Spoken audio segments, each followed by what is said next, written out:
secretly complaining. What kind of excuse is that? We're not children, and there's no reliable barrier array to play with. But Feng Yu's maid blushed after hearing this explanation, coughed a few times and said knowingly, I understand. This made her even more panicked. Understand what? She still maintained a pleasant demeanor with her usual smile. It's like this because there are quite a few people who want to join our sect, so Proctor Feng wants to know how much sincerity each candidate has to join the Joyful Union sect. Lan Yu clasped her hands to her chest, vowing, of course, with utmost sincerity. Heaven and earth bear witness, sun and moon attest. Before she could finish, Starry Night beside her handed over a silver pouch, fawning, this is a small token of appreciation from fellow Taoist Lan Yu and me. We hope Senior Feng will take good care of us tomorrow. At this, Lan Yu's eyes widened and she instinctively said, take it. Feng Yu's maid quickly took the silver pouch and laughed. Your sincerity is abundant. I will convey it to Senior. Night fell and stars filled the sky. In the room, she slumped in a chair, yelling in annoyance, seriously, if you want a bribe, just say so. I'm not short on money. Starry Night smiled, walking as he advised. All right. Suddenly, Lan Yu's gaze swept over the scattered historical books of the Joyful Union sect on the floor. She picked one up and asked curiously, is this book yours? He tilted his head to look and immediately denied. No, it was just in this room. Lan Yu then opened the book and read it carefully. Then I only know that the Joyful Union sect belongs to the 3 sects and 4 factions and has a very bad relationship with the royal family. I don't know any other information. Time passed, and in a quarter of an hour, Lan Yu's cheeks were flushed and she said shyly, how promiscuous must this sect be? Then Lan Yu looked at Starry Night, who was relaxing with a dream machine bought from a mall, thinking, she probably came here just as clueless as I did. He, however, continued to enjoy the sustained comfort and pleasure, repeatedly exclaiming, so comfortable. Thinking of this, Lan Yu still felt awkward. She shyly handed the book over. You read it too. He then looked at her with a puzzled expression. But when Starry Night reached out to take it, Lan Yu changed her mind again, deliberately holding the book high. No matter how he tried to grab it, she moved it away. Unable to get it, Starry Night fumed inwardly. What the hell? Lan Yu turned her head, filled with guilt and self-reproach. No, she's so pure and kind. Wouldn't letting her see this kind of thing tarnish her innocent heart? Lan Yu hugged the book, turned and walked to the door to leave.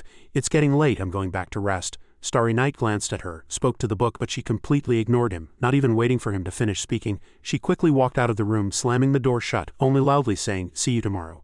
Seeing Lan Yu slip away so quickly, Starry Night looked bewildered, asking in confusion, what the hell is going on? At this moment, Feng Yu's maid outside had already seized the opportunity to wander around asking for money from the various candidates. The candidates responded as instructed, we hope Senior Feng will take good care of us tomorrow. No matter who it was, she spoke good words and made all sorts of promises. All right.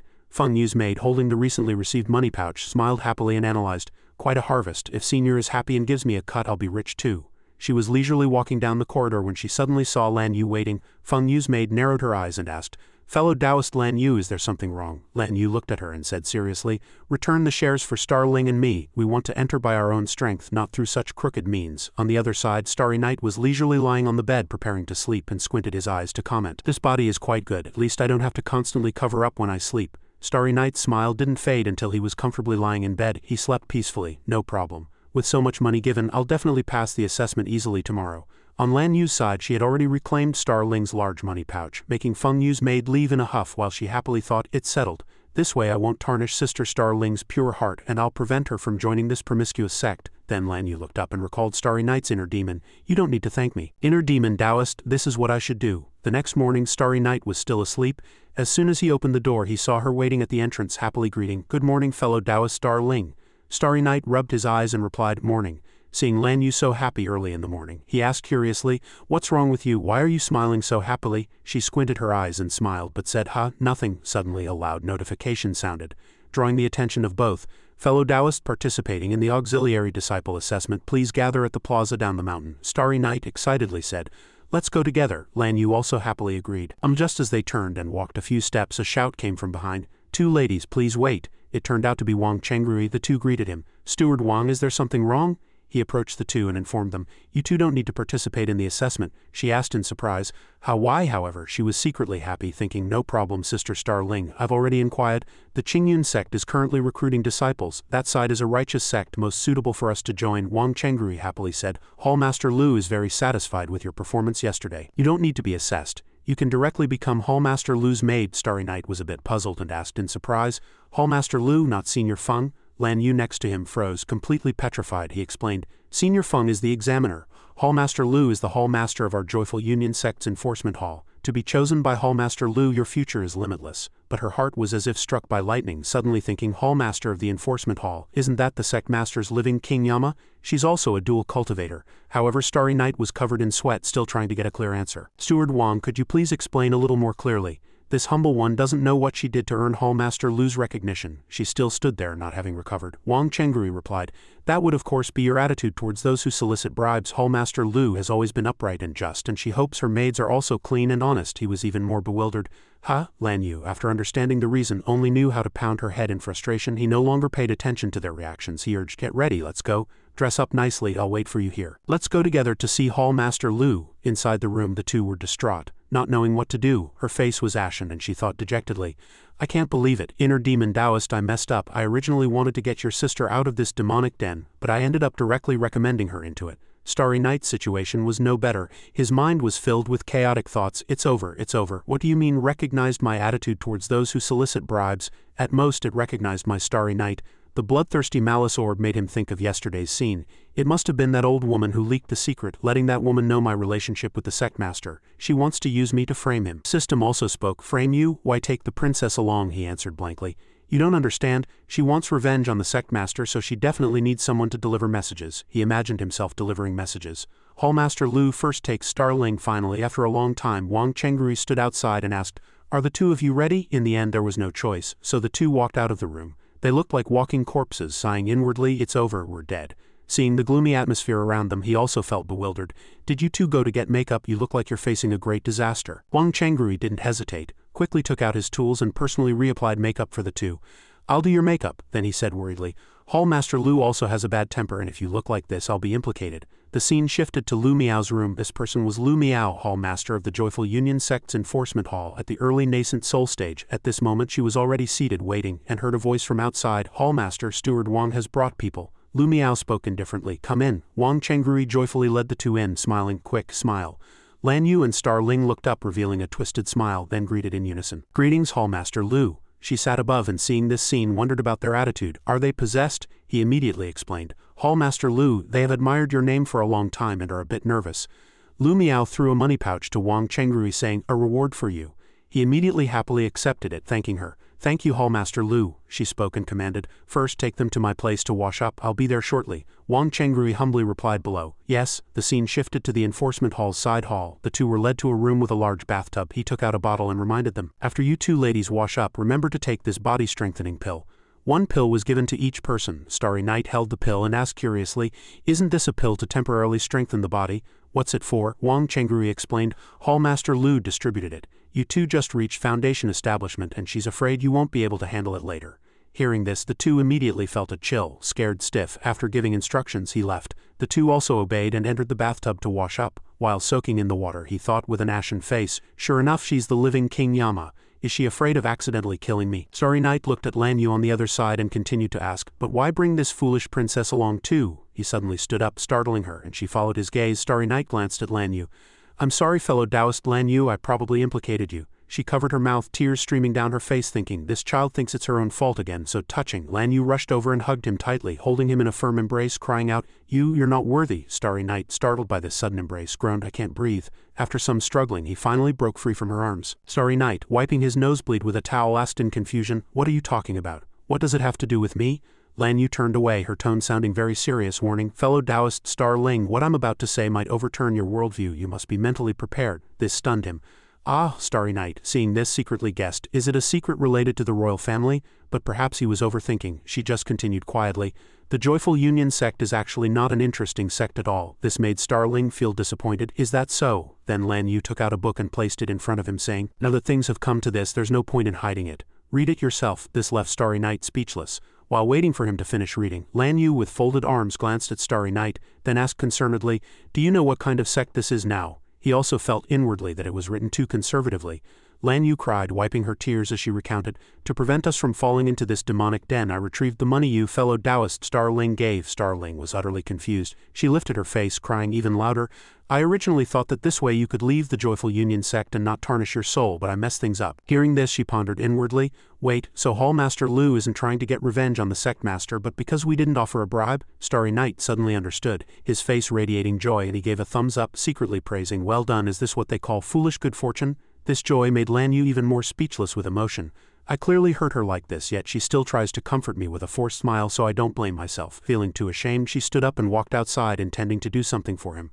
I'll go deal with Hallmaster Lu first. If I can satisfy her, she shouldn't target you. As soon as she finished speaking, Lan Yu left, leaving Starry Night alone in the room. Hearing those words, Starry Night's dark mind suddenly conjured up images of Lu Miao happily with her. Thinking of this, he blushed shyly and couldn't help but inwardly admonish himself, "No, I can't think of that, it's truly interesting." While contemplating, Lan Yu's loud call suddenly came from the next room, interrupting his thoughts. "Fellow Taoist Star Ling, come quickly." Starry Night opened the door and rushed in, shouting, "If 3 people go together, someone has to be the teacher." But the scene before his eyes was completely different from his imagination, shocking him. At this moment, Lu Miao was already lying motionless. Seeing Starry Night enter, she quickly shouted, "Hallmaster Lu looks very strange. I can't wake her up no matter what I do." Starry Night immediately ran over to check, feeling very worried. "So hot, what's wrong with her?" "System notification, meridians are disordered, spiritual energy is blocked.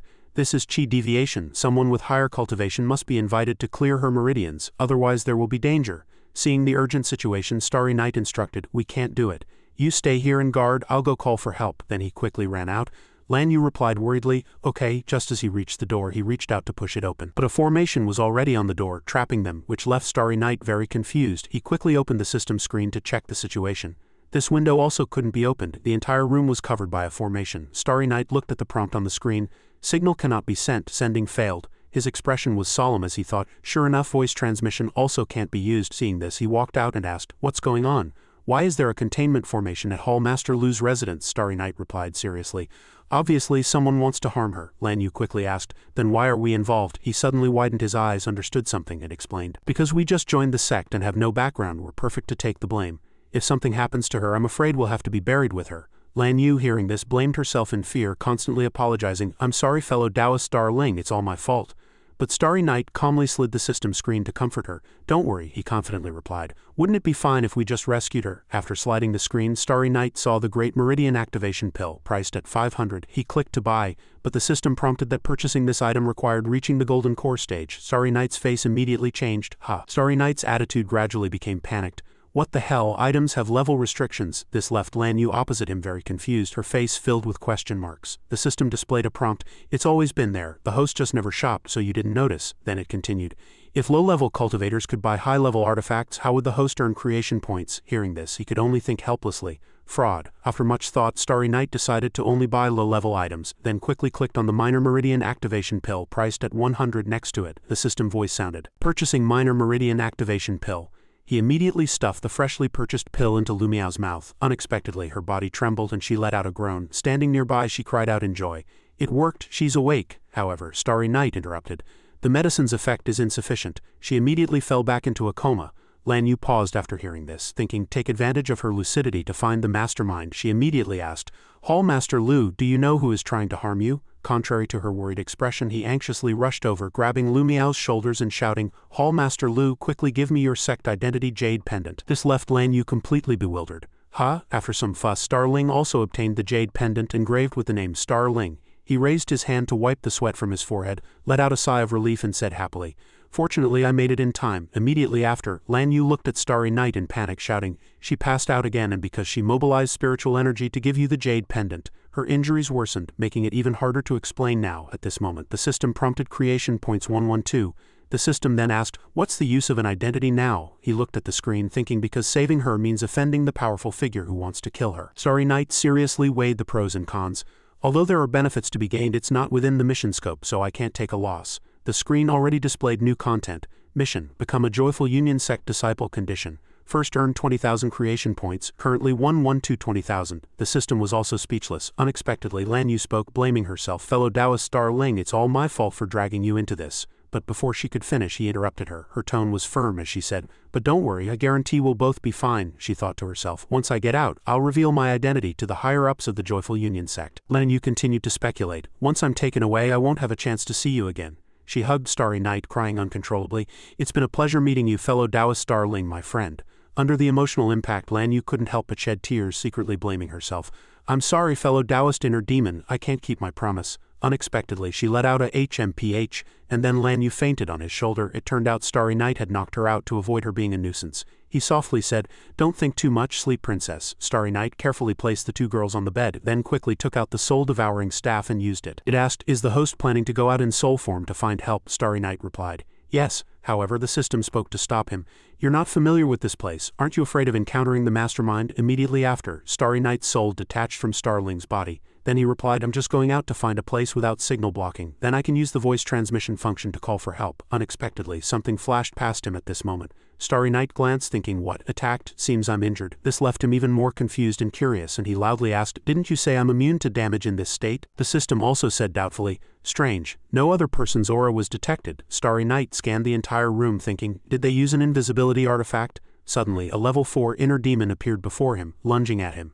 After confirming, Starry Night shouted, "This is Hall Master Lu's inner demon. What's going on now?" The manual didn't say anything about this. Lu Miao's inner demon was exceptionally fierce, constantly lunging and attacking him. During the struggle, the system updated the information.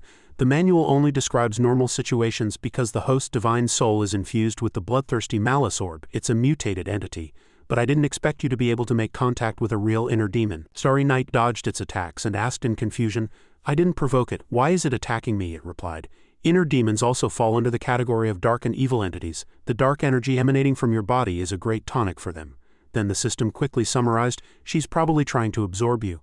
He sweated and tried hard to resist, asking it for a method. "How does it absorb?" Before the question could be answered, Lu Miao's inner demon opened its blood-red maw filled with sharp teeth, attempting to devour Starry Night's divine soul. In an instant it swallowed his divine soul, which disappeared without a trace. Starling's body suddenly woke up on the ground. He immediately sat up, saying in panic, "Oh no, my divine soul was swallowed by that inner demon as soon as it came out. How can I call for help now?" Starry Night was kneeling on the ground, sighing. When he saw Lu Miao's inner demon reveal its true form, he stared at it, stunned, thinking, Hey, I'm not in soul form now, and I haven't even activated the appraisal function, so how can I still see her?" The system explained, "Perhaps because she swallowed your divine soul, which has the bloodthirsty malice orb attribute, so the one inside you can be sensed." Starry Night listened with a dark face, still utterly confused. "What the hell are you talking about?" Looking at it flying around him, he said, "But seeing it is useless, I can't do anything about it either."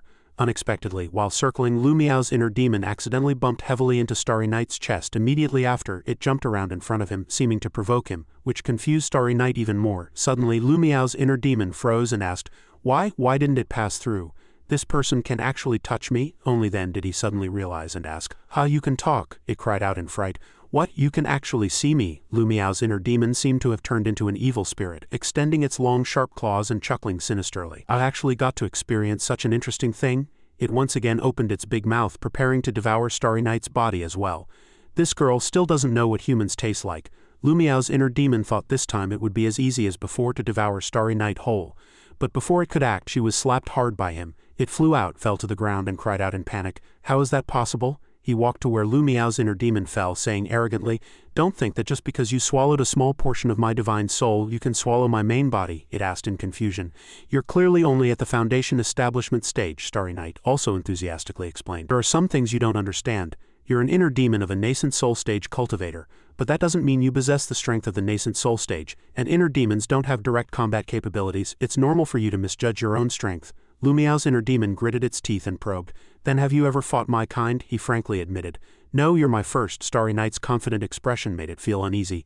"Ha," he then continued. "From the moment I first saw you, my creation points didn't increase at all." Then Starry Night shouted, "This proves you pose no threat to me at all," while rushing towards Lu Miao's inner demon with an angry look. It cried out in panic, "Wait!" but couldn't react in time and was battered by Starry Night, only able to make whimpering sounds. The system reminded, "The host can directly absorb her with the bloodthirsty malice orb." However, he didn't do so. "Let her live, I'll have a use for her later." Starry Night walked over, held Lu Miao's hand and said, "I realized I made a serious mistake." It blurted out, "What?" he promised. "I'll explain it to you. First, help me remove the seal on her that concerns the mundane world's restrictions." After removing the seal on her, Starry Night quickly and quietly slipped out. He retrieved his soul body, saying nervously, "Don't run into any other demons." The system prompted Starry Night to relax. "Don't worry, inner demons are not common, and fully formed inner demons cannot act independently of their host cultivator." Hearing this, he felt slightly relieved, then began to act, swiftly flying into the air. "Then I'm relieved." After flying to a considerable height, Starry Night stopped to observe, muttering to himself, "All right, I won't be blocked by the signal here." He hastily drafted a distress message. "Hall Master Lu is in life-threatening danger in the Enforcement Hall's Celestial Temple. Come quickly to her rescue." Then he set a 5-kilometer radius and sent it. At this moment, the system suddenly prompted, "Host, a powerful aura has locked onto you." Hearing this, Starry Night immediately froze. In panic, he quickly had his divine soul self-detonate in the air, then shouted to retreat. Just then, a figure flew by in a hazy blue light. It turned out to be Luo Shengsong, the sect master of the Joyful Union sect at the late nascent soul stage. Shengsong looked around, asking in confusion, "Strange, I clearly sensed an evil aura here, and a trace of scorching heat still lingers where Starry Night's divine soul disappeared." She held a blue jade pendant in her hand, and an uneasy expression immediately appeared on her face. In Lu Miao's room, Starry Night was slowly waking up, vaguely seeing a blue light flash past the doorway. Immediately after, a person walked in. This person was Sun Sighting, Hall Master of the Formation Hall at the early nascent soul stage. Sighting anxiously and loudly asked, "What happened to Hall Master Lu? Who sent that voice transmission?" He immediately replied, "It was me." At this moment the system also sounded a prompt, "Creation points 369. He hastily tried to walk over but was blocked by a formation. Sighting asked in confusion, "What does this mean?" Starry Night explained, "This little one used a high-level formation from Hallmaster Lu's array flags to set up a small defensive formation. Even a nascent soul stage cultivator would need half an incense stick of time to break it." She urged seriously, "Why set up a formation? Open the door quickly." But he vigilantly stated his point of view. "Although I sent a distress message, the first person to arrive will absolutely not be here to help but to take Hallmaster Lu's life." At this moment another prompt sounded, "Creation points 323. Sighting's face turned displeased and she threatened, "Junior, don't talk nonsense anymore." Starry Night turned to look at Lu Miao lying on the bed and analyzed to her, "There are two reasons. The person who wants to kill Hallmaster Lu must not be far from here.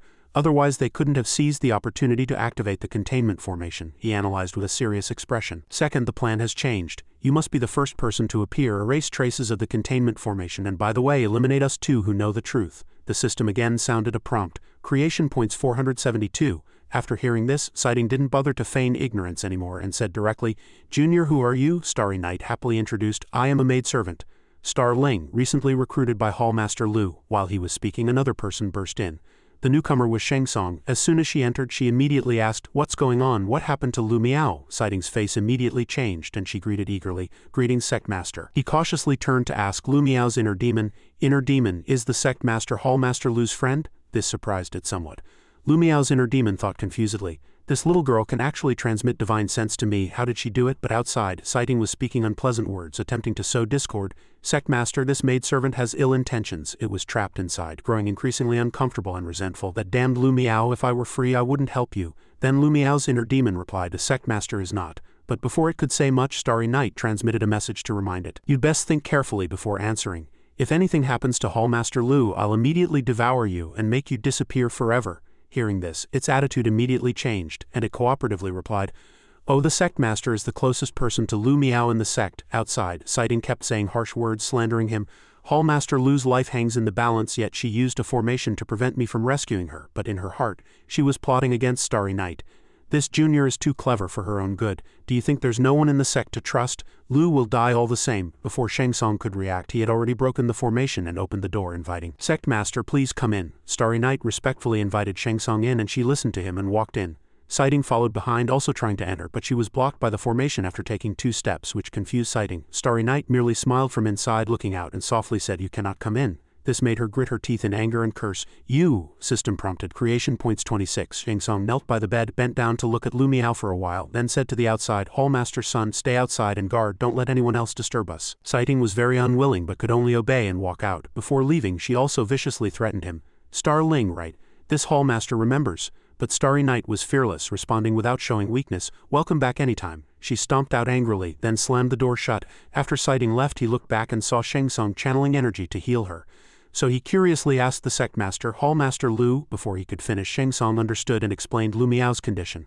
Disordered meridians, spiritual energy and chaos, but fortunately no damage to her foundation and detected in time. She should recover in less than half a month. Upon hearing this, Starry Night gently patted her chest, relieved, and replied, "That's good." She suddenly turned to look at him and said, "I heard your conversation with Hallmaster's son." Starry Night exclaimed, "Ah," Shengsong kindly reminded him, "as a maidservant you directly offended nascent soul stage Hallmaster's son. Aren't you afraid of living too long?" Starry Night scratched her head and smiled awkwardly, thinking, wasn't that for earning creation points? But on the surface she still smiled and said, "Sect Master, she wants to instigate infighting within the sect. If you deal with her, wouldn't we be safe?" Hearing this, Shengsong's eyes filled with sadness and worry, and she said, "Things are not as simple as you think." But she quickly changed her attitude, her hand still healing, her eyes fixed on Starry Night, continuing, "I very much like your personality, girl. Honestly, if you stay with Mio Miao, she'll have trouble protecting you. Why don't you become my maidservant?" She continued her psychological manipulation, trying to win Starry Night over. "How about it? In terms of treatment, I'll give you double what Myomeow gets. Faced with the immediate benefits, Starry Night did not agree, only bowed and cupped her hand saying, Sect Master, please forgive this junior for not being able to agree. Seeing Shang Tsung looking a bit sad, she still asked, Oh why? Starry Night took out a jade pendant, looked at it with deep affection, and explained, This jade pendant was carved for this maidservant by Hallmaster Lu, who spared no spiritual energy. A maidservant should serve by her master's side. Those with wit offer advice, those with strength act as a shield to block danger for their master and when necessary, even sacrifice themselves for righteousness. Starry Night clenched her fists and said with even greater determination, Always hiding behind the master, letting the master weather the storms, that is not a qualified maidservant.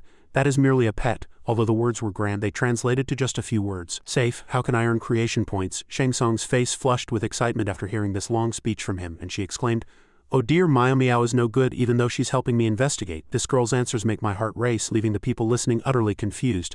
Ah? Shang Tsung's face grew redder and more puzzled, and she blurted out excitedly, It makes one truly want to poach her. Lu Miao, who had also woken up at this point, slightly opened her eyes and said 2 words, No way. Shang Yu by the bed also woke up. She weakly asked, What happened? How did I fall asleep? She turned to look at Shang Yu and said, If you want this person, you can have her. But Shang Tsung refused directly without hesitation. No need, she looks too stupid. This made the just woken Shang Yu heartbroken. Outside, Sun Sighting was currently performing a teleportation spell somewhere. After arriving at a dark cave-like place, she quietly walked in. Seeing someone enter, the person waiting in the depths asked, How did it go? Did you get rid of that woman surnamed Lu? It turned out that person was Ziyuan. He turned and asked Hallmaster. Sun Sighting had just stepped forward when Ziyuan cursed. The plan was ruined by a stinking woman. He listened, puzzled, and asked, How could that be? As long as the news about her inner demon is true, with the demon luring incense this old man discovered from the ancient secret realm, she would have directly suffered chi deviation. She frowned and continued to narrate. She did suffer chi deviation, but that maidservant somehow broke the sound isolation array and sent the message to the sect master. After hearing this, Ziyuan also calmly replied, That's not this old man's problem. Hallmaster's son, don't forget the top-grade cultivation cauldron you promised this old man earlier. Sighting ignored this and changed the subject. Hiding here isn't a solution either. He leaned on his cane and retorted, What, you want to silence me? Ziyuan glanced at her, reminding her bitterly but with a hint of threat, Don't forget who set up the large teleportation array when we plundered and massacred the Fangsheng sect and Qingyun sect. Sighting frowned and lowered her head, compromising, You promised me at the time that the plan would be flawless, but it not only killed Zhao Shuiyan and Ouyang Guai, but even you yourself are now wanted. Suddenly, the furnace behind them exploded, and Ziyuan calmly continued, Isn't it because of that Foundation Establishment Stage Junior from Qingyun sect interfering? She folded her arms, pouting unhappily. I didn't believe what you said before. How could a Foundation Establishment Stage cultivator interfere in a nascent soul stage battle? But this time my plan was also ruined by a Foundation Establishment Stage cultivator. He asked, How about the other things I asked you to investigate? Was Immortal Pond Village massacred? Sighting interrupted. No, it's fine. Upon hearing this, Ziyuan cursed under his breath. Damn it, those bandits actually took the money and didn't do anything. Hearing his nonsensical words, she asked in confusion, Why bother Immortal Village? Ziyuan turned and said, This is just the first step. First, destroy Starry Night's reputation, then I can implement the next plan. After hearing this, Sighting repeated, pondering, Starry Night, right, that maidservant who pestered me today also has that surname. What was her name? Starling. She startled him. Ziyuan took out a blank piece of paper and said, What does she look like? Project it with your divine sense. She also uttered a surprised ha. After the image was projected, Ziyuan, holding Starling's portrait, immediately recognized her, trembling with certainty. It's her. She came for this old man, Sighting asked in confusion. How do you know? A mere Foundation Establishment Stage cultivator. How could she scare you like that? But he still hadn't recovered. His face pale, sweat beginning to bead on his forehead. She's not Foundation Establishment Stage. Ouyang Guai was killed by her. This made her exclaim in surprise. What? That's too unexpected, Sighting shouted. She killed him. Are you kidding? Ouyang Guai's poison techniques were exquisite. Even ordinary mid or late nascent soul cultivators might not be his match. Ziyuan narrated, From the state I saw him in at the time, he must have been killed before he even had time to react. And he chased a girl named Starling out of the formation. Sighting frowned. This time she also somehow broke my sound isolation array, but I absolutely don't believe you that she could kill Ouyang Guai. He held a portrait of a girl in his hand and explained, Of course it's also possible that a powerful figure assisted her during the pursuit, but it's impressive enough that she, with just Foundation Establishment Stage cultivation, could make Ouyang Guai chase her so far. He looked at the portrait thoughtfully, his hands clasped tightly. Sighting still asked doubtfully, You suspect she came to the Joyful Union sect to find you? Ziyuan affirmed, Otherwise, her brother is a genius of the Qingyun sect. Why would she specifically come here to be a maidservant? He retorted to Sighting. Didn't you just interact with her? Did she show any due respect for a nascent soul stage cultivator in her words and actions? This question made Sighting reconsider. You are not allowed to come in. It was then that she realized he was right. Far from being afraid, I even felt like she was deliberately provoking me. This made the old man even more certain. Then there's no mistake. The one you mentioned and the one Sun Sighting encountered are the same person." Hearing this, Sighting angrily roared, "She's here for you, you must take responsibility. If she sides with the sect master and that woman surnamed Lu, wouldn't my years of planning go to waste?" Zun revealed a sinister smile, a flame igniting in his palm incinerating Starling's portrait, then said, "Don't worry, just use the method I told you. Not only can you get rid of her, but you can also resolve all the obstacles before you." Seeing his change in attitude, Sighting was a bit scared and whispered, "It hasn't come to that yet." The two conspired together, formulating a new plan. The immediate priority was to investigate the origins of Starling, to see if she was hiding her strength, had a powerful backer, or if everything was just a coincidence and the girl was merely a lucky fool. The scene shifted to Lu Miao's room. After being treated by the sect master, Lu Miao had recovered significantly. It was then that Shang Tsung asked, "You said you didn't cultivate any techniques, yet you suddenly suffered chi deviation?" Yes, Lu Miao affirmed again that it was indeed so. Shang Yu asked in confusion, if the culprit had such ability, why bother when Hallmaster Lu and fellow Taoist Starling were here? Wouldn't it be better to just let Hallmaster Lu suffer chi deviation alone in the containment array? Shang Tsung explained. Under normal circumstances, the enforcement hall would have many disciples and deacons both in the main and side halls, but Miao Miao is rather shy and likes to dismiss unrelated people when cultivating dual cultivation. Lu Miao interrupted, "Isn't that normal?" Shang Tsung retorted without showing weakness. "No, this sect master prefers to have people watch." Lu Miao commented helplessly, "You're a pervert." Shang Tsung, being called out, found an excuse. "Miao Miao, I still have some internal sect matters to attend to." Lu Miao didn't even look at Shang Tsung and said coldly, "Go ahead, I'm fine now." Before leaving, Shang Tsung turned to Starry Night and instructed, "You must keep a close eye on Miao Miao for this sect master. Her personality is too straightforward. She can guard against overt attacks but not covert ones." Starry Night readily accepted the order. "All right." She quickly vanished. Seeing the sect master leave, Lu Miao turned to the two new maidservants and said, "Then let's continue. I need to cultivate dual cultivation with you two to suppress my inner demon." Upon hearing this, Shang Yu was instantly startled, her face flushed, and she shrieked, "Hallmaster Lu, I can heal myself." Suddenly, Starry Night stepped forward, reaching out and knocking Shang Yu unconscious, making her faint again. Lu Miao was also surprised by Starry Night's actions and asked, "You, what are you doing?" Starry Night said, "Some things my friend shouldn't hear." He cast his gaze to the corner of the room, then ordered, "Come out." With a whoosh, a red figure swiftly streaked past Lu Miao's cheek from the corner and landed on Starry Night's shoulder. Lu Miao was still in a daze when he said, "Hallmaster Lu, as you can see, your inner demon is mine." Lu Miao was stunned, stammering, "Huh?" She asked again, "No, wait, what exactly is going on?" While Lu Miao was still in shock, Starry Night quickly used voice transmission to instruct the inner demon, "Cooperate with me as we discussed earlier." The inner demon, helpless, could only obey with resentment, remaining silent and forcing a smile. It began its performance, first happily introducing to Lu Miao, "Look, you surnamed Lu, we are both too lucky. I didn't expect this demon to encounter the legendary inner demon's sacred body." Lu Miao retorted in confusion, "Inner demon's sacred body, what's that?" The inner demon also explained confusedly, "It's someone who can make any inner demon detach from its host and attach to her. Just like now, she already has over 50 inner demons on her." Starry Night also nodded, indicating that the inner demon was telling the truth. Lu Miao went from one surprise to another and she shrieked, "What? Where?" Starry Night said without changing his expression, "They're all around me. But Hallmaster Lu, you don't have this constitution, so you can only see your own inner demon." After saying that, he pretended to wave his hand as if shooing away other inner demons as if someone was bothering him, then turned to speak here and there. He also said, "Go away, little green. Don't hover in front of me anymore." "What? You said you want to hold a welcome party for the newcomers?" Before he finished, he took out paper and pen to record the list of attendees for the party, smiling, all right, whoever wants to join, sign up one by one, otherwise it'll be too chaotic." "I can't hear," Lu Miao asked skeptically.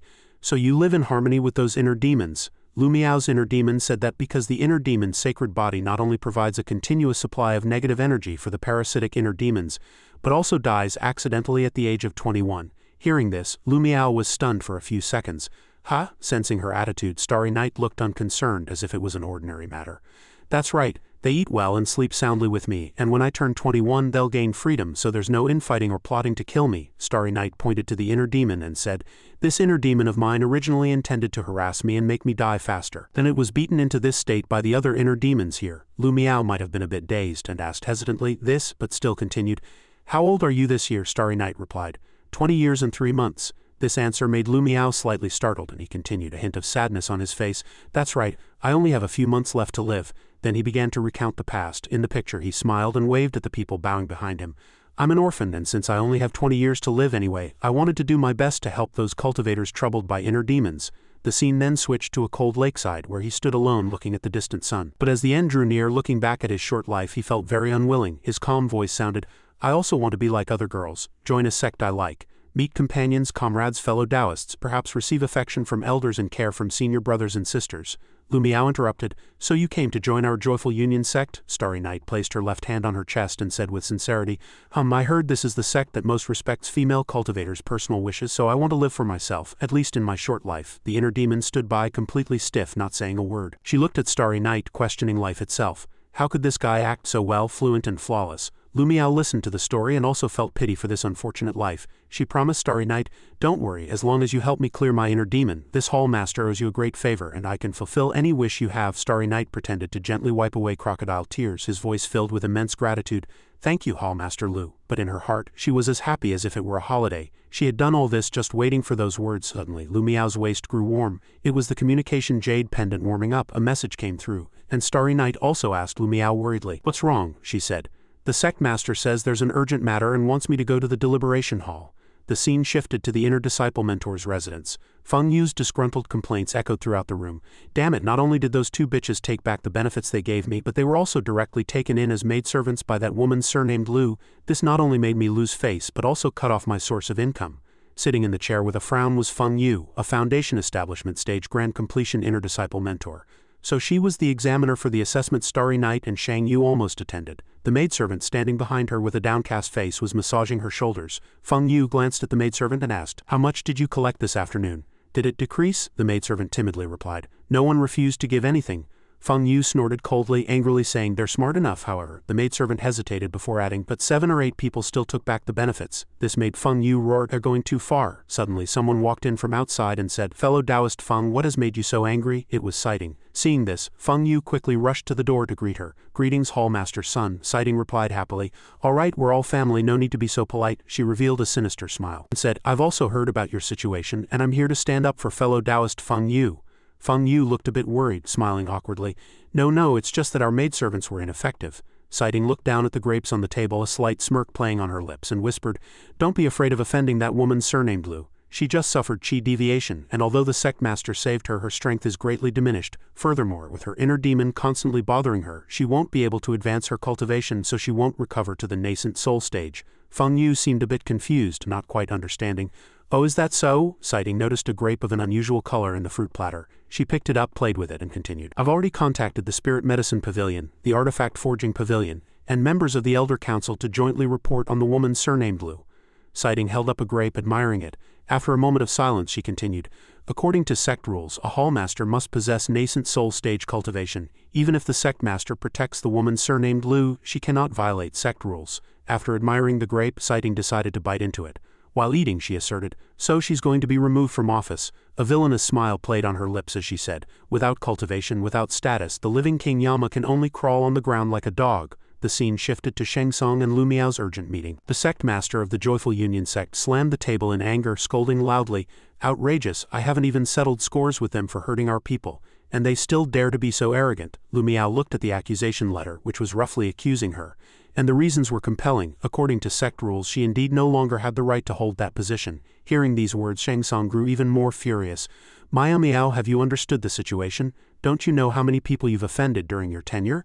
Once you're removed from office, not only you, but all your relatives and friends will become targets of their retaliation. Although Lu Miao knew this, she replied bluntly, So I won't let them have their way. Sect master, actually, she was about to tell Sheng Tsung everything. But at that moment, Starry Night interrupted her with a voice transmission. Hallmaster Lu, I've already resolved your inner demon issue. Don't tell the sect master for now. Lu Miao was greatly surprised and asked through divine sense transmission, full of doubt, Aren't you only at the Foundation Establishment stage? Starry Night chuckled. That's not important. Now Hallmaster Lu, you have an opportunity to fulfill my wish. I hope you can help me. Seeing Lu Miao's unusual behavior, Sheng Tsung asked, What's wrong, Miao? Hesitating, Lu Miao turned and replied, My intention is to ask the sect master to convene an elder council meeting tomorrow to formally impeach me and remove me from my position as enforcement hallmaster. Sheng Tsung could no longer remain calm. She didn't understand what Lu Miao wanted to do, so she shouted loudly at Lu Miao, What are you talking about? Are you crazy? Lu Miao remained calm. Sect rules are thus. If you, sect master, go against sect rules to protect me, you will fall into their trap, she continued. Most members of the Elder Council support us. As long as someone who supports us is elected to succeed me as Hall Master, there will be no problem. A brief history of the Joyful Union sect. A child gazed at the void alone. Behind her, a man and a woman were conducting a transaction. The founding ancestor of the Joyful Union sect was an orphan, sold to a pleasure district. As years passed, the little girl gradually grew into a young woman. After becoming a powerful figure, she wanted to help female cultivators who shared her experience. Thus she founded the Joyful Union sect. More than a sect, it was like a home, possessing a strong cohesion that most other sects lacked.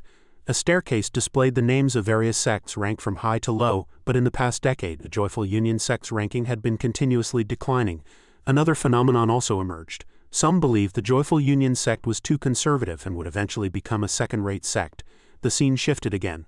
Piles of papers lay on a table with portraits and information of different girls. Therefore, she cultivated sacrificial female cultivators and exchanged benefits with other sects or the imperial family. This indeed strengthened the sect's power in a short time, but it went against the founding ancestors' original intention. These people called themselves the Reformists. The screen switched again. Feng Yu, Li Han, Chen Yan and other various people stood with their backs turned, in front of the Dharma Transmission Hall, Spirit Medicine Pavilion and Artifact Forging Pavilion. Members of the Elder Council also joined the Reformists. On the other side, Sheng Song and Lu Miao stood side by side. They were the sect masters of other sects, while the hall master of the Enforcement Hall, the hall master of the Steward Hall, and most members of the Elder Council continued to uphold the founding ancestors' will, which was to maintain stability. The two sides were equally matched in strength, with each struggle lasting decades. But as the Reformists attracted more and more people, the stability faction's power gradually weakened. Leaving the deliberation hall, Lu Miao walked ahead, saying to Starry Night, who followed behind, "The sect master must be very angry. You must give me an explanation." Starry Night swiped the system panel, not speaking but communicating with Lu Miao through voice transmission. He said to communicate through voice transmission. Although Lu Miao was puzzled, she followed his words. She asked back in confusion, "What are you doing, being all mysterious? You told me to tell the sect master the truth and you even reported me," Starry Night said. "Your inner demon told me that there's factional division in our sect." Lu Miao, already accustomed to the sect's factional divisions, replied indifferently. So he said in a serious tone, "The deliberation hall is bugged." This information greatly surprised Lu Miao. "Impossible. No listening array can hide from me and the sect master." Starry Night asserted it wasn't a listening array. "On the way here I found a very strange place." He looked up at the chandelier on the ceiling. "Normally a sect's lighting would be luminous pearls, but our sect uses small lightning arrays made of spirit stones. Isn't that very wasteful?" Lu Miao followed Starry Night's gaze. She said, "This was invented by the Artifact Forging Pavilion. It's much brighter than luminous pearls and is only used to illuminate important areas of the sect." Putting down the chandelier, Starry Night continued to ask about the walls. "Another question. The deliberation hall was originally painted with red paint, right?" Lu Miao said. "It was originally painted green. 10 years later, during the sect's renovation, the Artifact Forging Pavilion wanted to change it to black, but the sect master said black was too gloomy, so it was changed to red." "Why are you asking this?" Starry Night asked. "It's the Artifact Forging Pavilion again, and they're reformists, so I probably have a guess." Lu Miao curiously asked him, "What exactly are you talking about? Can you stop being so secretive?" He told Lu Miao. "Let's first go to a place without these lighting fixtures." Then the two walked to a certain part of the sect. As soon as they entered the room, Lu Miao said, "This is the disciples' residence, all lit by luminous pearls. If you don't explain clearly, this hall master will truly get angry." Starry Night looked around, inspecting it carefully before speaking with relief. "This place is fine." Then he took out a lamp box he had casually picked up on the way and some red paint from the wall, and showed Lu Miao an experiment.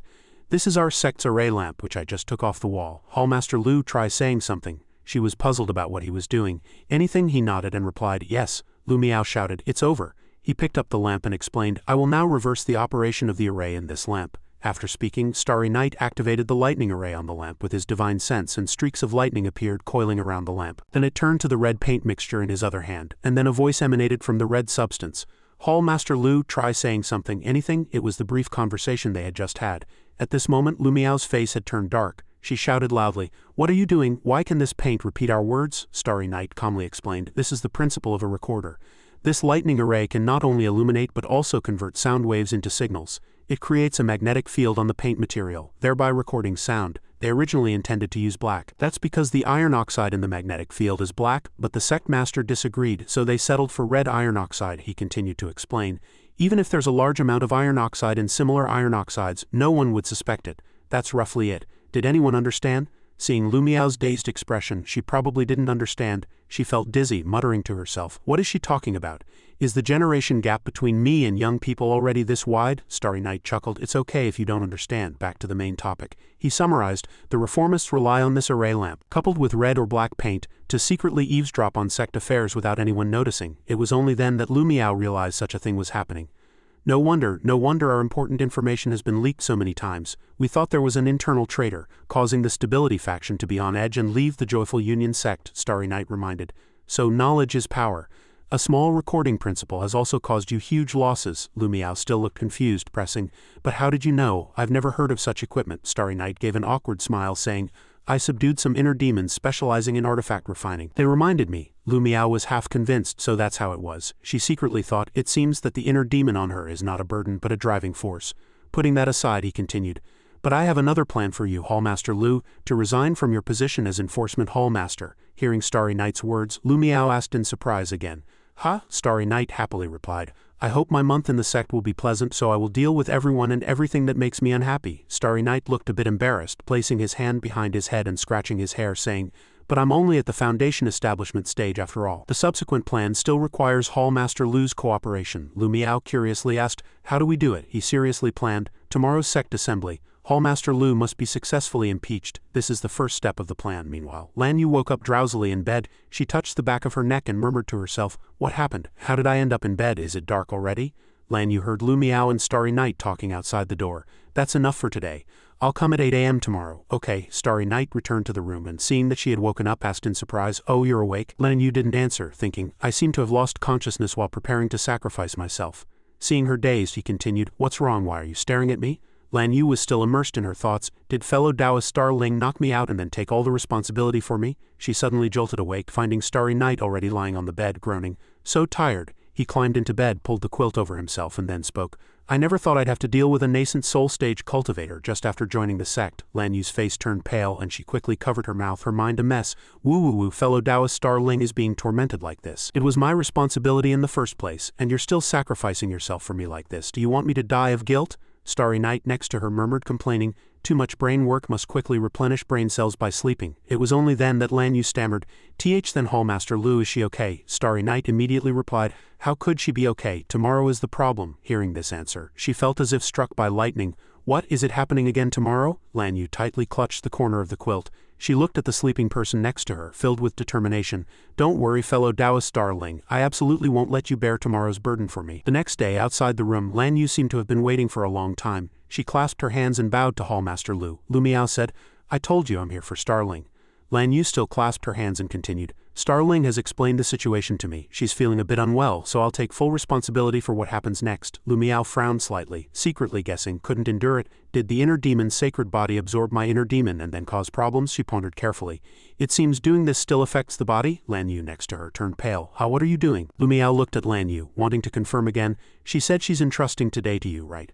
Lan Yu quickly replied, exactly, don't worry. My abilities won't lose to fellow Taoist Star Lings. Lu Miao looked at Lan Yu's dazed expression and secretly judged, such superb acting. She's pretending to be foolish to make people relax their guard, but in reality, her intellect is on par with that expert Star Ling. She turned and instructed, in that case, follow me. Lan Yu accepted the order. Yes, she frowned, recalling, yesterday I stayed up all night in my room cramming all the classics on dual cultivation. Although I only have theoretical knowledge, I'm definitely better than Sister Starling. She followed behind Lu Miao, somewhat curious. Where are we going? She replied. Didn't Starling tell you about the deliberation hall? Lan Yu quickly stammered, saying she did. Her mind was now roaring, hey, isn't this what was written in the book yesterday? A place intended to unexpectedly increase the stimulation and fun of dual cultivation? Lan Yu began to tremble all over, but her will still held strong. No problem, it's just not in bed, it's no big deal. Lu Miao in front noticed Lan Yu's abnormal behavior. Feeling somewhat suspicious, she pushed open the two large doors of the room. We're here. The room was packed. Lan Yu's face was grim. Her mind conjured up all sorts of explicit images. This. I know this too. This is what the book said, having people watch to increase the excitement and pleasure. Looking at the crowd before her, Lan Yu felt deeply ashamed. But there are too many people. Starting with such a high difficulty, I can't do it. She suddenly remembered the moment Starry Night lay on the ground groaning. So tired, a determination rose in her heart. No, compared to what fellow Taoist inner demon went through, the little humiliation and grievance I suffer are nothing. Her inner voice kept ringing. No, compared to what fellow Taoist inner demon went through, the little humiliation and grievance I suffer are nothing. At this moment Sheng Song spoke. All right, everyone is here. Let's begin. Lan Yu turned around, preparing. She suddenly threw herself onto the table and shouted, come on. Lu Miao stood by, her face dark, looking at Lan Yu, scaring her a little. Lan Yu let out a meow, and Starry Night woke up, stretched, full of energy. System, what time is it? The system indicated 2 o'clock, he lamented. HMPH, did I only sleep for a little while? The system continued to chime. It's 2 p.m. Starry Night panicked. How then I missed the sect assembly? Why didn't Hallmaster Lu come to call me? As soon as he opened the door and walked out, he saw Lan Yu with a dazed look in her eyes, hanging a ribbon from the ceiling. Starry Night asked, "Fellow Taoist Lan Yu, what are you doing?" She replied while putting the rope around her neck. "I don't want to live in this world anymore." He didn't understand her words, so he asked back, "Huh?" The chair under Lan Yu's feet was kicked over. He watched her as if she was playing on a swing. "She's already at the Foundation establishment stage, she won't die like this." Lan Yu with tear-filled eyes held a sword to her neck and shouted loudly, "How about this?" Starry Night stopped in a panic. "Are you serious? What exactly happened?" After hearing what happened, he frowned and sighed helplessly. "So you turned the sect assembly into a two-person game?" Lan Yu lay on the table, her voice trembling. "Don't say anything more, just let me die. I don't want to live," Starry Night asked. "Then what about Hallmaster Lu?" Lan Yu still refused to lift her head, replying, "She probably went to handle official business." Hearing this, he was a little worried. Was she successfully impeached? "Who is the new Hallmaster?" Lan Yu looked up at him listlessly. "It seems to be Sun Sighting." Her unlikable image flashed in his mind. Starry Night panicked. How could it be her? "Isn't she the Hall Master of the Formation Hall?" Lan Yu looked at him seriously. "Yes, but there's no rule in the sect that says a Hall Master cannot hold multiple positions," Starry Night asked eagerly. "What happened?" Hallmaster Lu clearly said that even if impeached, a successor would definitely be a member of the Stability faction, she replied. "I'm not too sure either. It seems some members who originally supported Hallmaster Lu betrayed her and sided with the other faction, so there weren't enough votes and she failed." Starry Night put a hand to his forehead, troublesome. "They've lost the majority advantage in the Elder Council and their say in the Enforcement Hall." The Joyful Union sect was about to change its course, and the nearby Lan Yu also realized this at the moment. Outside, the door suddenly opened, and a maid immediately spoke as she entered. "Fellow Taoist Star Ling, fellow Taoist Lan Yu, you are indeed here." Lan Yu recognized this person. "How aren't you the examiner's maid?" Starry Night looked at her. "Is something wrong?" she urged as she walked over. "You two quickly come with me, I'll take you away from the Joyful Union sect." Lan Yu let out a surprised "Ha," the maid continued. "The various halls of the Joyful Union sect have jointly accused the former Hallmaster of the Enforcement Hall of serious misconduct. All former Enforcement Hall members in the sect have been confined for investigation. Task members have been urgently recalled. You can't wait any longer, leave now." The three hurried out. She led the way, and Lan Yu, following behind, asked in confusion, "Didn't we offend Examiner Feng? Why would she still help us?" The maid quickly explained, "What are you talking about? Instructor Feng asked me to solicit bribes to help Hallmaster Lu select suitable maidservants. We eventually returned all that money. Hallmaster Lu specifically instructed Instructor Feng to take you out before she was apprehended." Starry Night activated the system, transmitting a message to the inner demon. "Is what she's saying true?" It replied, "She's lying." The inner demon stated, "That person surnamed Feng is a lackey of the reformists, wanting to sell new disciple slots. But the amount wasn't large and no one complained. Lu Miao never even looked at her." Starry Night replied, "Okay, I understand." The inner demon solicitously pleaded, "Let's discuss something. In this special space, although I won't dissipate, I'm always hungry. Can you let me return to Lu Miao? Anyway, you're leaving the Joyful Union sect," Starry Night coldly said.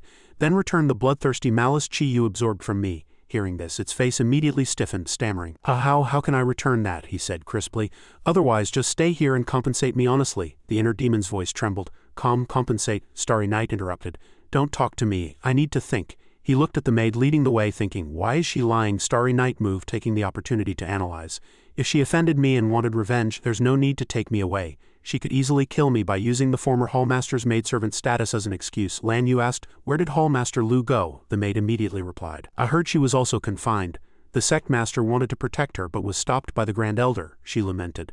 "Back then, Hallmaster Lu was the sect's top expert. But unfortunately, due to a backlash from her inner demon, her cultivation regressed instead of advancing, otherwise she wouldn't have fallen to this state." Suddenly, a shadow guard appeared ahead, saw the three and ordered, "Halt." She coldly said, "The Elder Council has ordered that former members of the Enforcement Hall are not to leave without authorization." The inner demon spoke at this moment.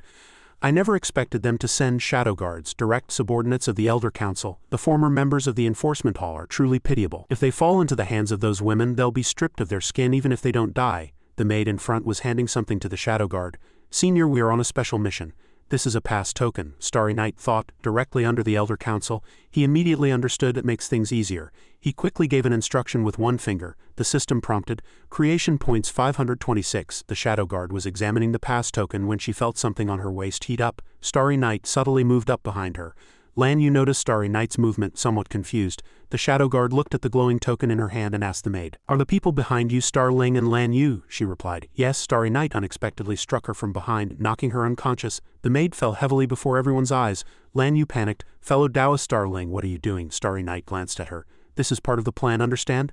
then he darted past the shadow guard as if nothing had happened. Lan Yu was a bit lost, her face showing a confused expression. Starry Night ordered the shadow guard, "I'm requisitioning your clothes."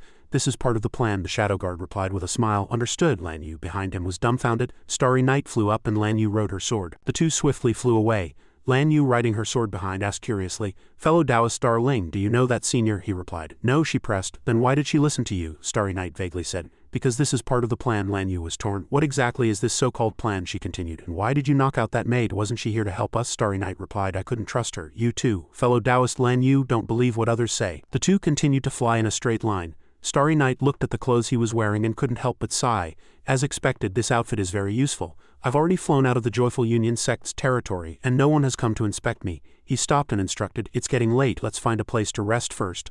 Lan Yu also agreed. Suddenly, Starry Night and Lan Yu fell into a formation. The formation, like a palm pressing down, emitted purple spiritual energy, very dangerous. Starry Night shouted, "Watch out!" He leaped up, kicking Lan Yu out of the danger zone. She was startled by the sudden movement, only letting out a cry before losing control and falling into the purple spiritual energy area. Lan Yu screamed in terror.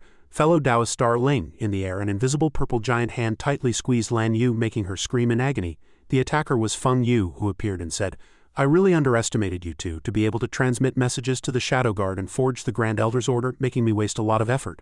Lan Yu glared at her angrily. "Senior, have you got the wrong people? We don't know you." Feng Yu controlled the hand squeezing Lan Yu, pulled her closer and lifted her chin to settle old scores. "You two played tricks on me before and even took away many good things. Why didn't you treat me as a senior then?" Lan Yu was startled by the sudden words, her voice trembling slightly.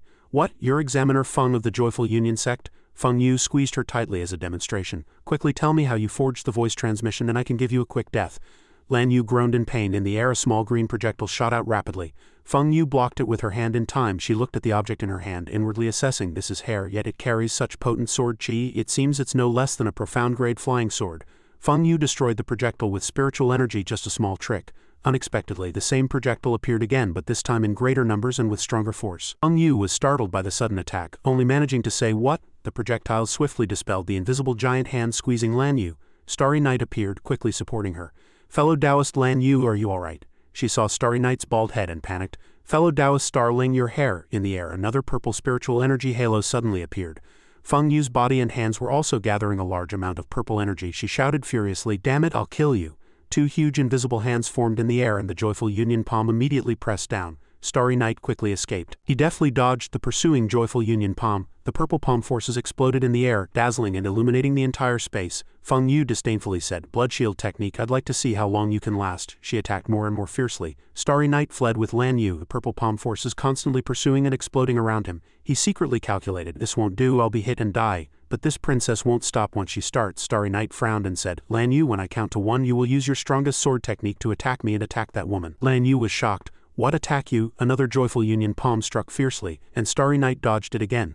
Feng Yu inwardly assessed as her speed increased. "It's just burning vital blood faster." A smug expression appeared on her face. "Useless. Even if vital blood is burned, a mere Foundation establishment stage cultivator cannot escape divine sense lock." As they were chasing and fleeing, Starry Night suddenly turned sharply with Lan Yu. Charging towards Feng Yu, he began to count to 3. Feng Yu smiled triumphantly at the sight. Seeking death, Feng Yu gathered the Joyful Union palm in both hands to dare to actively close the distance. "This time, I'd like to see where you two will escape." Starry Night counted to 2. At the same time, he opened the system screen. 2 eerie ghost fires burned in his eyes. "Divine Soul Dispersion Art." Starry Night counted to 1. His finger immediately pressed down decisively on the system screen, sending.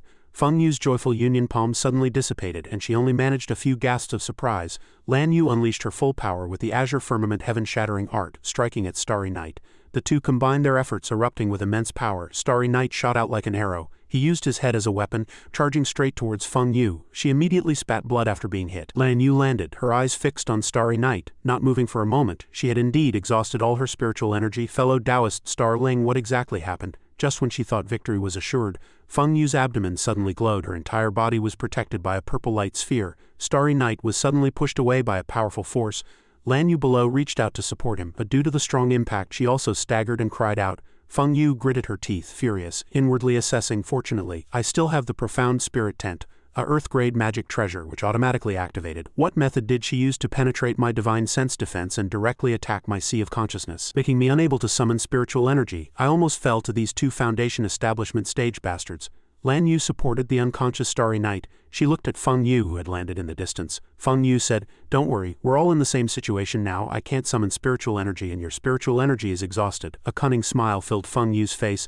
"So let's have a primitive physical fight. When your companion wakes up, let her be surprised by your broken corpse." Lan Yu threw out a small flag, retorting curtly, "No thanks." Feng Yu looked at the small flag flying towards her and smiled disdainfully. "Stop bluffing, you don't have any spiritual energy to control magic artifacts." Suddenly, a huge explosion erupted, and Feng Yu began to feel uneasy. Damn it, this madwoman actually self-destructed a magic treasure. Its power is probably no less than an Earth-grade magic treasure. A pair of twin swords were thrown over, and Feng Yu exclaimed in surprise, "What?"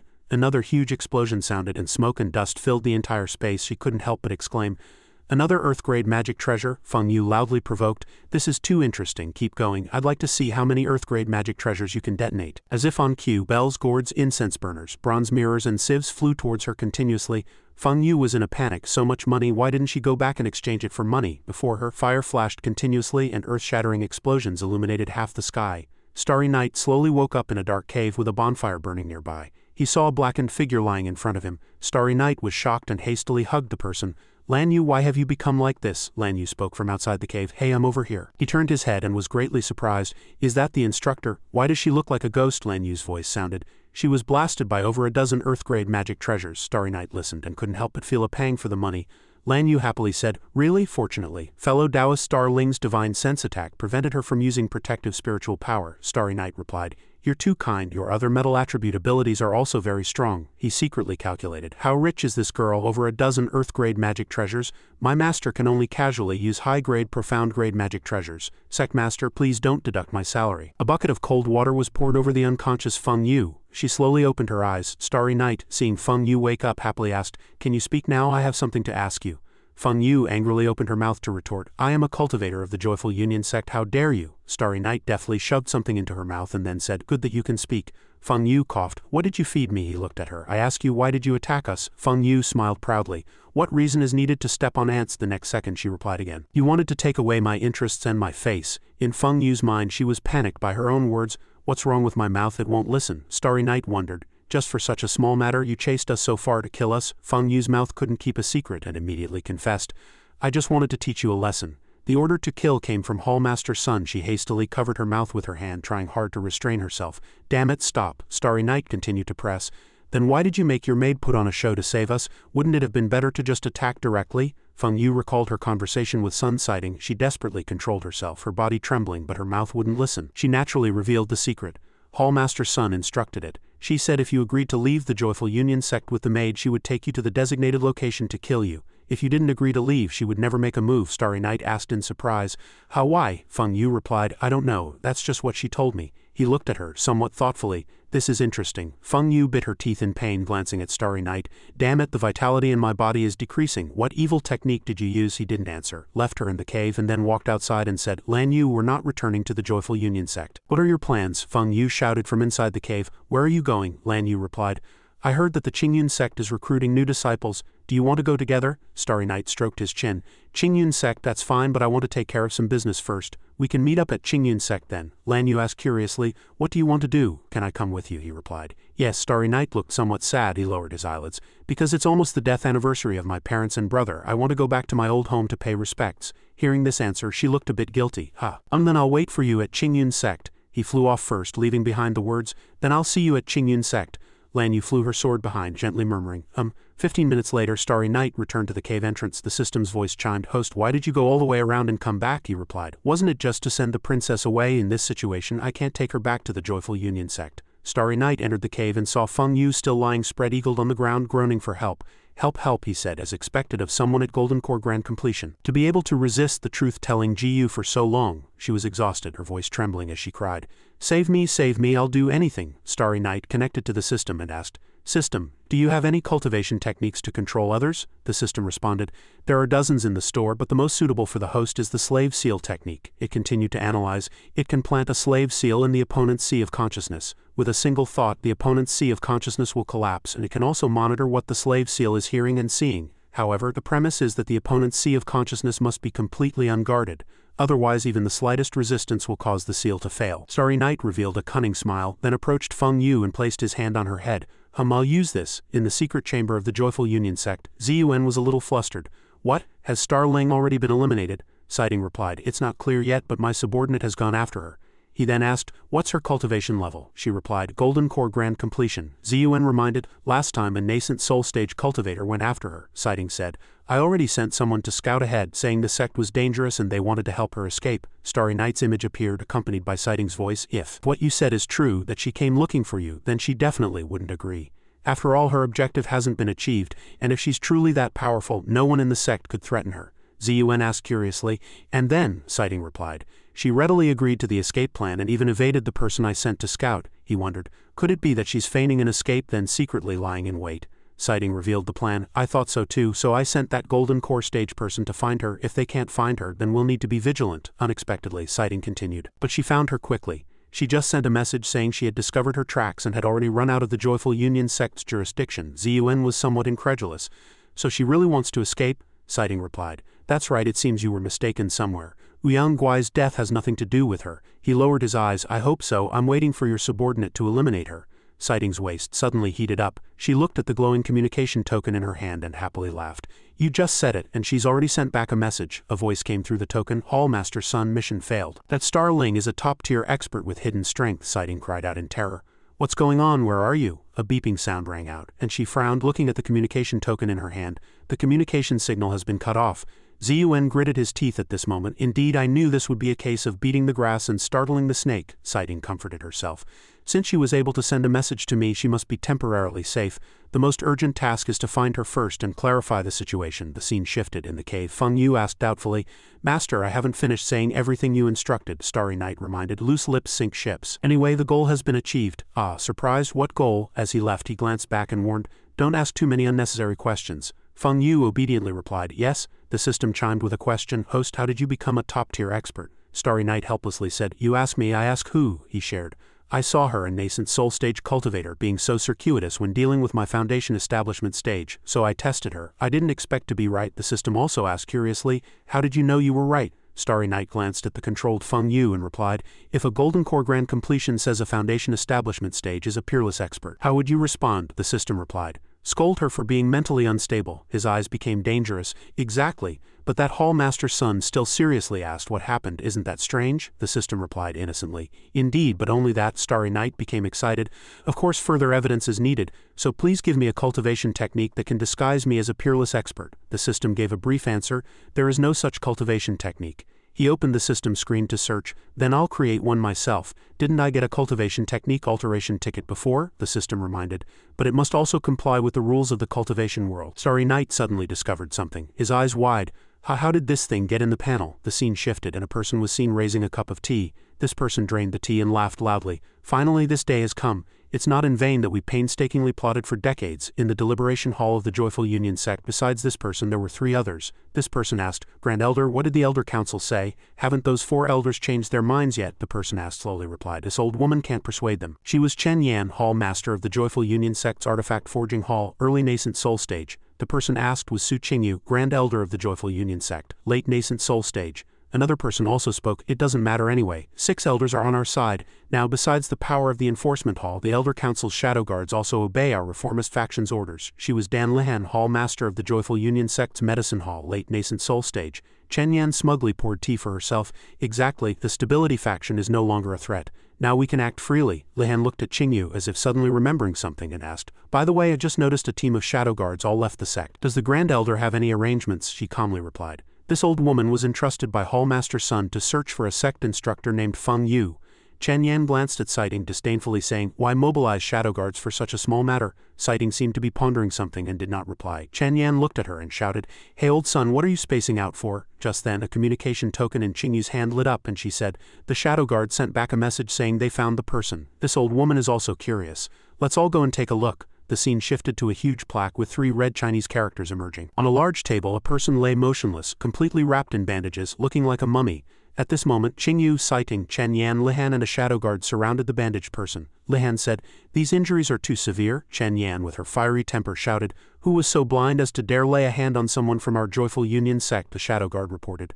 "Instructor Feng was not directly attacked. She was merely affected by the aftershocks." Chen Yan exclaimed, Huh? The shadow guard held a recording stone in her hand and continued to report. When we found her, we discovered this beneath her, Lihan asked in confusion. What did it record? She's so badly injured, yet the recording stone is fine. She must have intentionally protected it. The shadow guard activated the recording stone. Everyone, see for yourselves. In the distance on a mountain peak there was a figure, but it was unclear who it was. Sighting frowned, concentrating. When the figure on the mountain peak became clear, Chen Yan, puzzled, said, "Isn't that the new maidservant surnamed Lu?" In the recording stone, a heavenly lightning bolt descended from the sky. Chen Yan, Qingyu, Sighting, and Lihan were all shocked into silence by this sudden sight. Chen Yan broke the silence. How is that possible? Did everyone feel it? Qingyu frowned, sweat beading on her forehead. Although the aura recorded by the recording stone is very faint, yes, this is heavenly might. Lihan next to her was flustered.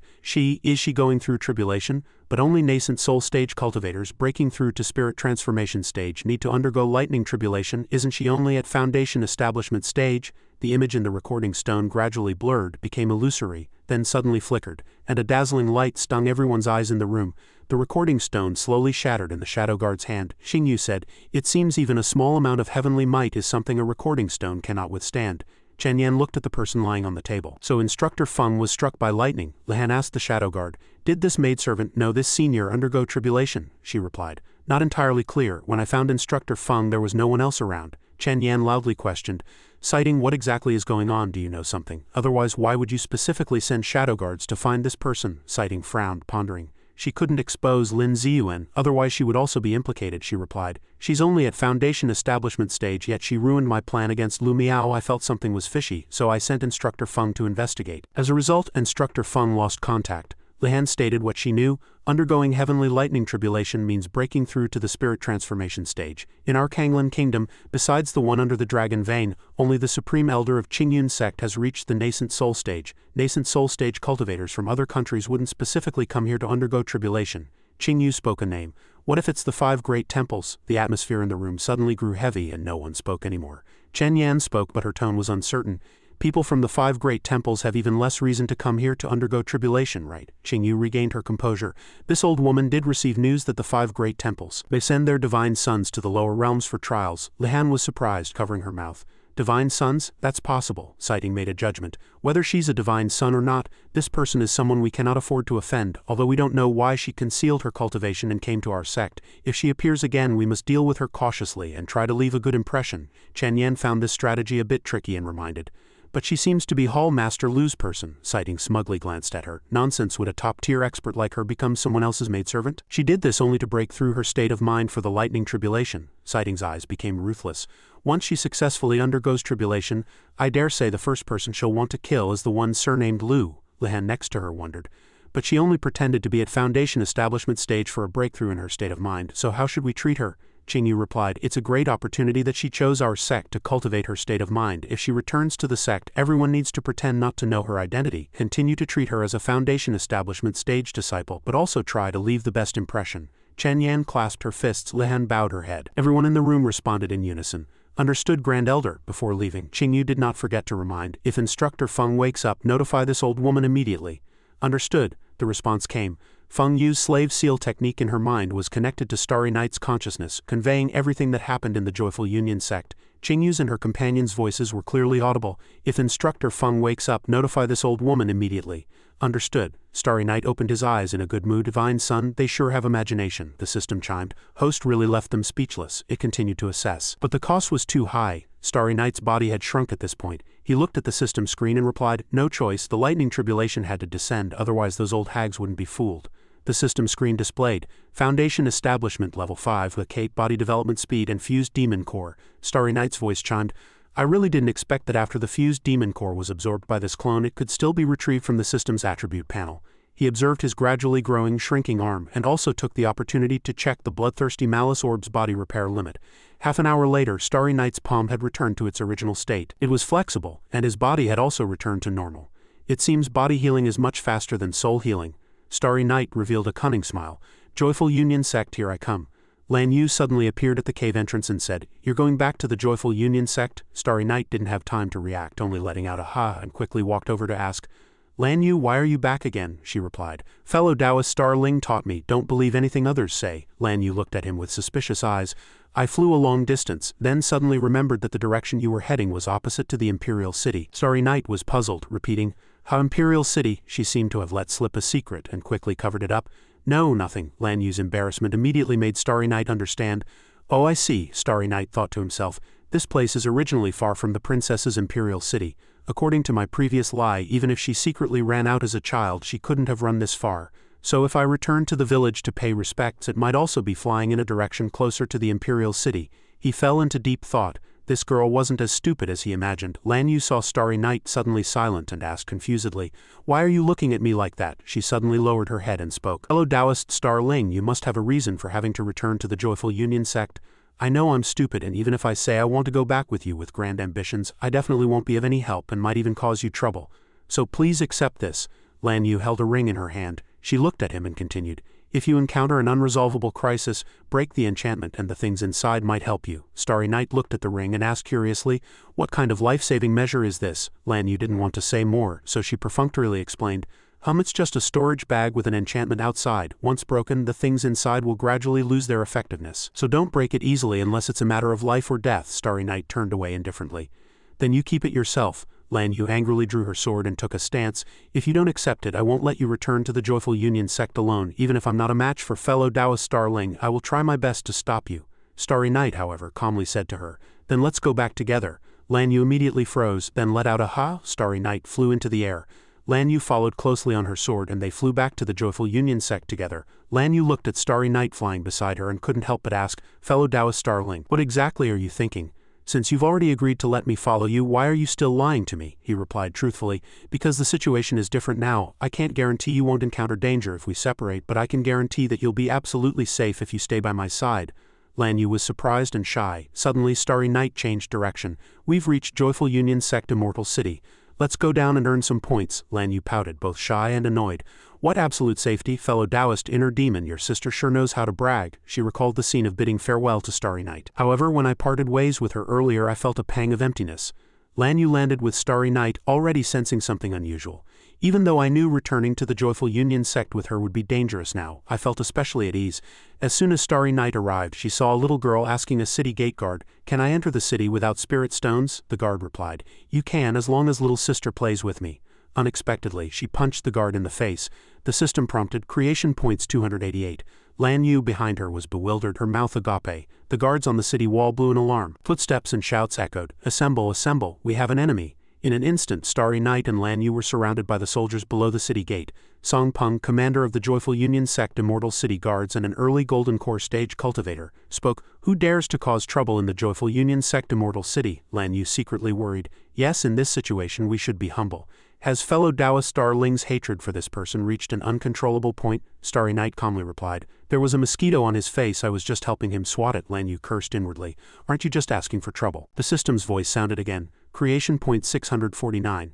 The soldier whose face was covered in bruises from the punch suddenly remembered, "Wait, aren't you the one from a few days ago?" Starry Night quickly covered his mouth, feigning tears to interrupt him. "Yes, it's you. A few days ago I was drinking with you and you even called me vile." The soldier roared angrily. "Bullshit, you only gave me 500 spirit stones," Song Peng shouted menacingly. "Where did this clown come from? Seize her and take her to the interrogation room." Suddenly, someone from behind pushed through urgently. "Wait, everyone, move aside." Starry Night recognized the newcomer and exclaimed in surprise, "Oh, it's Steward Wang." He looked at Starry Night, sternly scolding, "Starling, why aren't you properly staying home running around here?" Then he quickly explained to Song Peng, "Commander Song, this person is the daughter of an old friend of mine. She's naturally a bit slow-witted and usually kept at home.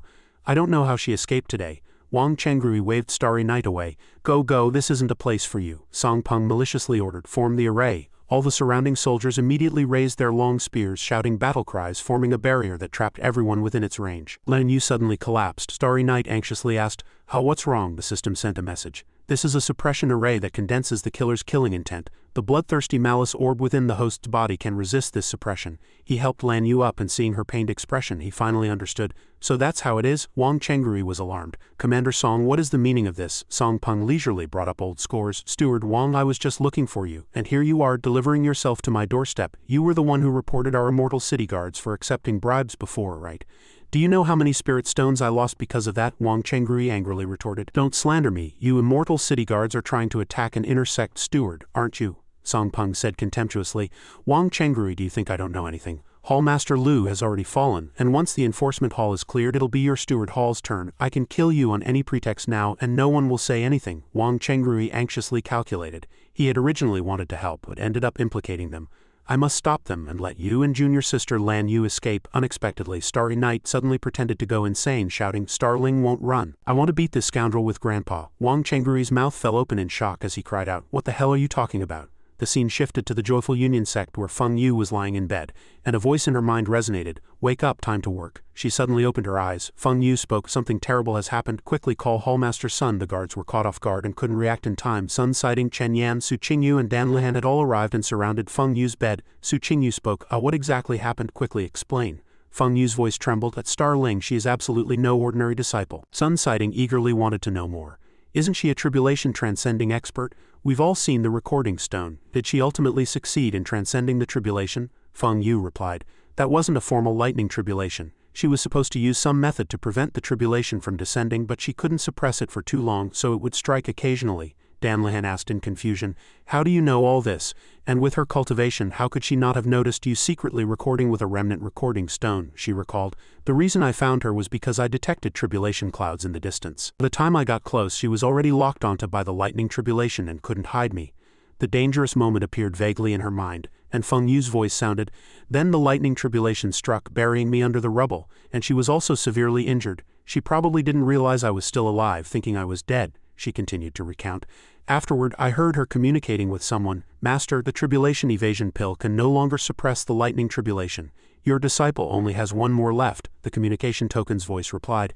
Then you must seize the time to complete the blood sacrifice and remember to use yin essence blood from female cultivators. Seeing Starry Night reply, Your disciple has noted. It is precisely for this reason that your disciple chose the Joyful Union sect. I have also investigated other female-dominated sects in other countries. A complete blood sacrifice will help your disciple achieve great success in cultivation and transcend the lightning tribulation. Feng Yu clearly heard the conversation between that person and Starry Night from under the rubble. Remember, although your cultivation technique emphasizes killing, it is also highly connected to karma. If you indiscriminately kill innocents, your cultivation technique will backfire. Your disciple understands. Now I can only lure others to attack your disciple first by pretending to be a low-level cultivator and displaying noble virtues. That way your disciple can naturally retaliate. She summarized the events, then lost consciousness. Su Qingyu rubbed her forehead, her voice also trembling slightly. Blood sacrifice, she wants to blood sacrifice our entire Joyful Union sect. How could such a thing be happening? Chen Yan lost her composure. This person is not a great fortune for our sect, but a great calamity. Su Qingyu quickly ordered loudly, Quick, immediately dispatch all shadow guards. We must investigate this matter as soon as possible. A shadow guard looked at the communication token, then reported to her, Grand Elder, the shadow guards protecting the Immortal City have reported that personnel from the Steward Hall clashed with the guards at the main gate of the Immortal City. Su Qingyu roared, What time is it now and you're still bothering with such trivial matters? The shadow guard immediately added. But the description of one of the people involved closely matches Starling from the recording stone. Chen Yan, Dan Lihan, Su Qingyu and Sun Sighting were all alarmed. The scene shifted. Inside the barrier at the city gate a fierce battle was underway. Song Peng had the upper hand, pushing Wang Chengrui back. Don't think about sacrificing for others. None of you will escape. What I enjoy most is playing with those who are crippled or disfigured. Wang Chengrui fought with all his might, spitting blood, cursing inwardly, Damn it, the erase damage is affecting my spiritual energy flow. He gritted his teeth and persevered. Forget about escaping. Starling and Lan Yu won't last long if they stay in this array. Wang Chengrui looked back and saw only Lan Yu looking dejected. He quickly asked, Where's junior sister Starling?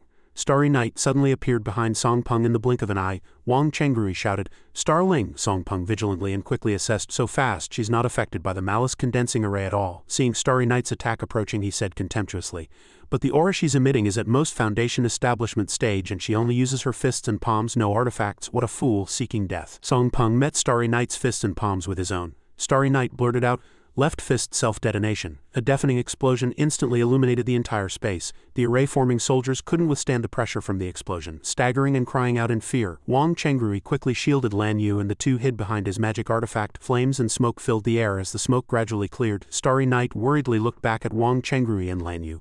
I didn't control the power well. Is everyone all right?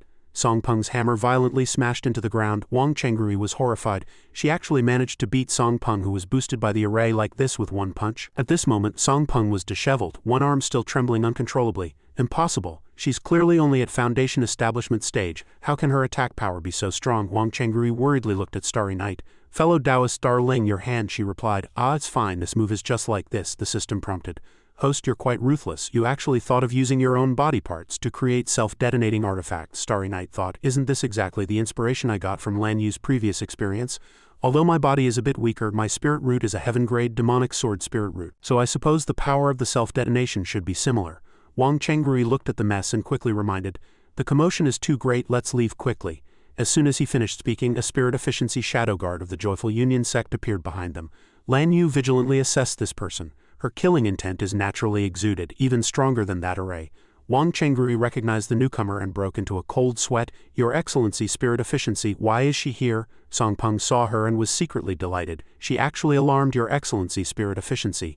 I'd like to see how you two die now. Spirit Efficiency coldly walked forward and asked who will explain what happened here. Song Peng quickly bowed and reported, Your Excellency, Shadow Guard, Inner Steward Wang Chenggui colluded with outsiders and clashed with my immortal city guards. Your subordinate, out of fellow disciple sentiment, tried to dissuade him but was severely injured. Wang Chenggui behind him pointed at Song Peng and roared, Song Peng, stop twisting the truth. Song Peng maliciously retorted, I'm twisting the truth, then you tell me who destroyed this city gate. He feigned generosity.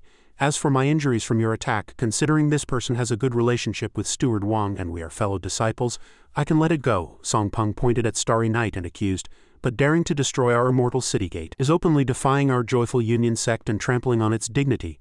Wang Chenggui scoffed, Song Peng, stop making accusations. If you hadn't set up a killing array to intentionally make things difficult for us and attack us, this city gate wouldn't have been destroyed.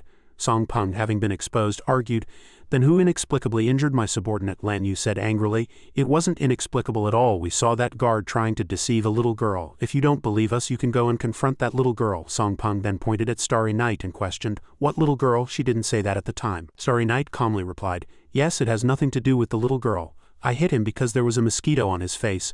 Lan Yu and Wang Chenggui immediately felt all their previous efforts were in vain, their mouths agame in shock and helplessness, unable to speak. Song Peng secretly sneered, So she really is a fool. Starry Night pointed at Song Peng and continued, And this person had dog poop on his face and I wanted to wipe it off for him, but he blocked it with his fist so I could only increase my strength and as a result I accidentally destroyed the city gate. Lan Yu was utterly desperate. It's over, completely over. The nearby Wang Chenggui quickly made his last will, and the system prompted. Ding creation points 86. Song Peng gritted his teeth in anger. Your Excellency, you heard it all right. This person is insulting me like this, going too far. Spirit Efficiency closed her eyes and said, I understand what happened. Song Peng was secretly delighted. Fortunately, you have this foolish relative Wang Chenggui. This time you won't escape death. Spirit Efficiency looked at him and continued. Song Peng, as the commander of the Immortal City Guards, you not only represent yourself but also our outer immortal city. Song Peng bowed. Your Excellency flatters me. Her eyes filled with killing intent. But there's dog poop on your city gate. The situation changed too suddenly, leaving Wang Chenggui and Lan Yu bewildered and terrified, their mouths still agape. Spirit Efficiency's voice sounded, Doing so not only shames you but also the Immortal City and the Joyful Union sect. Song Peng, who thought victory was assured, was suddenly accused, breaking into a cold sweat. Your Excellency, wait, I didn't. Spirit Efficiency's gaze and words became sharp. Punishment. A golden spiritual energy appeared in her hand. The pressure from the spiritual energy made Song Peng cry out in pain. I didn't get any on me. His body was rapidly consumed by the golden spiritual energy. Wang Chenggui was horrified. What's happening? Covered in dog poop and blew up the city gate, and she believes that. She even killed Song Peng.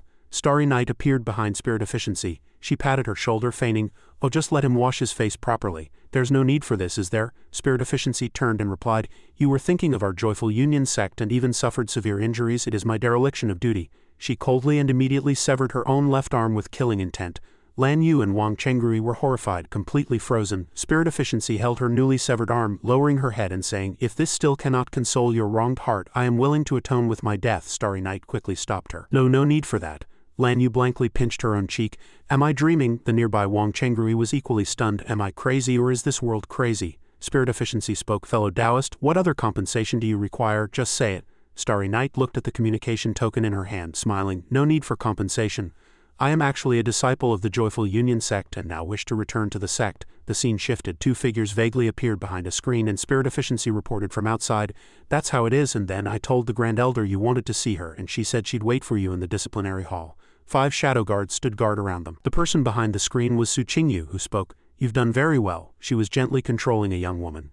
Su Qingyu reiterated, This child once said that the cultivation technique she practices is extremely focused on karma. At the same time, she used her mouth to absorb the young woman's essence. In an instant, the young woman rapidly withered, visibly aging. Su Qingyu continued, what we need to do now is to sever her karmic ties with our faction. Her hair suddenly changed from light gray back to black.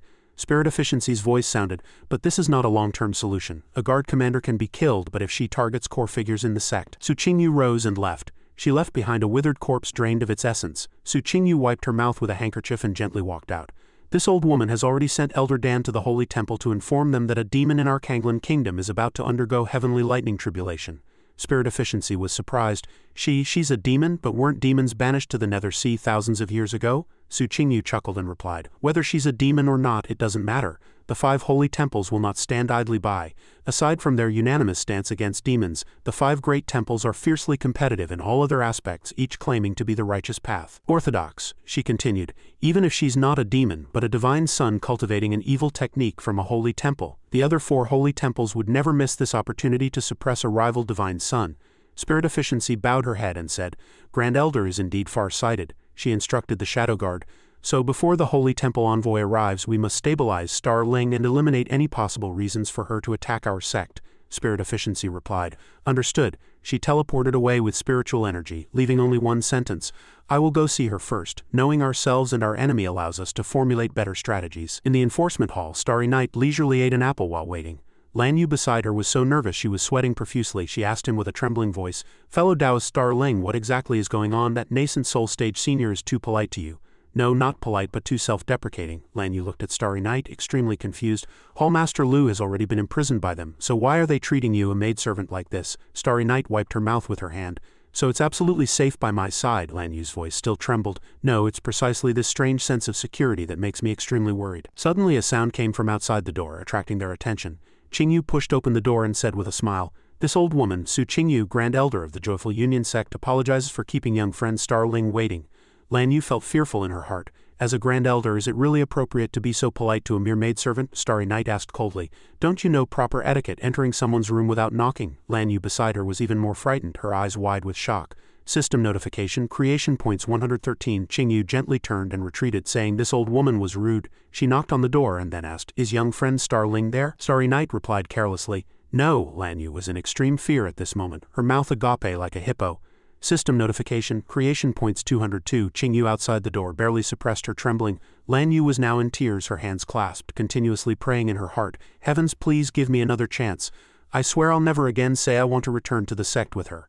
I feel like a sacrifice right now. Starry Night picked her ear and replied with a provocative tone, I meant to say I'm going to the latrine. Wait for me a moment. The system continued to send notifications. Creation points 220. Qingyu trembled all over, biting her lips tightly, suppressing her anger. All right, this old woman will return in 15 minutes. Lan Yu stood up and motioned, fellow Taoist Star Ling, I don't think I can help you with anything. I'll just return to Qingyun's sect and wait for you. She was about to leave when she saw Starry Night take out a recording stone. A huge projection appeared in the sky above the Joyful Union sect, attracting many people's attention.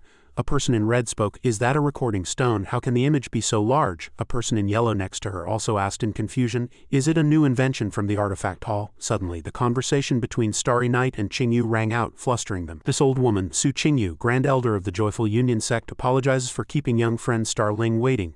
Don't you know proper etiquette, entering someone's room without knocking? Is young friend Star Ling there? No, I meant to say I'm going to the latrine. Wait for me a moment. Curses erupted. Who is that person? How dare she publicly insult the Grand Elder? It's too much, judging by her aura. She's only at the Foundation establishment stage. Is she a disciple of some major power? How can she be so arrogant? The Grand Elder is seething with anger. Foundation establishment stage and still going to the latrine? Damn it, there are no latrines in the inner sect. Lan Yu went out to observe and the curses were endless. Is that green-haired one beside her? If I can't kill her, I'll make her wish she was dead. Right, refine her into a cultivation cauldron and sell her to a brothel for them to see. System notifications sounded one after another. Creation points 65, creation points 33, creation points 28, creation points 42, creation points 38, creation points 94. Starry Night revealed a cunning smile. Gaining points is so satisfying, so satisfying. Lan Yu cried in fear, I'm going to die here. Starry Night happily looked at the notifications on the system screen. Excellent, very well done. This wave actually completed more than half the mission directly. Mission. Become a Joyful Union sect disciple, earn 20,000 creation points. Currently 128062000. Lan Yu entered the room in fear. What kind of riot is happening in the sect? Fellow Taoist Star Ling, are you trying to drag me to my death with you? Has my princess identity been exposed? Starry Night comforted her. Don't worry, I've already thought of a countermeasure, Lan Yu replied helplessly. Another countermeasure, isn't the trouble you initially caused the big problem. She was surprised to see 2 more recording stones in Starry Night's hand. Starry Night's image appeared again in the sky above the Joyful Union sect, and everyone discussed, what now, this person is actually trembling. The person in red coldly snorted triumphantly. Now you know fear, too late, another girl also shouted loudly. Right, make her kneel down and apologize to the Grand Elder in front of everyone. Suddenly, Starry Night's image in the sky revealed a mocking expression. A bunch of old hags, aren't any of you elders going to say something? If you've got the guts, come at me. If anyone else keeps making a fuss, I'll extract her soul, strip her clothes and throw her like a doll at the city gate for the vagrants. Starry Night smiled at Lan Yu and said, this way there'll be no problem, she screamed, clutching her head. How can there be no problem? The entire Joyful Union sect was in an uproar filled with resentment. Kill her, I must kill her. No matter her identity, I will never let her leave the Joyful Union sect alive. Qingyu trembled all over with rage. This person was going too far, the Shadow Guard reminded. Grand Elder, calm down. When the Holy Temple Envoy arrives, that will be her death sentence. She forced herself to compose herself. Right, have the Shadow Guard stabilize the sect disciples. This person's goal is to create a disturbance among the disciples so she can find an excuse to attack our sect. The Shadow Guard received the order. Understood. Lan Yu gently pushed open the door, looked outside, and cried in tears, there are so many black-clad figures here. Starry Night looked at the notification on the system screen. Ding, mission completed, received a refresh coupon, mission items have been retrieved to space, she said happily. It's done. Starry Night was reinvigorated. Alright fellow Taoist Lan Yu, my business is finished. Now let's go to Qingyun's sect, Lan Yu cursed angrily. Did you come back here just to offend the entire Joyful Union sect? The system sent a reminder. Why the rush to leave? The Joyful Union sect's higher-ups are so envious of the host, why not stay a little longer to earn more points? Starry Night thought, sounds good. But those old monsters certainly won't let me do as I please. There's always someone stronger. Don't underestimate a sect with a 1,000-year legacy. Lan Yu gently pushed open the door, observed outside, and then said, even if we wanted to leave now, we couldn't. The system asked, how is Hallmaster Lu doing? Starry Night pondered, I don't owe her anything. On the contrary, I saved her life and helped her get rid of her inner demon. Their internal sect conflicts have nothing to do with me, but there's another reason I'm eager to leave. The system asked again. What is it? Starry Night said seriously. I miss Senior Sister. Suddenly a scream came, attracting Starry Night's attention. A Shadow Guard puppet appeared and said to Lan Yu, don't worry, I'm here to find Senior Star Ling. Lan Yu nervously took a step back and carefully closed the door. The voice from the puppet continued, fortunately, Shadow Guards went to quell the disturbance. Otherwise it would have been difficult for me to sneak in. The system sent a message. This is an advanced puppet that can be controlled remotely, with strength equivalent to the mid-golden core stage. Starry Night asked, you called me Senior? The Shadow Guard puppet replied. That's right. I know Senior plans to blood sacrifice the entire Joyful Union sect and I can help. Lan Yu cried out in terror. What? It provided information and analysis to the two. You should have noticed that the sect's higher-ups now know your purpose and cultivation technique limitations, so they won't easily give you a reason to make a move. Starry Night looked at the puppet and pressed. Who are you? Why should I trust you? The Shadow Guard puppet replied. This humble one is a nobody. I know Senior has some issues with Lin Ziyuan. To show my sincerity, I can now take Senior to his hiding place. Starry Night secretly asked the system, System, can I destroy this puppet in one blow? The system replied, no, he said coldly. I don't like you talking to me through a toy. If you're sincere, come see me in person. The Shadow Guard puppet let out a laugh, then slowly disappeared. This humble one will consider it again, then reply to Senior. Starry Night's head throbbed with worry. Someone in the Joyful Union sect actually knew about him and Lin Ziyuan. Lan Yu beside her became increasingly confused. Fellow Taoist Starling, what did that person mean? What blood sacrifice? He looked at her and comforted her. The situation is urgent now. It's hard to explain. We must leave immediately. There was a knock on the door outside. Young friend Starling, 15 minutes are up. Qingyu's face darkened with anger, secretly calculating. This time you want to see my reaction, right? She opened the door, a smile on her face, and asked, has young friend Starling fallen asleep? The room was empty. Qingyu hummed in surprise. At this moment, Starry Night and Lan Yu were rapidly running through a tunnel. He asked, Inner Demon, are you sure only Lu Miao and the Sect Master know about the secret passage in the enforcement hall? It replied, absolutely. But if you two suddenly disappear, they'll definitely guess there's a secret passage, and it's only a matter of time before they find it. Starry Night cursed inwardly. Damn it, I didn't expect myself to run so fast.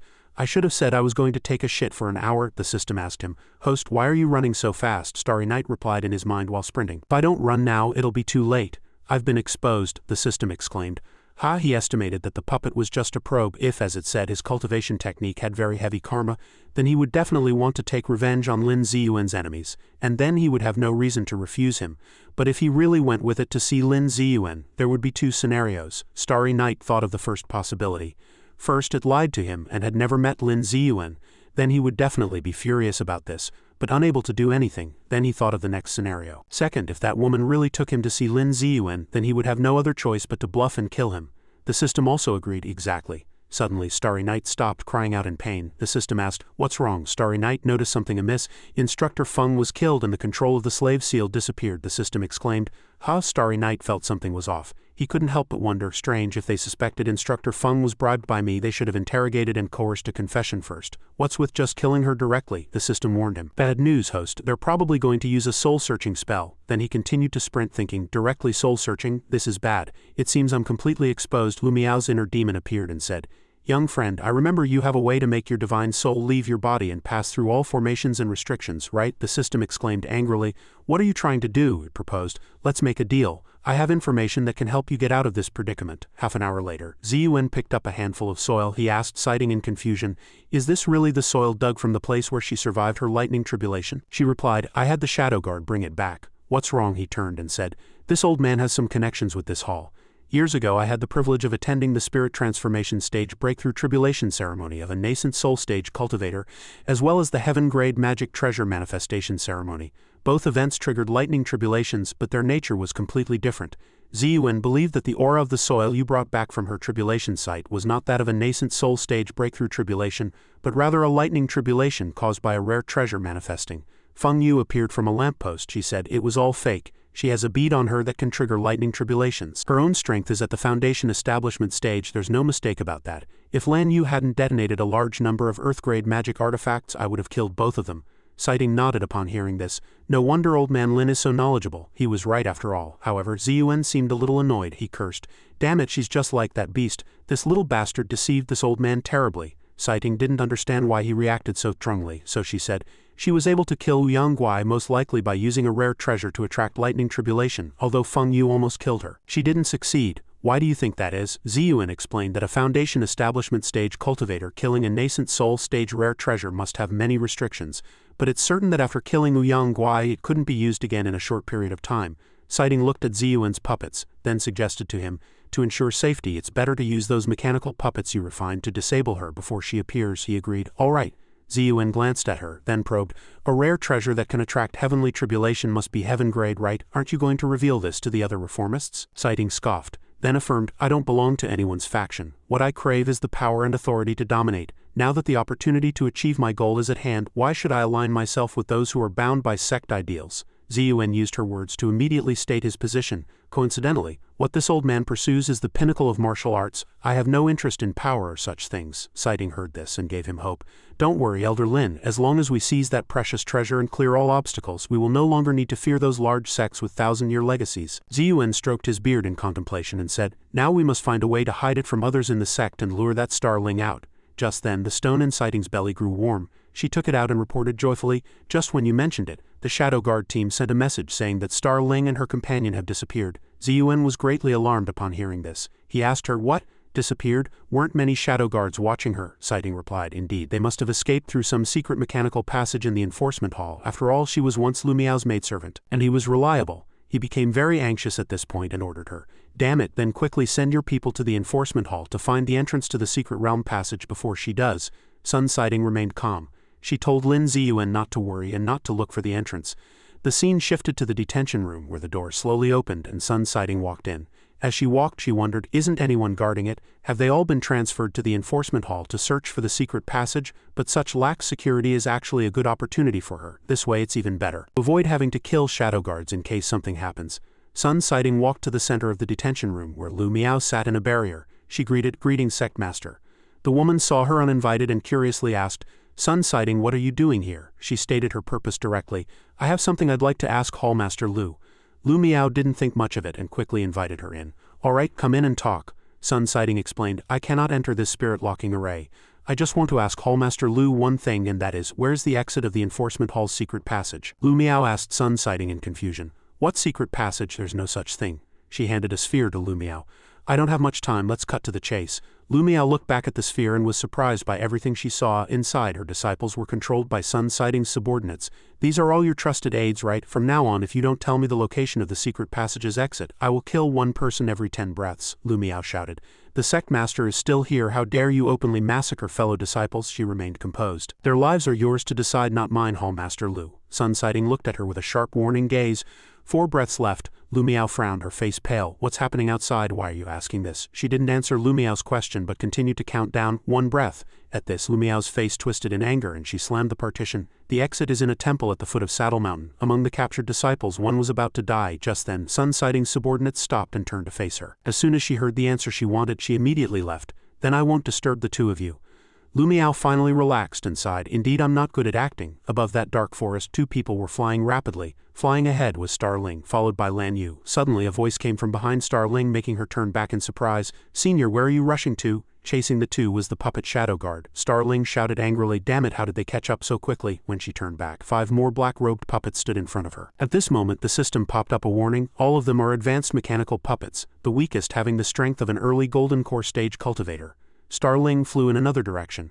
Lan Yu, let's split up, the puppet Shadow Guard behind them ordered. Number C, Number D, follow closely. She flew forward, blocking those puppets. At this moment, an arm floated in front of them. Starling urgently ordered, explode for me. An explosion immediately occurred at the puppet's location. However, that explosion was nothing to them. From the lingering smoke of the explosion, the puppets flew out and continued to chase Lan Yu. She watched those puppets fly out of the smoke, gritting her teeth in anger. Damn it, not a single one was stopped. From behind Starling, the puppet Shadow Guard sent a move directly at her. Take care of yourself first, Senior.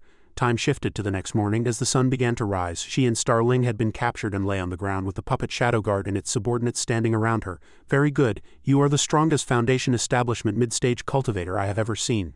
2 of my early Golden Core puppets have been damaged by you. It shot a strange light at Starling, but that was all it could do. After the light entered her body, she immediately spat out a mouthful of blood. The puppet Shadow Guard and its entourage left, leaving the 2 lying there. Very good, her Chi-Si has been destroyed. Now she's a cripple. Lin Ziyuan and Sun Sighting saw this scene, and Lin Ziyuan said smugly, little rascal, you fooled me too badly, she panted. Sun Sighting, Lin Ziyuan is one of the 2 people wanted by Qingyun sect's Myriad Forms Gate. How dare you collude with them? She stomped on Starling's head, smashing her face into the ground. Sun Sighting continuously stomped on Starling's head, calling her by name. Do you still consider yourself a senior? He sneered smugly.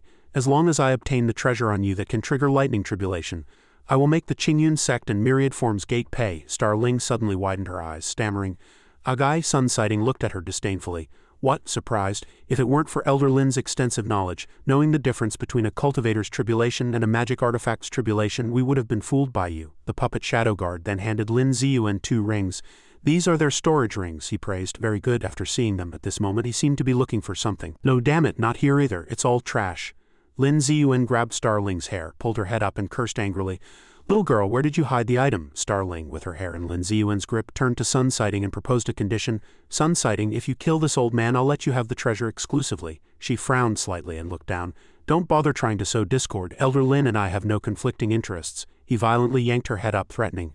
This little girl is indeed as sinister as her brother. I wonder what his expression will be when I send him the recording stone showing me skinning you alive, tearing out your tendons, and making you die a miserable death. Upon hearing this, Sun Sighting suggested to Lin Ziyuan, Elder Lin, just use soul-searching directly. At this, Starling immediately pleaded in terror.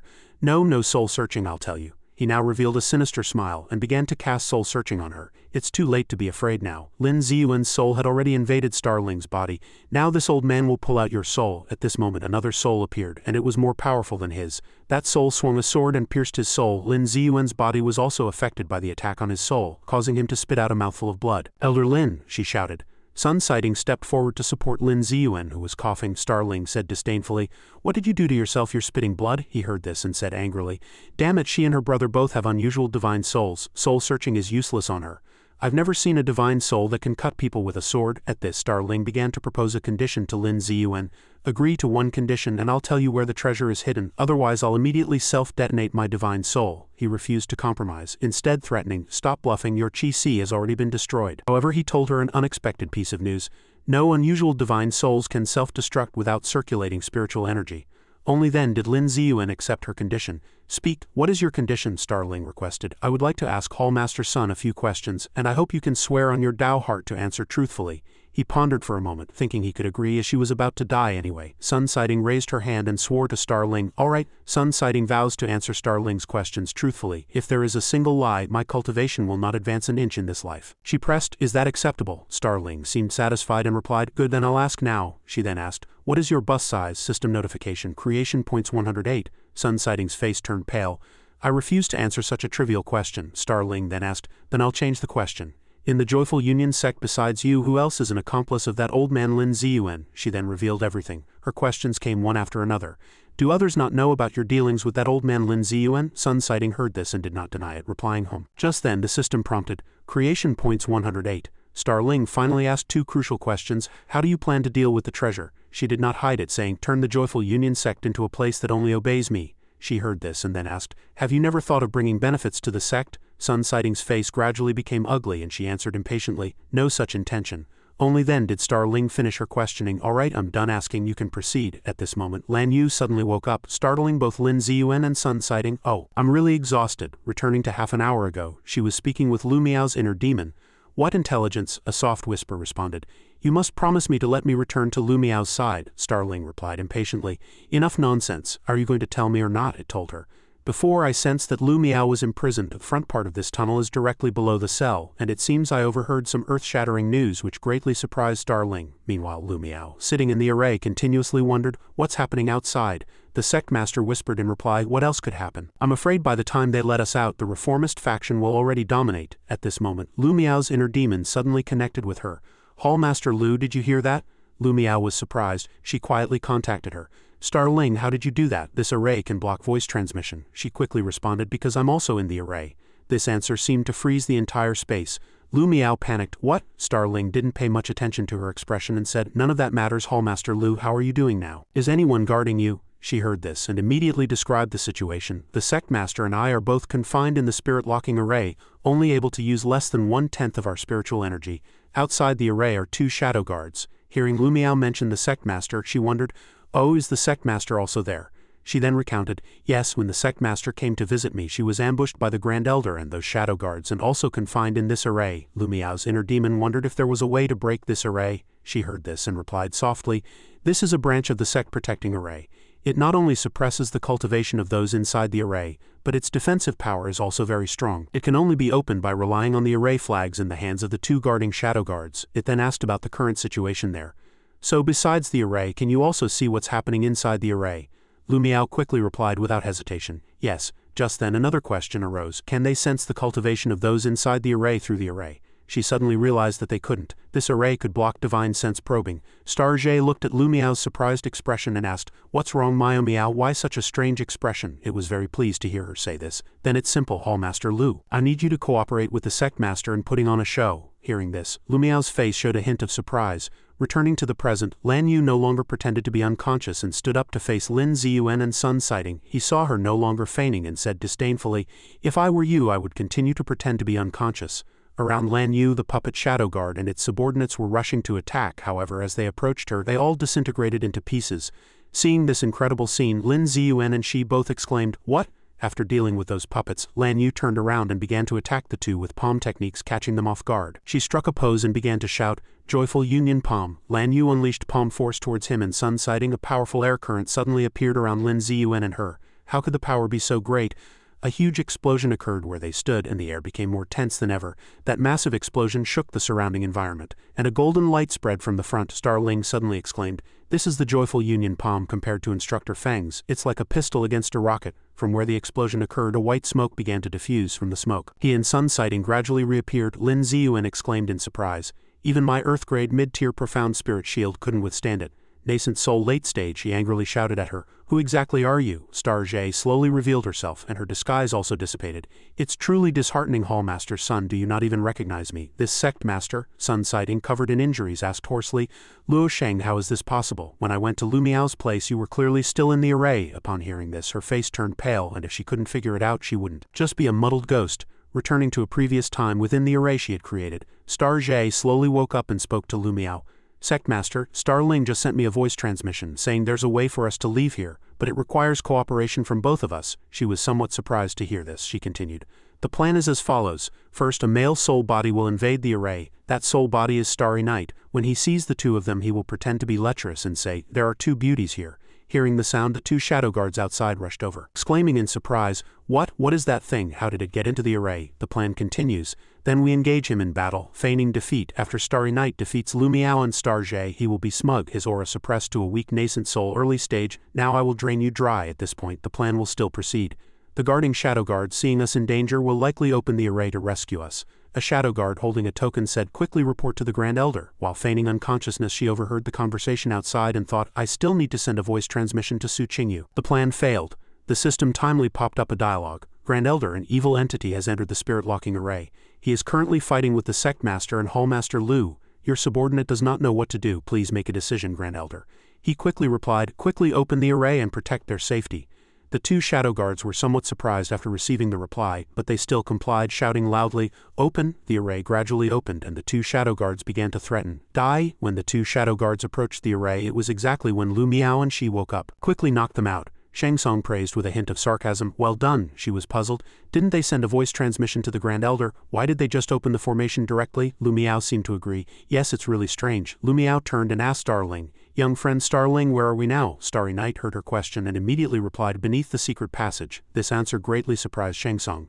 The two used Earth escape technique and found Starry Night and Lan Yu right there. Both seemed exhausted and Lan Yu was unconscious. Lu Miao looked at Lan Yu and asked, "What happened here?" Hearing this, Starry Night immediately replied, "Oh, she's fine, I just knocked her out." Starry Night then spoke to reassure the two. "I know both seniors have many questions for me, but my situation here is a bit urgent, so please allow me to explain the situation first." Seeing Starry Night finish, Shang Tsung guessed, "Are you saying someone in the sect wants to kill you, and you want to identify that person? So you want our help?" Starry Night did not deny this, but confirmed, "Exactly, but I don't want to alert the enemy. Does Sect Master and Hallmaster Lu have a method of creating a clone to leave a fake identity in the formation, in case someone comes to check?" Lu Miao frowned, a clear expression of displeasure on her face. "You think too highly of us. Body outside body clones can only be cultivated at the spirit transformation stage." Shang Tsung, standing nearby, added, "A fake body doesn't need to inherit our cultivation. The spirit locking array can block divine sense. Even if we just find two random people and disguise them as us, no one will notice." Only then did Lu Miao relax. "Then let's just find anyone there." She suddenly saw Lan Yu, and an idea surfaced in her mind. "Isn't there someone right here?" Lu Miao asked in confusion. "So will the Sect Master and I pretend to be you and your friend?" Starry Night immediately replied. No, that disguise would be too easily exposed." Starry Night arranged the disguises according to her own idea. The Sect Master is a late nascent soul stage cultivator. If she disguises as Lan Yu, the chance of being discovered would be the lowest. Hallmaster Lu would remain in the formation to prevent exposure. Shang Tsung was a bit worried and said, "Then if the people chasing you are the Grand Elder and Elder Dan, both of whom are late nascent soul stage cultivators, I alone might not be able to handle them." Starry Night spoke to reassure her. "Don't worry, I'm very sure that person isn't an accomplice of the Grand Elder. As for Elder Dan, I've also investigated. She's not in the sect right now, but tens of thousands of miles from here." Starry Night seemed to have located her using the positioning function of a voice transmission tool. Lu Miao asked in confusion, "What? Why did she go so far?" Starry Night also didn't know, so she said, "I'm not sure about that." Shang Tsung ended the conversation, summarizing, "All right, it's decided. Young friend Starling and I will go together to see what's happening." Returning to the present, Ziyuan had now been knocked unconscious by Shang Tsung, and sighting next to him had not been spared either. She was knocked out, leaning against a rock wall. Starry Night descended from the sky at this moment, asking, "Sect Master, is everything resolved?" Shang Tsung heard her question and said softly, "This old man is indeed difficult to deal with. He has countless strange magic artifacts he almost escaped." Through divine sense, Shang Tsung contacted Starry Night. "However, you've caused such a commotion it will definitely attract the Grand Elder's attention." Before she could finish, something suddenly approached Starling. Seeing this, Starling said to Shang Tsung, "All right, let's continue with the plan." Starry Night then spoke to the system. "System, emit the aura of the bloodthirsty malice orb. Adjust its power just enough to affect a late nascent soul cultivator." The system, hearing the command, did not ask further and simply replied, "Understood." From Starling's body a massive red energy stream burst forth, spreading in all directions. Seeing this scene before her, Shang Tsung was greatly surprised and shouted, "What?" Qingyu and a group of shadow guards also saw this scene from a distance, immediately panicking. Qingyu's face turned ashen, and she said in surprise, How terrifying, how many high-level cultivators must have been slaughtered to form such a powerful malevolent aura?" Below, Shang Tsung looked up and shouted, "Su Qingyu, you've come at just the right time, quickly help me. This person is actually a peerless expert with hidden strength. I am no match for her." Starling revealed a sinister smile in the air, her eyes turning cold. "A sect master actually attacked me. That means your Joyful Union sect has declared war on me. I finally have a reason to blood sacrifice your sect." Starling suddenly asked Shang Tsung, "What? You attacked her?" Shang Tsung explained indignantly. "She provoked me first." Qingyu gritted her teeth, a thought flashing through her mind. Damn it, a miscalculation. She actually dared to use Luo Sheng, who was trapped in the formation, as a breakthrough point. Since things had come to this, Qingyu could only turn to Shang Tsung and throw down a sentence. "Try your best to stall for time. I'll go back and activate the sect protecting formation." No sooner had she spoken than Qingyu quickly flew off with the shadow guards. Spirit Efficiency flew to Qingyu's side and asked, "Grand Elder, aren't we going to help the sect master?" Qingyu also explained, "If we intervene again it will truly be irreversible. Returning to the sect now offers a glimmer of hope." Starling flew down and stood beside Shang Tsung. She's not helping you either. Shang Tsung frowned upon hearing this, her brow furrowed. She anticipated Starling would tell her that she was going back to activate the sect protecting formation, and wanted me to stop her. Shang Tsung couldn't help but wonder. But young friend Starling, before she could finish, Starling landed on the ground and the red energy glow around her gradually faded. Shang Tsung looked at Starling with suspicious eyes, a slight smile playing on her lips. With so many secrets about you, aren't you afraid the sect master, might have some designs on you? Starling replied calmly. I have indeed considered that situation and I am prepared. Shang Tsung asked, oh, prepared for what? Starling's face turned grim. Sect master, you can try. Hearing this, Shang Tsung walked to Starling's side and coaxed, oh, I was just joking. I, the sect master, am not someone who repays kindness with malice. Young friend Starling isn't really a peerless expert who came down for trials, is she? Starling showed a helpless expression at this moment. Sect master, you jest. Starling suddenly turned and asked, regarding the sect protecting formation, could the sect master tell me the specifics? Shang Tsung didn't hide anything. What is there to say about the sect protecting formation? All sects formations are more or less the same, Starling couldn't help but ask curiously. Once activated, besides people from outside being unable to enter, can people inside leave? Shang Tsung immediately replied, oh, you're asking about that? Shang Tsung explained. The formation has 3 states. First, green, a defensive mechanism, where outsiders cannot enter but those inside can leave. Second, red, a lockdown state, where those inside cannot leave and outsiders cannot enter. Third, purple, a trapping mechanism where those inside cannot leave but outsiders can enter. Starling then asked, and the conditions for changing states? Shang Tsung replied without hesitation. It requires 10 formation masters who can switch it using formation flags and incantations. However, activating, deactivating and changing the mode of the sect protecting formation takes at least a quarter of an hour. Hearing this, Starling became thoughtful. Is that so? Shang Tsung stood nearby looking at Starling's expression and asked, young friend Starling, do you have a plan? Starling did not answer the previous question but said softly, I remember Sun Sighting is the hall master of the formation hall, right? At this moment, a notification rang out within the Joyful Union sect, attracting everyone's attention. Notification. The sect has an urgent matter to announce. This notification spread to everyone's ears within the sect. All inner and outer sect elders and disciples of the Joyful Union sect, please gather at the plaza outside the sect within 15 minutes. Latecomers will be severely punished. After the notification sounded, everyone had already gathered outside the plaza. A woman asked, what's going on? An urgent announcement, but why are we gathering outside the sect? Someone next to her casually replied in confusion, who knows? At this moment, Spirit Efficiency was standing behind Qingyu. She said softly, all core members of the reformist faction have been notified to remain still for now. Spirit Efficiency was somewhat displeased and said with reluctance, Grand Elder, is this really all right? Hearing her question, Qingyu merely stammered, I'm not sure if the sect protecting formation can stop her. We can only gamble on her cultivation techniques characteristics. As long as our core members are still alive, there's hope for a revival. As Qingyu said this, her face suddenly turned grim. Luo Shang, you must take responsibility and try to stall for a little more time. On the wide plaza, everyone was gradually gathering. Lu Miao descended with Lan Yu to the center of the plaza. A sect disciple, seeing this, asked in confusion, who is she holding? Another sect disciple next to her replied, isn't that Hall Master Lu? I heard she was confined. Lu Miao looked at the scene before her and contacted Shang Tsung. Shang Tsung, why don't you let me directly expose Su Qingyu's conspiracy and let the entire sect know her true face? Starry Night, on the other end, said softly, I originally planned that too, but young friend Starling has another plan. Lu Miao heard the plan and asked, what plan? Shang Tsung, taking the cue, replied, to completely destroy the Joyful Union sect and then start anew. Hearing this, Lu Miao was greatly surprised. Over here, Spirit Efficiency respectfully reported to Qingyu, Grand Elder, all elders and disciples have gathered. Hearing this, Qingyu's face clearly showed satisfaction. Good, you can notify the formation hall to activate the formation. A group of people in black robes sat around the formation, beginning to cast spells to activate it. A green light flashed, soaring straight into the sky. That light instantly formed a protective shield encircling the Joyful Union sect. At this moment, for some unknown reason, the formation only encircled the Joyful Union sect and did not extend to where everyone was standing outside. The sect disciples, seeing this, were all puzzled. What's going on? Isn't this the sect protecting formation? What's the meaning of calling us outside and then activating the sect protecting formation? Suddenly, a red light streaked across the sky. Everyone looked up and immediately panicked. Who is that person? Such a strong, malevolent aura. As the light approached the formation, it suddenly stopped. Everyone looked up, greatly surprised. How that person? Gradually, Starling appeared before them. Isn't that the person who spoke disrespectfully to the Grand Elder in the recording stone? Suddenly, someone noticed something in the air and said, Hey everyone, look what she's holding. In her hand was Shang Tsung. And the crowd immediately panicked. Isn't that the sect master? Qingyu suddenly flew up, charging directly towards the two of them. The questioning voices still echoed, what's happening? What's wrong with the sect master? The Grand Elder flew towards Starling. Seeing the scene before her, Starling questioned Qingyu.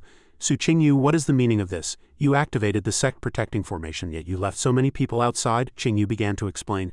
Senior, our Joyful Union sect has 2 major factions like fire and water. Sect master belongs to the stability faction. And we are the reformist faction, Qingyu continued. We, because the sect master offended Senior, thereby getting involved in the blood sacrifice and confronting the sect master. Does this violate the laws of karma and Senior's cultivation technique? The crowd below was all puzzled. What, blood sacrifice? What is the Grand Elder talking about? Lu Miao stood below, shouting furiously. Everyone listen clearly. This is a nascent soul stage demon about to undergo spirit transformation lightning tribulation. Her purpose in coming to our sect is to blood sacrifice the entire Joyful Union sect for her own cultivation. Su Qingyu wants to sacrifice everyone here to save her own life. The crowd hearing this panicked. What? No, I just joined the sect. Why am I encountering something like this? Everyone loudly protested. Grand Elder, we are also members of the reformist faction. Qingyu turned and explained. Don't be naive. In Grand Elder Su's eyes, anyone below the Foundation establishment stage doesn't even qualify to take sides. Lu Miao angrily said. Those in the formation, listen, although we belong to different factions, we are all members of the Joyful Union sect. Now that the sect is in trouble, the Grand Elder wants to sacrifice her fellow disciples to protect herself. She wants to hide in the formation, wait for the demon to blood sacrifice us, and then increase her strength to slaughter you. Or step out of the formation and join us in a life or death battle against this demon. The choice is yours, Qingyu retorted upon hearing this. Lu Miao, stop inciting panic here. Once such a blood sacrifice technique is completed, one must enter seclusion for refinement, Qingyu continued to persuade. Core members of the reformist faction, don't worry. Elder Dan has already gone to the Holy Temple for help. The Holy Temple, once it learns of this, will definitely send envoys to support us, Shang Tsung, seeing this, notified Starry Night. Young friend Starling, if what she says is true, we can't delay any longer. If the Holy Temple envoys really arrive, it will be impossible to resolve. Starling's face was calm at this moment, full of provocation. What? Senior, this sect-protecting formation can withstand nascent soul stage cultivators. Although Senior has already stepped half a foot into the spirit transformation stage, breaking this formation is not an easy task. If the Holy Temple envoys happen to arrive while Senior is breaking the formation, that would also be trouble for Senior. A thought flashed through Starling's mind. Pretend, if I were truly a demon, I would definitely avoid direct conflict with the Holy Temple envoys. After blood sacrificing the people outside the formation, I would quickly leave, Starling revealed a sinister smile. But unfortunately I might be even more troublesome than the image I've created for myself. From high above, Starling looked down at the formation below. Inside the formation, Chen Yan spoke, all Artifact Hall members come out with me and confront the enemy. Qingyu frowned upon hearing this. Chen Yan, are you crazy? Chen Yan flew out from inside the formation, and the surrounding sounds turned into cheers. She's out, Hallmaster Chen has really walked out of the sect-protecting formation. Upon arriving outside, Chen Yan shouted loudly, I'm the Hallmaster of the Artifact Hall. If everyone in the sect dies, what's the point of me cultivating? Starling, hearing this, provocatively said, the others in your sect don't seem to think so. Inside the formation, the people from the Artifact Hall remained standing there motionless. Chen Yan shouted furiously, what the hell, do you all want to be cowards? All of you get out here. Hearing Chen Yan say this, Bahui responded, forget it, Hallmaster Chen. Everyone has their own thoughts, you can't force them. Bahui flew out of the formation, but her voice continued to ring out. However, if we're really going out, then count me in too, Bahui calmly continued. So many people outside are disciples of this old woman. I can't just stand by and watch so many children die because of this old woman. The sect disciples below continuously cheered. Peak Master Bahui, you're so cool. Peak Master Bahui, Inner Sect Instructor Wang Yang, late Golden Core stage, also flew out. Peak Master Bahui, we can't let you face this alone. Following the two was Elder Qian Xinlei, a mid-nascent soul stage cultivator from the Elder Council. This old woman also has one foot in the grave. Whether I die or not, it doesn't matter.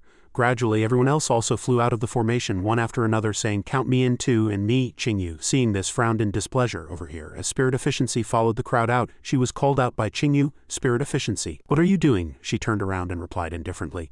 Apologies, Grand Elder. I'm not afraid to die, but I'm afraid of a fate worse than death. Hearing this, Qingyu's anger immediately reached its peak. Fine, you're all so brave. Anyone else who wants to die, go ahead. You think this old woman is afraid of death, right? I'm just doing this for the survival of the sect. Starling looked at the scene before her and said triumphantly, then you go out, the rest can continue to maintain the sect. I seem to have given up at this point. Senior, stop mocking me, make your choice quickly. Chen Yan kept calling out, everyone follow me. Lu Miao was startled by the shout. Wait a minute. She kept thinking to herself, damn this foolish Chen Yan. Above her gaze was fixed on the direction where she and the elder were arguing. Chen Yan taunted, what is that woman surnamed Lu still waiting for? Lu Miao was not to be outdone and shouted, first we need to formulate tactics, otherwise rushing in like this is no different from seeking death. She seemed to realize her folly at this moment and softly said, oh, you're right. She could no longer hold back and shouted, is there anyone else in the sect protecting formation who wants to come out? Starling said sinisterly, then if I say that those who stay in the formation will die first, will you still come out? Qingyu responded indifferently. Do you want to trick more people into becoming your blood sacrifices? Senior, don't bother. The remaining people in the formation are all intelligent. She completely ignored his words and continued, I will count to 10. Those who want to come out, get ready quickly. Starling began to count down. Lu Miao, seeing this, wondered, what exactly does young friend Starling plan to do? I don't know either. She hasn't told me her specific plan. She announced that time was up. After Starling finished her announcement, a purple light suddenly shot into the center of the formation. That light made the previous formation disappear, transforming it into a new one. Chen Yan panicked. What's going on? How did the formation reverse? Everyone outside was discussing animatedly. The formation turned purple. Someone nearby also spoke. Isn't purple a trapping formation? Qingyu was furious at this moment, turning around and constantly cursing. What the hell is the formation hall doing? She then turned to Shang Tsung. All right, Sectmaster, no need to act anymore. She suddenly asked softly, is that all it takes? Her face immediately darkened and her eyes filled with extreme fear. What? Starling flew towards the formation at this moment, her voice still loud. Give me half an hour. During this time, don't let anyone enter the formation. She then flew through the formation surrounding the Joyful Union sect, successfully entering it. Shang Tsung outside leisurely tied her hair, looking at Starling, thinking she added another layer of barrier formation. What exactly does she want to do? Starling hovered in the air, speaking softly, her tone relaxed and mockingly. Oh? Qingyu suddenly frowned, her eyes sharpening. What exactly do you want to do? She smiled. Nothing, it's just that before you activated the sect protecting formation, the hall master of the formation hall and an old man had already sneaked in through the secret passage of the enforcement hall. The scene shifted. A man lay on the ground, blood gradually spreading on the cold stone, his breath weak. A black-clad figure nearby whispered, Hallmaster, is this enough? Sighting lowered her head, the darkness covering half her face. A light suddenly flashed, cutting through the night. She suddenly turned her head, her sharp gaze penetrating the distant smoke. Sighting and Ziyuan stood in the glittering sphere, their voices filled with indignation. I've served the reformist faction for many years, with or without merit, but the Grand Elder is so cruel, daring to kill directly. Qingyu was trembling with rage, gritting her teeth. Sun Sighting, what benefits has this demon given you? How dare you betray the sect to help her? She leisurely stroked her chin, a hint of mockery playing on her lips. How pathetic. Although I failed, at least I saw the truth. You, a Grand Elder of the nascent soul late stage, were tricked by a mere Foundation Establishment stage junior before you died, she suddenly gasped, her eyes wide with terror. What? Starling spoke softly, her tone relaxed. Indeed, I am not some peerless expert. She raised her hand, a brilliant smile on her face. I am just a genuine Foundation Establishment stage level 5 cultivator. Hearing this, Qingyu roared, Impossible! What about the lightning tribulation in the recording stone? That heavenly might cannot be fake. Shining threads of spiritual energy began to spin in her palm, forming a small vortex, and Starling's voice deepened. The lightning tribulation you mentioned, that was indeed real. Her eyes widened, pupils constricted, as if she had touched something terrifying. Outside the sphere, the sky suddenly darkened. Inky black clouds rolled, instantly engulfing the entire sky. A girl in the crowd shrieked in terror. What's happening? Where did these black clouds come from? A cautious voice rang out. No, these are not ordinary black clouds. This aura, Shang Tsung panicked and ordered. These are tribulation clouds. Everyone immediately retreated 100 miles away, looking at the glittering spiritual energy ring emanating a strange light as if attracting the heavenly might in the black clouds. Qingyu's eyes dimmed. So that lightning tribulation wasn't targeting you, but the item in your hand. The old man stood below, his face pale, his voice hoarse. Is that a heaven-grade supreme treasure? Ziyuan's face was full of panic. It's not a magic artifact. What exactly is this thing? Why does it have such chaotic laws? She was furious, almost insane, her hands tightly clenched, raising them to signal. Everyone in the formation attack together and kill them all. A green spiritual energy shot out like a poisonous snake towards her. A deafening explosion rang out, followed by a dazzling golden light cutting through the swirling smoke. Qingyu's mouth curled slightly, her eyes dim, foolish. A Foundation Establishment stage ant actually thought it could die with us using a trapping formation in lightning tribulation? I just need to kill you, and then place the item of tribulation at the core of the formation. When the lightning tribulation destroys the trapping formation, I can safely leave. The surrounding disciples suddenly burst into joyful laughter. As expected of the Grand Elder, she figured out a way to break the situation in an instant. The Grand Elder is wise, a trembling voice filled with worry. But Grand Elder, once we go out, I'm afraid there will be conflict with the people outside. She gently raised an eyebrow, a proud look on her face. It doesn't matter. They don't understand the situation inside the formation. As long as we seize this tribulation item first and then offer it to the Holy Temple Envoy, I believe the Envoy will uphold justice for us. Outside the barrier, countless cheers erupted. The Grand Elder's insight is unparalleled. Qingyu squinted one eye due to a sudden dazzling light. From the smoke, a cold voice rang out. That's a great plan. Starry Night returned to her original form. In his hand, the glittering circle still slowly rotated. Next time, don't make plans anymore. A thunderous explosion rang out and smoke and dust rolled upwards, obscuring the view. Outside the barrier, someone shouted, Is that the evil spirit that kid raised? Your master is dead. Stop causing trouble. But just then, a blood-red light suddenly pierced through the circular barrier. His face appeared in the smoke, his smile chilling to the bone. I absolutely refuse. A crashing sound rang out, and airflow exploded beside her. A charred corpse lay on the ground and terrified screams rang out. Elder Li, damn it. Hallmaster Wang and Elder Lu were also affected. Starry Night stood leisurely amidst the ruins, her tone flat. Is that all? Is that all? You can't even withstand one move combined? The disciples looked at each other in panic, their faces pale. What? How is that guy unharmed? Aren't evil spirits most afraid of lightning tribulations? How could this be? Qingyu closed her eyes tightly, trembling as she ordered, "Don't panic. Everyone in the formation, spread out. Don't let this evil entity get close." Qingyu frowned, closing her eyes tightly, and shouted as if to suppress all distractions around her. "As long as we maintain distance, she'll be helpless.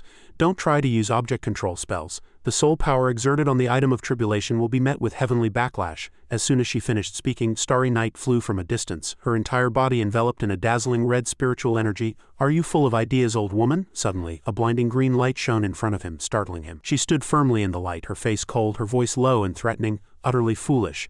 Nascent soul stage cultivators can already master spatial divine abilities. You won't touch a single hair on this old woman." But just then a dazzling red diamond entity suddenly appeared, instantly enveloping Qingyu, making her body stiff and unable to move. Sighting raised her hand from behind, spiritual energy surging out, a triumphant smile on her face. "Although we are no match for the Grand Elder, we can still stop her for a moment." A sharp gaze swept over, and Starry Night like an enraged beast. Her whole body burst into red spiritual energy flames, and she flew at lightning speed. "Here I come, you damn old hag." She panicked, her face pale and filled with terror. Now outside the barrier, the sky suddenly changed color, and countless white lightning bolts struck violently. Lu Miao's inner demon spoke in panic. "This lightning tribulation was created by young friend Star Ling. How can she create it?" Shang Tsung stood behind her like a stone sculpture, a series of confused thoughts surging in her mind. Does she really have a treasure that can create lightning tribulations? Her delicate face suddenly clouded over, her thin lips pursed, thinking, but how can she control the timing of the lightning tribulation? I've only heard of cultivators using heaven-concealing techniques to delay lightning tribulations, but never of a way to delay tribulation and items already locked by heavenly Tao.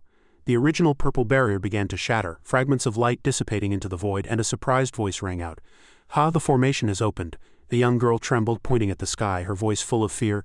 "Look, the tribulation clouds are gradually dispersing." The once majestic palace was now just smoking ruins. A disciple trembled and shouted, "The sect, why has the sect become like this?" Beneath the ruins, Qingyu was covered in blood and dust, her thin silk robes tattered, revealing bruises all over her body. A panicked voice rang out, "This is the Grand Elder." Ling Xiao waved her hand, her voice firm as iron. "All shadow guards who can move quickly check the casualties." Chen Yan looked distractedly towards the northeast, where the stately artifact hall once stood, and shouted, "My artifact hall, damn it." Lu Miao's inner demon's eyes dimmed, and she said to Shang Tsung, "Does destroy first and then establish mean literally?" Suddenly, from a rock, Shang Yu suddenly jumped up, flames still burning the last remnants of the sect beneath her feet. Her eyes were wide with panic at everything happening before her. "Ha!" Sighting and Ziyuan sped past like two bolts of lightning. She muttered to herself, "How did she do it, attacked by so many golden core and nascent soul stage cultivators, almost turned to ashes, yet she can still slowly recover?" Starling interrupted softly, "Don't ask what you shouldn't ask." Sighting frowned, calculating in her mind. "The Grand Elder is severely injured, and the reformist faction members are either dead or crippled by the lightning tribulation. The sect master will seize this opportunity, and the reformist faction will never rise again. I never expected the fate of a 1,000-year-old sect to be changed by a suddenly appearing Foundation Establishment Stage Junior." She voiced the question that had been suppressed in her heart for a long time, her tone filled with doubt. "I don't understand. Why is someone who achieved such a great feat in such a hurry to escape?" She coughed lightly. "My death can help your sect explain to the Holy Temple, and too many of my secrets have been exposed. Even if I trust the sect master, I can't be sure that no one will harbor ill intentions towards me like you and that old man." Ziyuan suddenly interrupted in a low voice, "Without our help your plan wouldn't have gone smoothly either." Only Sighting was left, clutching a bloody head and fleeing. Starling still spoke weakly, "Yes, you're the kind old man, and it has nothing to do with me who has a slave seal." The old man shouted from behind, "You promised me I could study your tribulation treasure. That's why I agreed to have the seal planted." Her neck veins bulged, her voice hoarse.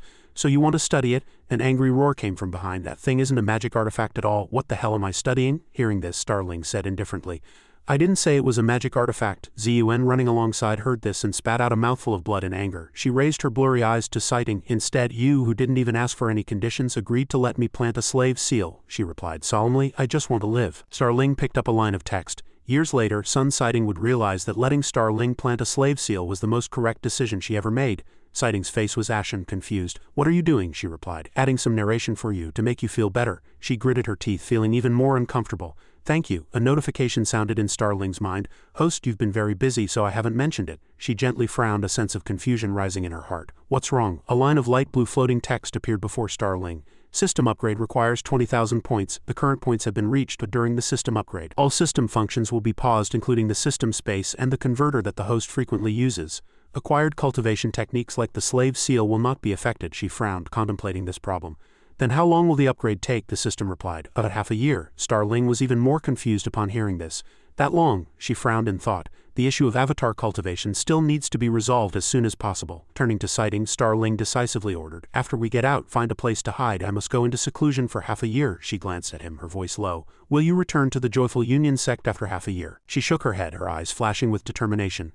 No, back to Qingyun sect. Half a year later in Qingyun sect, Sighting, clad in a black robe that covered her from head to toe, scanned her surroundings and then softly let out a puzzled sound. This Qingyun sect's immortal city is too desolate.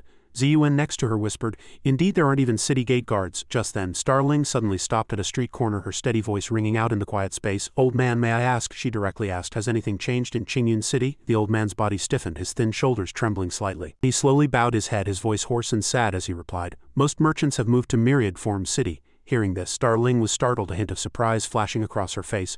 Why? The old man turned around, continuing to sweep the ground, his trembling hands, his voice growing even hoarser. Cannot say, cannot say. She quietly slipped some silver into the thin hand, her voice softening. Old man, it's getting cold. Take this money to buy some wine and warm yourself. The old man paused, a trace of confusion and hesitation flashing in his cloudy eyes. His eyebrows gently furrowed and a worried expression seemed to deepen on his wrinkled face. I only heard that something went wrong with the marriage alliance between Qingyun sect's male disciples and Myriad Form's Gate. Starling froze. The old man continued to tremble. Later, people from Myriad Form's Gate often came to cause trouble. We, the subordinates of Immortal City, also suffered. People often came to bother us, and most merchants either closed down or were threatened, forced to move to Myriad Form City, where taxes are much higher than here. At this point, the old man couldn't help but shiver, looking up and around. Where are they?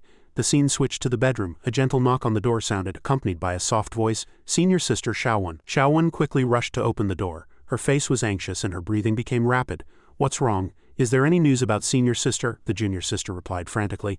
No, it's just that when I returned to the sect, someone at the gate asked me to give this to senior sister. I said senior sister wasn't here, so she told me to give it to you. The paper fell to the ground. She tore open the envelope and inside was a storage ring. As soon as she touched it, a red light immediately burst forth and spiritual energy swirled into a circle in the air. From that red spiritual energy barrier, a figure gradually emerged. Starling smiled and waved hello. Senior sister Xiaowen, this is our first meeting. My name is Starling, Xiaowen said in a deep voice. I know you. Senior sister once told me that you are the younger sister of that scoundrel Starry Night. She tilted her head, a hint of confusion flashing across her face. Why did my brother become a scoundrel? She cried out, tears in her eyes. He caused senior sister immense trouble. Xiaowen forced herself to calm down, slowly sat down in the wooden chair beside the table, her voice low as if suppressing something. About 2 months after you left, Cheng Xin went out and met someone. Lingyun's image flashed with a hint of romantic charm. He claimed to be the 5th prince of Kanglan Kingdom. Kang Lingyun fell in love with Cheng Xin at first sight. Starling froze. A drop of cold sweat slid down, her eyes wide, completely bewildered. Really? He fell in love at first sight just like that? She hung her head dejectedly. Cheng Xin said she was already engaged to your brother, but he still didn't give up and began a relentless pursuit. He also repeatedly proposed to meet your brother, but the sect master refused, citing that you were in seclusion. She folded her arms, frowning in thought, then casually said, Would the sect master personally receive a 5th prince like him? Xiaowen nodded, her tone serious. Because he is the most talented among the princes, having reached Golden Core grand completion before the age of 50. He is widely considered the most likely successor to the throne of Kanglan Kingdom. Starling gently stroked her chin, narrowing her eyes, lost in thought. Oh, I wonder how Lan Yu and her brother's relationship is, she said in a deep voice. Every year, the royal family and major sects hold exchange and learning conferences, and this year Kang Lingyun also participated. Then he broke into your brother's seclusion chamber. She froze, her face changing. Does the sect not care? Xiaowen forced a bitter smile, her eyes rarely showing helplessness. It's not that they didn't care, they didn't have time to. A memory surfaced, her voice becoming slow and heavy. He somehow found out about your brother's seclusion place, and then as the royal team was just approaching that area, he suddenly made his move. Her voice paused for a moment, then she said, He used a high-grade Earth-tier Inferno talisman to blast open the wall of your brother's seclusion chamber. Lingyun's face was contorted with anger. He roared, Kid, this time you can't be a coward anymore. In Xiaowen's memory, Starry Night fell motionless. She clenched her hands, her voice low. Your brother is a corpse refiner? To wake you up, he exhausted his spiritual energy and divine soul power. To ordinary people, you were practically dead. Lingyun stepped forward. He bent down and grabbed the front of his robe, lifting his limp, half-sitting body like a broken puppet. His eyes dark, his voice hoarse and full of rage. Hey, no way, you're already dead. Does your sect want to arrange a ghost marriage between this pretty boy and Myriad Form's Gate? Tianyan rushed over from a distance, her eyes as sharp as swords. Xiaowen trembled as she recalled. Senior sister saw him insulting you, and completely disregarding the difference in cultivation rushed forward. She was repelled by an invisible force. Blood sprayed in the air. The man turned indifferently, a sneer on his lips, seeking death. Starling's eyes instantly darkened. Her breathing suddenly became as cold as frost and snow, her once gentle eyes covered with a thick layer of murderous intent. She was startled, thinking, such terrifying killing intent. Is her relationship with senior sister that good too? Then she spoke. Are you alright? Starling slowly opened her eyes, a cold glint flashing in their depths. Continue. What happened next? Xiaowen took a deep breath, trying to suppress the unease in her heart, and continued to narrate. Although senior sister wasn't seriously injured, her angry strike was diverted by Kang Lingyun's attack. She lowered her head, her voice slow. Coincidentally, that strike hit a Qi cultivation stage youth in the royal entourage, causing him to die on the spot. And that youth was the second prince's youngest son. She froze. What? Xiaowen frowned, saying worriedly. Originally this matter should have been entirely blamed on the fifth prince. He trespassed into a forbidden area, and the attack that caused the death was also due to his misdirection. She suddenly remembered past events. Xiaowen continued to narrate in detail. But the royal family pushed all the blame onto senior sister, demanding an explanation from our sect. Furthermore, my brother, who was engaged to Myriad Form's Gate, suddenly died. Sect Master Li quickly agreed to the fifth prince's proposal, and then came to trouble us with the royal family. They said that two engaged people dying suddenly clearly showed disrespect to Myriad Form's Gate. They demanded the cancellation of the alliance. After a pause, she continued.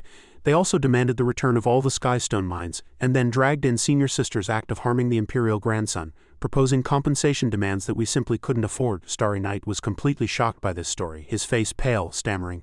Wait, this matter, senior sister, she's not, Xiaowen explained with extreme patience. My master and I thought the same as you, fearing that senior sister with her personality would do something foolish like sacrificing her life to ease the sect's pressure, which is why we wanted to confine her. In the image, Guangzhou broke in, shouting in panic, Disciple! At this moment, Tianyan was elegantly combing her platinum blonde hair. She calmly replied, Don't worry, I cherish my life now. However, this left her half believing. Xiaowen folded her arms aggressively, saying, How can we believe such words? That's why my master and I took turns guarding her. Starry Night listened, completely stunned. He thought, Senior sister said she cherishes her life. Starry Night suddenly pieced together a small memory. Was it because of what I said back then? A blurry image of him talking to Tianyan surfaced. At that time, Starry Night had earnestly told her, So if you encounter a similar situation again, I hope senior sister can cherish her life and give miracles a chance. She continued to speak. During the subsequent negotiation meeting, senior sister proposed to be given 98 days. After that time, she would return to the imperial city with the fifth prince to face judgment, and the issue of Myriad Form's Gate's compensation would also be discussed after 98 days. Xiaowen cleared her throat seriously. Originally, the fifth prince disagreed, but then Cheng Xin also stepped forward to plead. Coupled with the sect master already returning the Skystone mines that originally belonged to Myriad Form's Gate, the fifth prince and sect master Li agreed to wait 98 days. However, the condition was that during this period, senior sister must be held captive in Myriad Form's Gate to prevent her from escaping. He tilted his head in confusion, asking, When did this happen? Her eyes reddened, and she sighed sadly, leaning back in the chair. It's already been a day. I've been sending voice transmissions this entire time, but senior sister hasn't replied. Senior sister also didn't say what the significance of extending these 98 days was. Starry Night lowered his eyes. Suddenly spoke, Counting from 12 days ago, 98 days later will be exactly 1 year since I left the sect. Finally, before Xiaowen could reply, Starry Night immediately stood up, reached for his cloak, and casually asked, How is his body? She replied truthfully, In the sect's main hall, but only Elder Diao has been guarding him there. Starry Night put on his mask, completely covering himself from head to toe, and mysteriously said, I'm going to see him now. If anyone asks, don't say I was here. Xiaowen hadn't had time to react, and she stopped him in surprise. Wait. But it was too late. Starry Night dashed out like a fiery winged celestial stone. At the same time, the system sent a new notification. Creation points 102. Xiaowen was left behind, anxiously standing by the window, her gaze following him, silently wondering, she wouldn't just fly directly to the sect's main hall, would she? On his way, he suddenly had a specific thought. I once said I would go into seclusion for a year. Senior sister must have been waiting for me. A past moment flickered. Starry Night had meticulously instructed Tianyan. If the sect master or anyone else looks for me, just say I broke through too quickly. My realm is unstable, and I need to go into seclusion for a year, otherwise my foundation will be damaged. He flew straight through the vast green forest, instantly rushing towards the mansion in front of him. Starry Night firmly warned himself, Don't worry, I will settle scores with everyone who bullied senior sister and our sect in my absence. Qingxin hovered in the air with a spiritual energy mirror beside him. He cast his gaze into the distance, finding a red light deliberately approaching.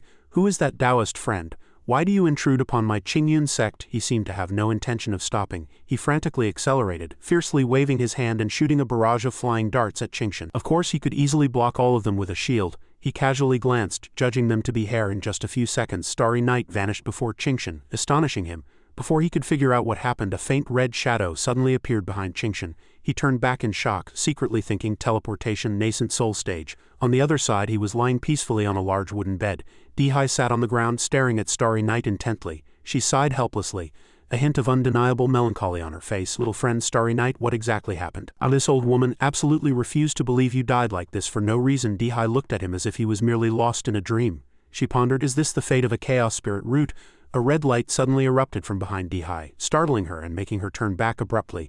That light flashed past Dihai's eyes and she gasped in surprise. What? Starry Night revealed his true form in Starling's body, and then he landed on his own body. Seizing this opportune moment, Starry Night quickly and silently performed the body exchange technique, making the switch. The space indeed underwent a significant change. A tremendous explosion violently erupted from his body. It shook heaven and earth, shaking the massive mansion in the quiet forest. Qingshan arrived just in time. He saw the swirling smoke and immediately guessed what had just happened. It was actually targeting little friend Starry Night, Dihai asked in surprise. Sect Master, this is... Qingshan calmly looked around. Where did the attacker hide? He began to use the radar wave detection technique, and powerful fluctuations spread throughout the room, catching the spatial fluctuations on her escape route. Qingshan blurted out, no, she frowned in confusion. What? His face suddenly darkened. Qingshan thought defiantly, the person just now didn't escape using spatial divine abilities. They disappeared through space. How can this be? But at the same time, suspiciously, he seemed to have absorbed some mysterious power. Starry Night, under his and Dihai's gaze, suddenly sat up easily. The system spirit worriedly prompted Starry Night. Host, you were too impulsive. There were clearly gentler methods. How will you clean up this mess now? He replied expressionlessly. I've been gentle for too long. I can't wait any longer. Senior sister is still imprisoned in Myriad Form's gate. Dihai saw Starry Night actually come back to life. She joyfully exclaimed, not forgetting to ask him, that's great, I knew, little friend, you must be fine, but why were you in a state of suspended animation before? Qingshan stood nearby, deep in thought. The timing is too coincidental. Is little friend Starry Night's awakening related to that black-robed figure? He respectfully bowed. I'm sorry, Sect Master Elder Diao, it's all this disciple's fault for causing trouble for the sect. Dihai listened and she suddenly froze. Little friend knows what happened to the sect. Starry Night excitedly clenched his fists, determined. That's right, this disciple will immediately double the grievances suffered by the fifth prince and Myriad Form's gate. Qingshan naturally placed his hand on his shoulder and he asked seriously, wait, little friend Starry Night, what exactly did you experience? And what about that black-robed figure? He then smoothly took out a wooden box containing a gleaming jade stone which puzzled Qingshan. Dihai immediately recognized it. She cried out in alarm. Several of the ingredients for refining this high-grade Earth-tier soul-nurturing pill are already extinct. Even profound tier ones are now astronomically expensive in the market. Little friend, where did you get a high-grade Earth-tier soul-nurturing pill? He carefully glanced at Starry Night. Qingshan asked in confusion, little friend, what do you mean by taking out this pill? He replied calmly, if I give this to the sect master, can I refuse to answer your questions? He immediately cast a spell to put the treasure box into his spatial storage. Dihai shot him a displeased look. Qingshan magnanimously said, since little friend doesn't want to speak, this sect master will not press further. Which disciple doesn't have their own secrets? This pill, this sect master will temporarily keep for you. After all, a hidden treasure invites trouble, and this is also for your safety. She suddenly walked quickly to Starry Night's side. Dihai placed her hand on his shoulder, her aura burning fiercely. Wait, little friend Starry Night, what exactly did you experience? And what about that black-robed figure? He understood and then took out another wooden box. This is for Elder Diao. She saw the precious jade stone and exclaimed in surprise, what, you have more? Dihai, carrying her gourd bottle, leaned close to Qingshan and whispered, does the chaos spirit root also have the potential to find treasures? He replied softly, never heard of it. Seeing this, the system spirit couldn't help but be curious. I thought host was going to start scamming again. Starry Night leisurely propped his chin, saying contentedly, occasionally I also want to save some brain cells. He then immediately sent a message to the system, purchasing 2 high-grade Earth-tier soul-nurturing pills from the store. The system spirit cautiously reminded, host, although the system upgrade has removed the level restrictions on pills, you can't squander points like this. One costs 1,000 creation points. Starry Night replied roughly, less talk, I'm buying them to catch big fish. He suddenly spoke, calling out, Sect Master Elder Diao. Starry Night's face darkened, his emotions seemingly about to incinerate everything. He lost patience and said, a disciple's revenge shouldn't wait overnight. Can we immediately set off for Myriad Form's gate? In the dungeon of Myriad Form's gate, Cheng Xin and Tianyan were confined in a small cell with strict partitions. Ling Yun looked at the two arrogantly and deliberately taunted, Miss Cheng Xin, you really don't have to humiliate yourself like this. Cheng Xin ignored him, turning her face away coldly. I've already said I want to stay with Sister Tianyan. Tianyan was displeased and retorted, don't call me sister. Ling Yun showed a look of disdain. If the first wife doesn't call the second wife sister, what does she call her? Tianyan yelled, shut up. Meanwhile, Ling Yun outside was furious, his face turning ashen. He decisively waved his hand, manipulating spiritual energy. A strong spiritual energy tightly choked Tianyun's neck, making her gasp for breath. Only able to struggle, Chang Xin could no longer restrain herself. She suddenly stood up and loudly questioned, "Shang Lingyun, what exactly are you doing?" Lingyun leisurely watched her hanging in the air, calmly replying, "What first wife, second wife? Is Miss Chang Xin suggesting that this prince should take you as a concubine?" Before Tianyun had a chance to resist, he directly tore her clothes. Lingyun said mockingly, "This prince must inspect the goods first." Chang Xin without hesitation placed 2 fingertips carrying red electric arcs against her own neck. She coldly threatened, "If you dare to touch her again, I will commit suicide immediately." Sure enough, this made Lingyun's eyes visibly waver. Lingyun immediately released Tianyun, letting her fall freely to the ground. Chang Xin quickly supported Tianyun. Lingyun, seeing this scene, became even more excited. Lingyun's lips curled into a mocking smile. "This prince was just joking. I didn't expect your relationship to be so good. Don't worry. This prince has no interest in such merchandise. I only love Miss Chang Xin." The flower in Tianyun's hair suddenly burned to ashes. Lingyun retrieved the flames with satisfaction. Lingyun turned to leave, not forgetting to leave a threatening remark. "But don't be pampered and arrogant. This prince's temper isn't very good." He silently walked through the dark, blurry corridor flanked by sturdy stone walls. Lingyun lowered his eyes, secretly transmitting a message to his subordinate. "Shadow slave, no news from old Du yet?"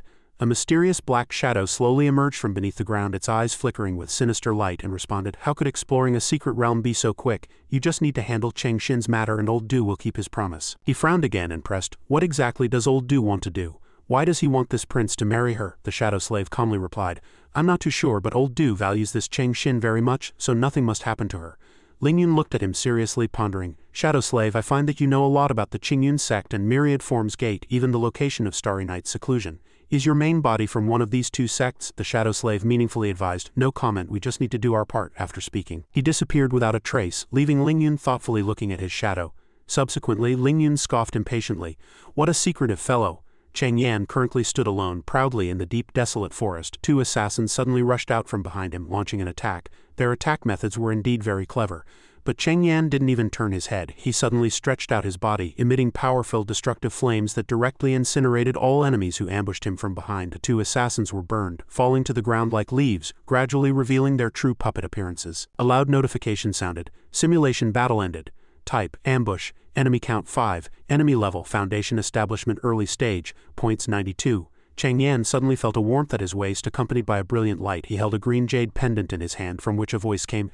"Hello, is this Chang Yan?" Recognizing it was Starry Night, he could no longer suppress his emotions. Chang Yan suddenly jumped up and asked, "Starry Night, are you still alive, brat? And how do you have my communication jade pendant?" On the other end of the line, Starry Night immediately responded, "That's not important. I need to ask you something." Starry Night urgently asked, "Is senior sister in your sect, and your sister? Why can't I contact her?" He calmly replied, "Lu Tianyun is imprisoned in the dungeon. My sister is also with her. There's an array in the dungeon that blocks voice transmissions." Chang Yan deliberately urged, "If you're still alive, hurry up and come. I don't want my sister to marry that Shang Lingyun." Starry Night asked in surprise, "What's wrong with him?" Chang Yan gritted his teeth, clenching his fists, and said furiously, "He also said he fell in love with my sister at first sight. Isn't he treating our entire sect as fools?" Starry Night was quite skeptical. "Are those words something your own brother should say?" Chang Yan complained impatiently. "Anyway, this 5th prince leaves a very bad impression on me, much worse than you." Starry Night could only helplessly say, "You don't have to add that last part, okay?" Back to the point, Starry Night anxiously asked, "Is the 5th prince in your sect now?" He seriously replied, "Yes, and the 2nd prince has also come, saying he wants justice for his dead son." Starry Night secretly guessed that this must be a struggle between the 2 princes. He nodded and truthfully said, "That's right, but the Kanglan Kingdom imperial family strictly prohibits fratricide." Chang Yan cast his gaze into the distance, calmly reminding, "Unless it's confirmed that no evidence was left behind, once caught, your cultivation will be crippled, and your right to the throne will be revoked, so you don't need to think about mobilizing them." Starry Night immediately replied, "Okay, I understand." Only then did he ask Starry Night in confusion, "Then when are you coming?" Starry Night calmly replied, "I'll be there soon." This made Chang Yan freeze. The scene shifted to the Myriad Forms Gate Deliberation Hall. Space was silent, the atmosphere unusually serious. Shang Ju, the 2nd prince, a golden core early-stage cultivator, growled angrily. "Why did you agree to that bitch's condition for killing my son?" Deacon Jia whispered. "Anyway, she's imprisoned in our sect's dungeon and can't escape. If the 2nd prince has urgent matters, you can return to the Imperial City first." Lingyun seized the opportunity to agree. "That's right, Imperial brother, I promise I will bring her back to the Imperial City for trial then." Shang Ju abruptly stood up, flicking his sleeves, his brow deeply furrowed, displeased. His prince can wait another 3 months. The door slammed shut, leaving only Lingyun, Deacon Jia, and Sectmaster Cheng Li in the room. Lingyun glanced at Shang Ju's departing back, smirking triumphantly. No concern when he was alive, but now he cares after death. Cheng Li, from his elevated position, asked curiously, "Why do you say that?" Lingyun casually propped his chin, leisurely saying, "Among my second brother's children he hated this one the most, because he was born from my second brother's drunken liaison with a demon beast, otherwise he wouldn't have no magic artifacts on him." He helplessly shrugged. "This time he's not here to avenge his son. I heard he owes a huge gambling debt. He's probably trying to seize this opportunity to extort money from the Qingyun sect. He's worried that I've already reached an agreement with the Qingyun sect and will snatch his benefits, which is why he doesn't want to return to the Imperial City." A loud voice suddenly came from outside. "Is Sect Master Li here?" Qingshan led the group, striding forward with high spirits, followed by Diao Hai and Starry Night, and loudly announced again, "Qingyun Sect's Qingshan with disciple Starry Night has come to visit." Chang Li's face was filled with disgust. He angrily said, "Starry Night, impossible. This sect master personally confirmed that he had lost all his mental and soul power and was completely dead." In the dungeon, Tianyan smiled in surprise. "My junior brother is awake." Chang Xin, however, was not surprised. She stood there dumbfounded. Apparently someone was about to suffer. Lingyun fiercely pushed open the door and said with interest, "How amusing, this prince wants to see how a corpse can revive." Chang Li restlessly clasped his hands on the table, lowering his voice. "This is difficult. With Starry Night's talent in the way of the sword, his future status might not be lower than the fifth prince's." Deacon Jia immediately consoled him. "Sect Master, you cannot waver now, although Starry Night is a genius. But this time we have thoroughly offended him and the Qingyun sect." Chang Li was extremely wary. "I know, but if Starry Night becomes even more powerful in the future, it will be detrimental to our sect." He immediately pointed Chang Li in a solution direction. "Then we can only take this opportunity to kill him or cripple him."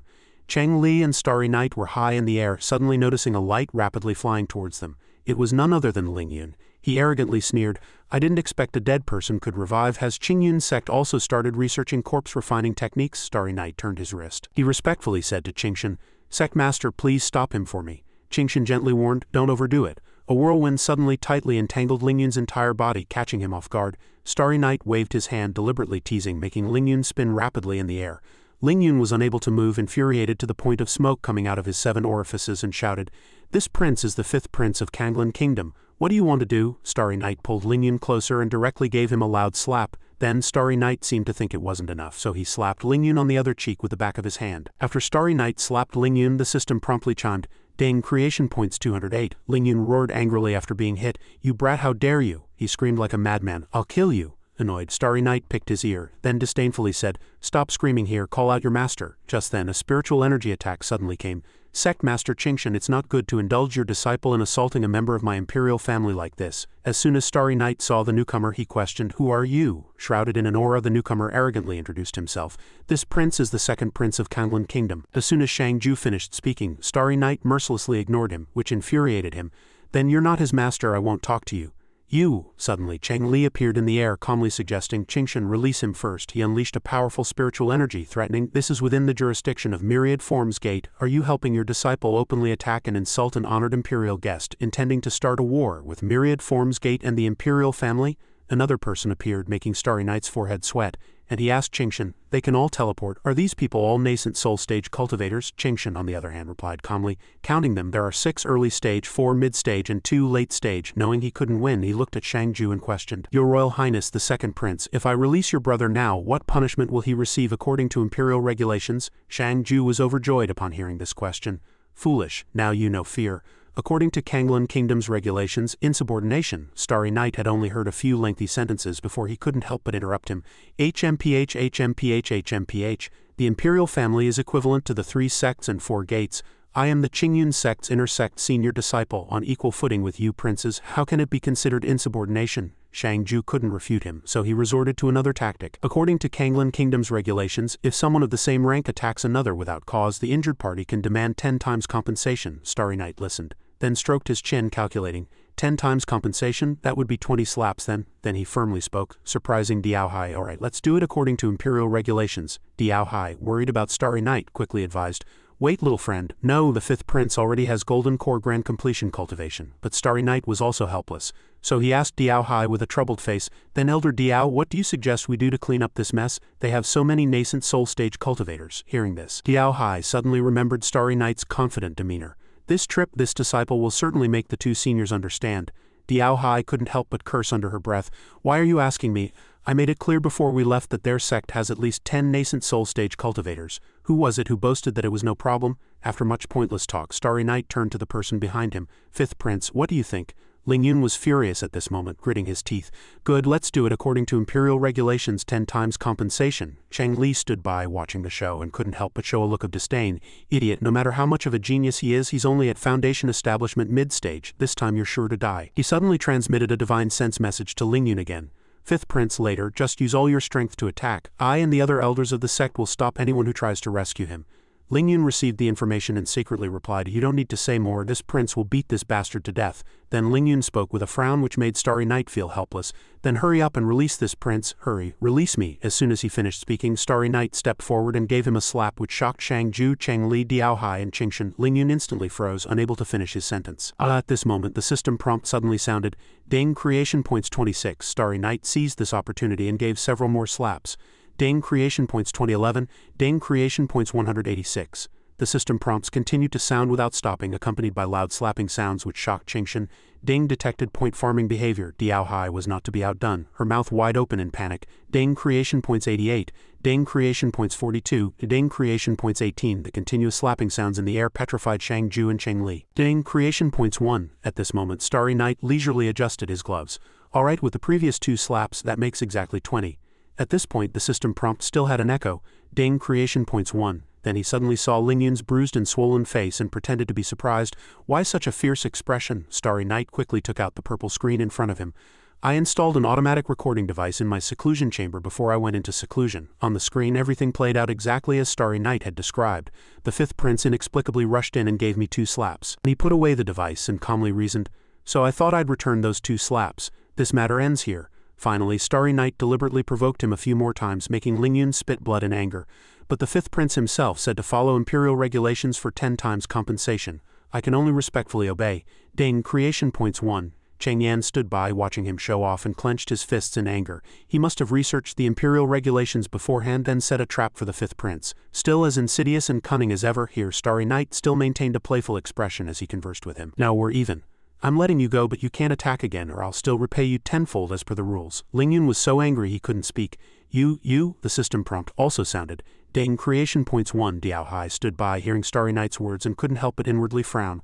Little friend Starry Night, the power of those words is more malicious than 20 slaps. If this gets out, the 5th prince will become a laughingstock. Afterward she and Qingshan discussed animatedly via voice transmission. The little friend didn't lie to us. Watching this good show, the 4 sect masters all felt very satisfied. Indeed, this old woman also feels 10 years younger. As for Ling Yun, having just been beaten and suffered a mental blow, he could only roar in despair. This is too much, I want to spar with you. Starry Night, however, was very happy.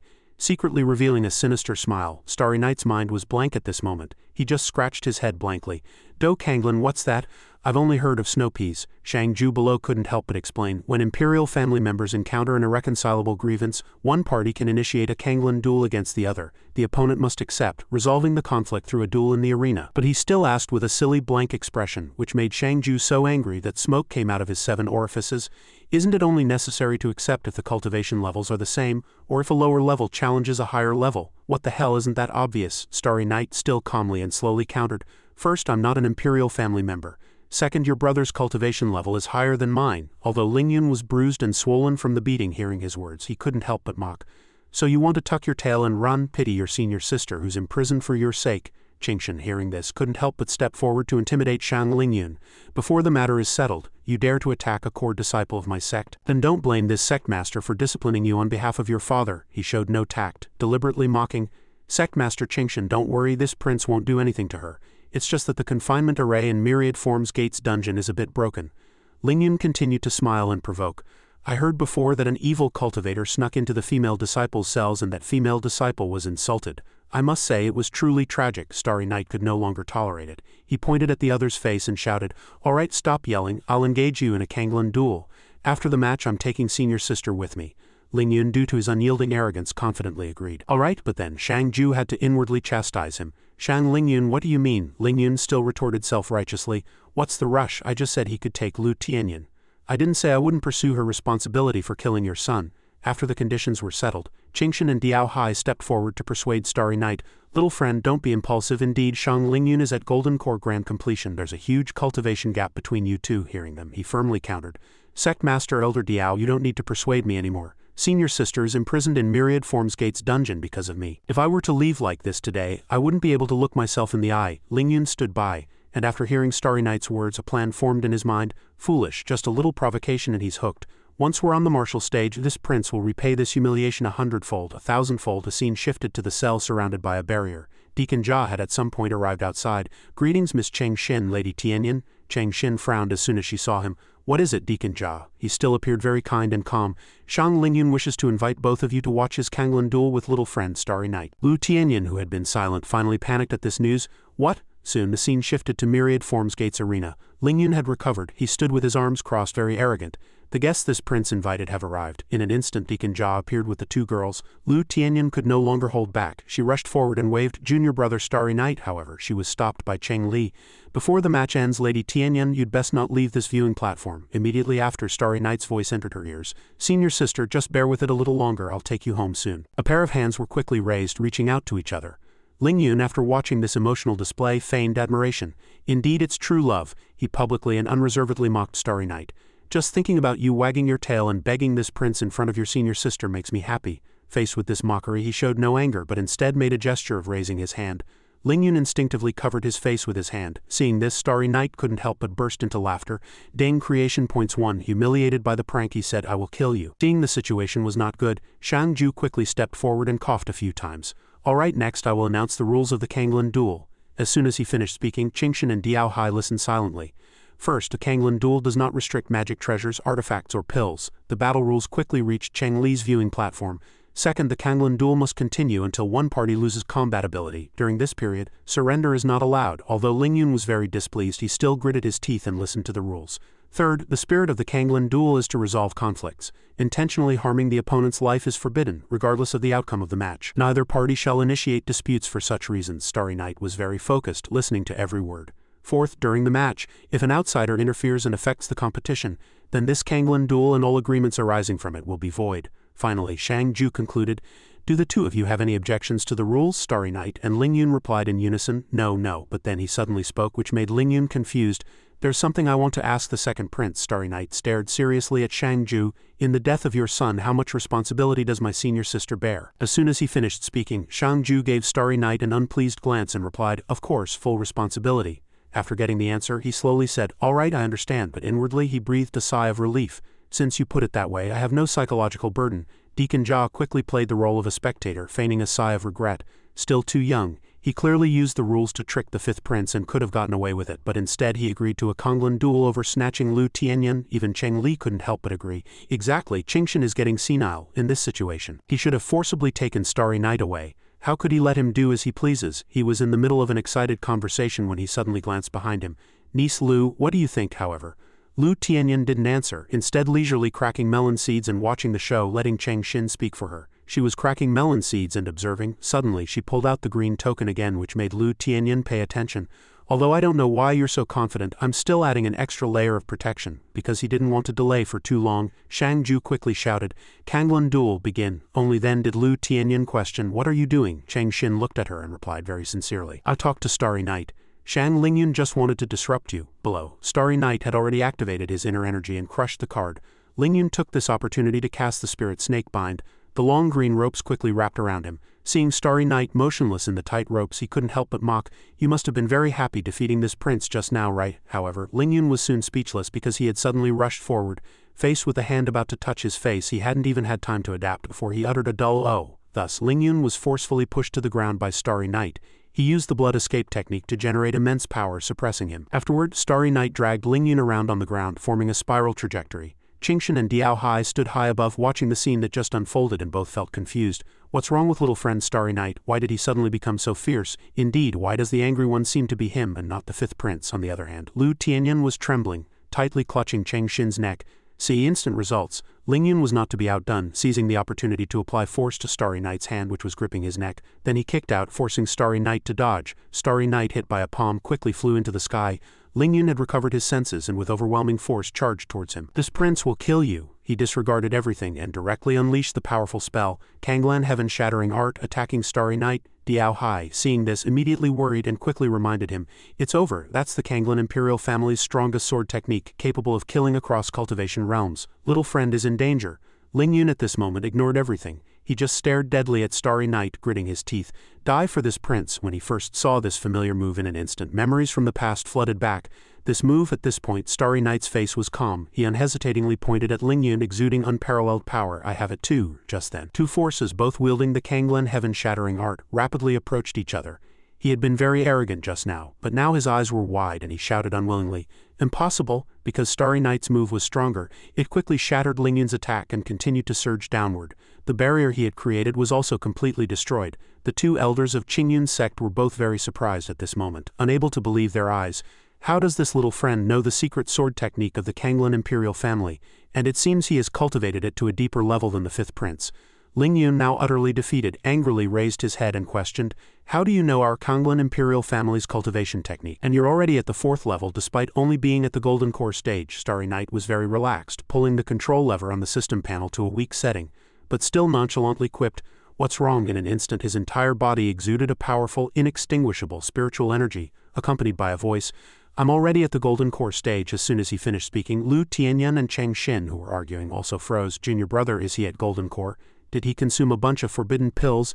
No wonder he dared to fight Shang Lingyun in the arena. Even Deacon Jia and Cheng Li raised their heads, their faces full of disbelief, before his seclusion. He was only at Foundation Establishment Level 5, and it hasn't even been a year.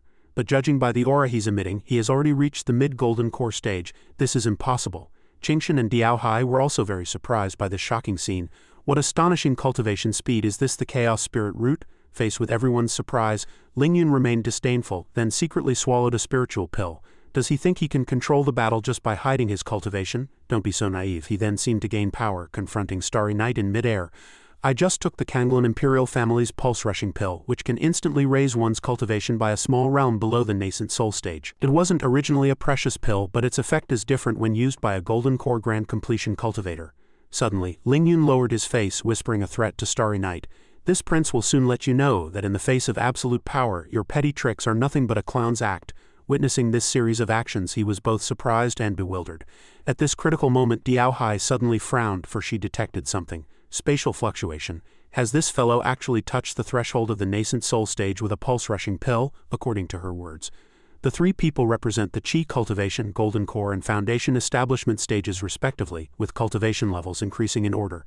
The advancement of cultivators below the nascent soul stage can be summarized as increasing the total amount of spiritual energy the body can contain. This is a quantitative change. A person without hair meditates on a 4-petaled flower representing life, time, space, and the 5 elements. But once one reaches the nascent soul stage, one can touch the opportunity for a qualitative change in the cultivator. That is the power of laws. Among them, the law of space is the easiest for most nascent soul cultivators to encounter, but the most difficult to master. At the battleground, Lingyun very calmly smiled and drew a straight line in the air. Next is the right cheek. Immediately after, a scratch suddenly appeared on Starry Night's cheek. He still wildly created a shining long mark accompanied by a shout of victory. Left shoulder. In an instant, the left shoulder of his clothes suddenly tore open with a large rip. Lingyun's eyes became even more competitive. He shouted, "Right shoulder!" Of course, after that sound there was a long scratch on Starry Night's right shoulder. His entire body was now tattered and ragged, yet he still remained as arrogant as a madman. How about it? This is the inevitable effect of attacking with spatial laws, and none of your subsequent attacks can reach this prince. Starry Night, after stopping, continued to place his hand in the center of his chest. Joyful union palm. Thus, Lingyun was immediately struck in the face by a massive palm, both literally and figuratively. In an instant, a powerful aura approached the white spiritual energy, attacking with a red and yellow streak of energy. This terrifying scene unfolded in a flash, astonishing Cheng Li, Qingshan, and Diao Hai, who were watching. Starry Night stood far away, shouting at the figure in the smoke. "What did you just say? The wind's too strong, I can't hear you clearly." Lingyun, after experiencing everything, suddenly roared, somewhat disheveled, "Impossible, you're only mid-Golden Core, how could you master the law of space?" Qingshan, hearing his words from above, immediately denied it. "No, there's absolutely no spatial fluctuation. The spiritual energy of that attack disappeared in front of little friend Starry Night, but reappeared in front of Shang Lingyun." He suddenly remembered the mysterious black-robed figure in his subconscious, and it was exactly the same move as that black-robed figure. Starry Night ignored Lingyun's questioning and swiftly, with an aggressive posture, directly engaged in battle. Come on, since there's an inevitable effect, let's see whose attack can defeat the other first. Soon a golden shining sword was summoned. He, filled with hatred and wielding the sword, charged forward recklessly. Damn it, why can a mere mid-golden core stage cultivator unleash such terrifying sword chi? Stop being so smug afterward. Lingyun used all his strength and shouted, Kanglin heaven-rending slash. Starry Night also shouted without showing weakness, his eyes burning. Divine Spear Art, two forces quickly collided, causing intense vibrations. Afterward, time passed quickly until Lingyun woke up from his coma. Deacon Jia, seeing him sit up, came forward to greet him. You're awake, Your Highness Lingyun. Lingyun suddenly clutched his head, frowning slightly as he questioned, My head hurts so much, what happened to this prince? Deacon Jia quietly lowered his head and calmly recounted, Oh, you were hit by Starry Night's Divine Spear Art and remained in a coma for a whole day. As soon as he heard this, he widened his eyes in surprise. What? Divine Spear Art? Obviously the move he used was the opening move of the Kanglin Heaven Shattering Art. Then did my attack hit him, however? The response to this question was his passive and regretful words. Unfortunately, because Divine Sense cultivation techniques are cast instantly, you were hit first. Afterward, Lingyun continued to press, What about Lu Tianyan? But he still patiently replied, They took her away. As soon as he finished speaking, he was furious, as if his reverse scale had been touched, gritting his teeth. As long as Lu Tianyan's crime of murdering an imperial family member still stands, he won't be able to escape. If that Starry Night fellow is so ill-mannered, then don't blame this prince for enlightening his beloved senior sister. However, Deacon Jia soon poured a bucket of cold water on Lingyun, saying it would be difficult for His Highness to hold the Qingyun sect responsible for this matter again. Then he walked out under Lingyun's puzzled gaze. What do you mean, Your Highness? Come with me. Moments later, the corpse of Kang Ju, split open by a long sword gash, appeared before them. Lingyun looked at Kang Ju's tragic state and immediately stammered in anger. Who did this? Was it that Starry Night brat? Are they trying to declare war on my imperial family? However, he was once again taken by surprise when Deacon Jia spoke. You did it. His words pierced Lingyun's heart with every syllable. Although your final sword move was interrupted by Starry Night, the accumulated power had reached its peak. After His Highness lost consciousness, this berserk power also went out of control, and it very coincidentally struck His Royal Highness, the second prince. He immediately became enraged, roaring upon hearing the news. How could it be such a coincidence? It must be that Starry Night brat playing tricks. Deacon Jia was truly someone who enjoyed extinguishing others' hopes. He unhesitatingly pulled out the recording stone that emitted a purple glow. The entire process was recorded by Elder Diao of the Qingyun sect. Your Highness, please see. On the screen, it was precisely the image of Lingyun's powerful force striking Kang Ju directly. Not only that, Deacon Jia kept fanning the flames. As you can see, you and Starry Night lost consciousness simultaneously. Then your sword move went out of control and struck the second prince without any human intervention. He gently put away the item, then continued his incessant words, which made Lingyun clutch his head in despair. Originally, His Royal Highness the second prince carried a protective magic treasure that could withstand the attacks of a golden core grand completion cultivator, but it failed to withstand your fierce attack imbued with spatial laws. Why was this? Deacon Jia's expression suddenly turned solemn. Your Highness, you should know what this means. His words made Lingyun both angry and trembling. As long as you continue to hold Lu Tianyan responsible for killing the imperial grandson, then Your Highness must also bear the responsibility for killing your elder brother. Moreover, once this recording stone is made public, it will inevitably become an important tool for other princes and those who do not wish you to inherit the throne to attack you. In the bedchamber, Cheng Li stood alone before the clear, beautiful lake. Just then, Deacon Jia suddenly appeared. Sect Master, he didn't turn around, just glanced lightly. How is it? What did the fifth prince say? Deacon Jia quickly and respectfully bowed and reported. As long as he still wishes to inherit the Kanglin throne, then the matter of him accidentally killing his elder brother must not be spread. In other words, before he ascends to the throne, the responsibility for the imperial grandson's death in the Qingyun sect cannot be pursued further. As soon as he finished speaking, Cheng Li's hand slammed down, shattering the wooden railing. He was furious, but could only vent his hatred through gritted teeth. He had thought this time he could cooperate with the imperial family to seize the Qingyun sect. How did that Starry Night guy suddenly come back to life? And he broke through a major realm in just 1 year. Taking this opportunity, Deacon Jia quickly interjected. Compared to his strength, I'm more concerned about the methods he displayed this time. He voiced the doubt in his heart, which surprised Cheng Li. I suspect that Starry Night's initial goal was to take Lu Tianyan away, at the same time making it impossible for the imperial family to pursue responsibility. How do you know? Deacon Jia quickly recalled the scene of Lingyun being humiliated by Starry Night's loud slaps. From those 2 slaps, the fifth prince had fallen into the opponent's rhythm. Starry Night proposed to resolve it according to imperial rules, setting a trap to lure Kang Lingyun, making him suffer 20 slaps for nothing. If he didn't want to suffer a loss but had to abide by the rules, he could only propose a formal duel. He confidently and eloquently stated his conjectures as if he had anticipated everything. But since Starry Night concealed his golden core cultivation to challenge the Foundation establishment stage Lingyun could completely refuse in that case at this moment. Kang Lingyun would likely threaten him with Lu Tianyan, forcing him to submit. Then as long as he proposed taking Lu Tianyan away, Kang Lingyun, eager to vent his anger, would surely agree. After speaking for a while, Deacon Jia closed his eyes and said straightforwardly, "This is the most crucial step in this plan. How to both take Lu Tianyan away, make it impossible for the other party to pursue responsibility, and also take revenge and humiliate the other party." Thanks to his hint, Cheng Li's mind was opened, and he made Kang Lingyun commit the exact same mistake as Lu Tianyan.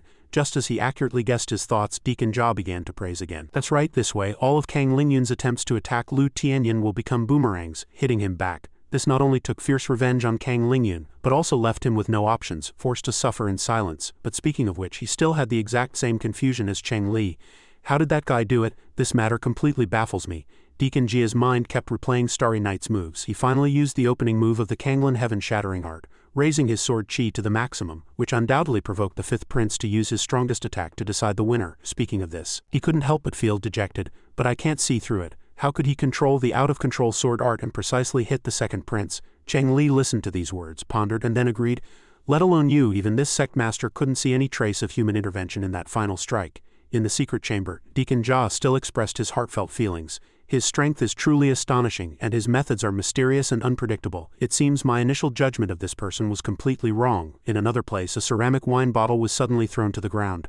Lingyun, like a drunkard at this moment, kept pouring wine and then mumbled to himself, "Bastard, bastard." As he was in a stupor, the shadow slave suddenly appeared to deliver news, startling him. "Old Du has news. Has he left the secret realm?" the black shadow said in the darkness with red eyes. "He was killed by the corpse ghost infant transformation he refined, and his body is in the Qingyun sect."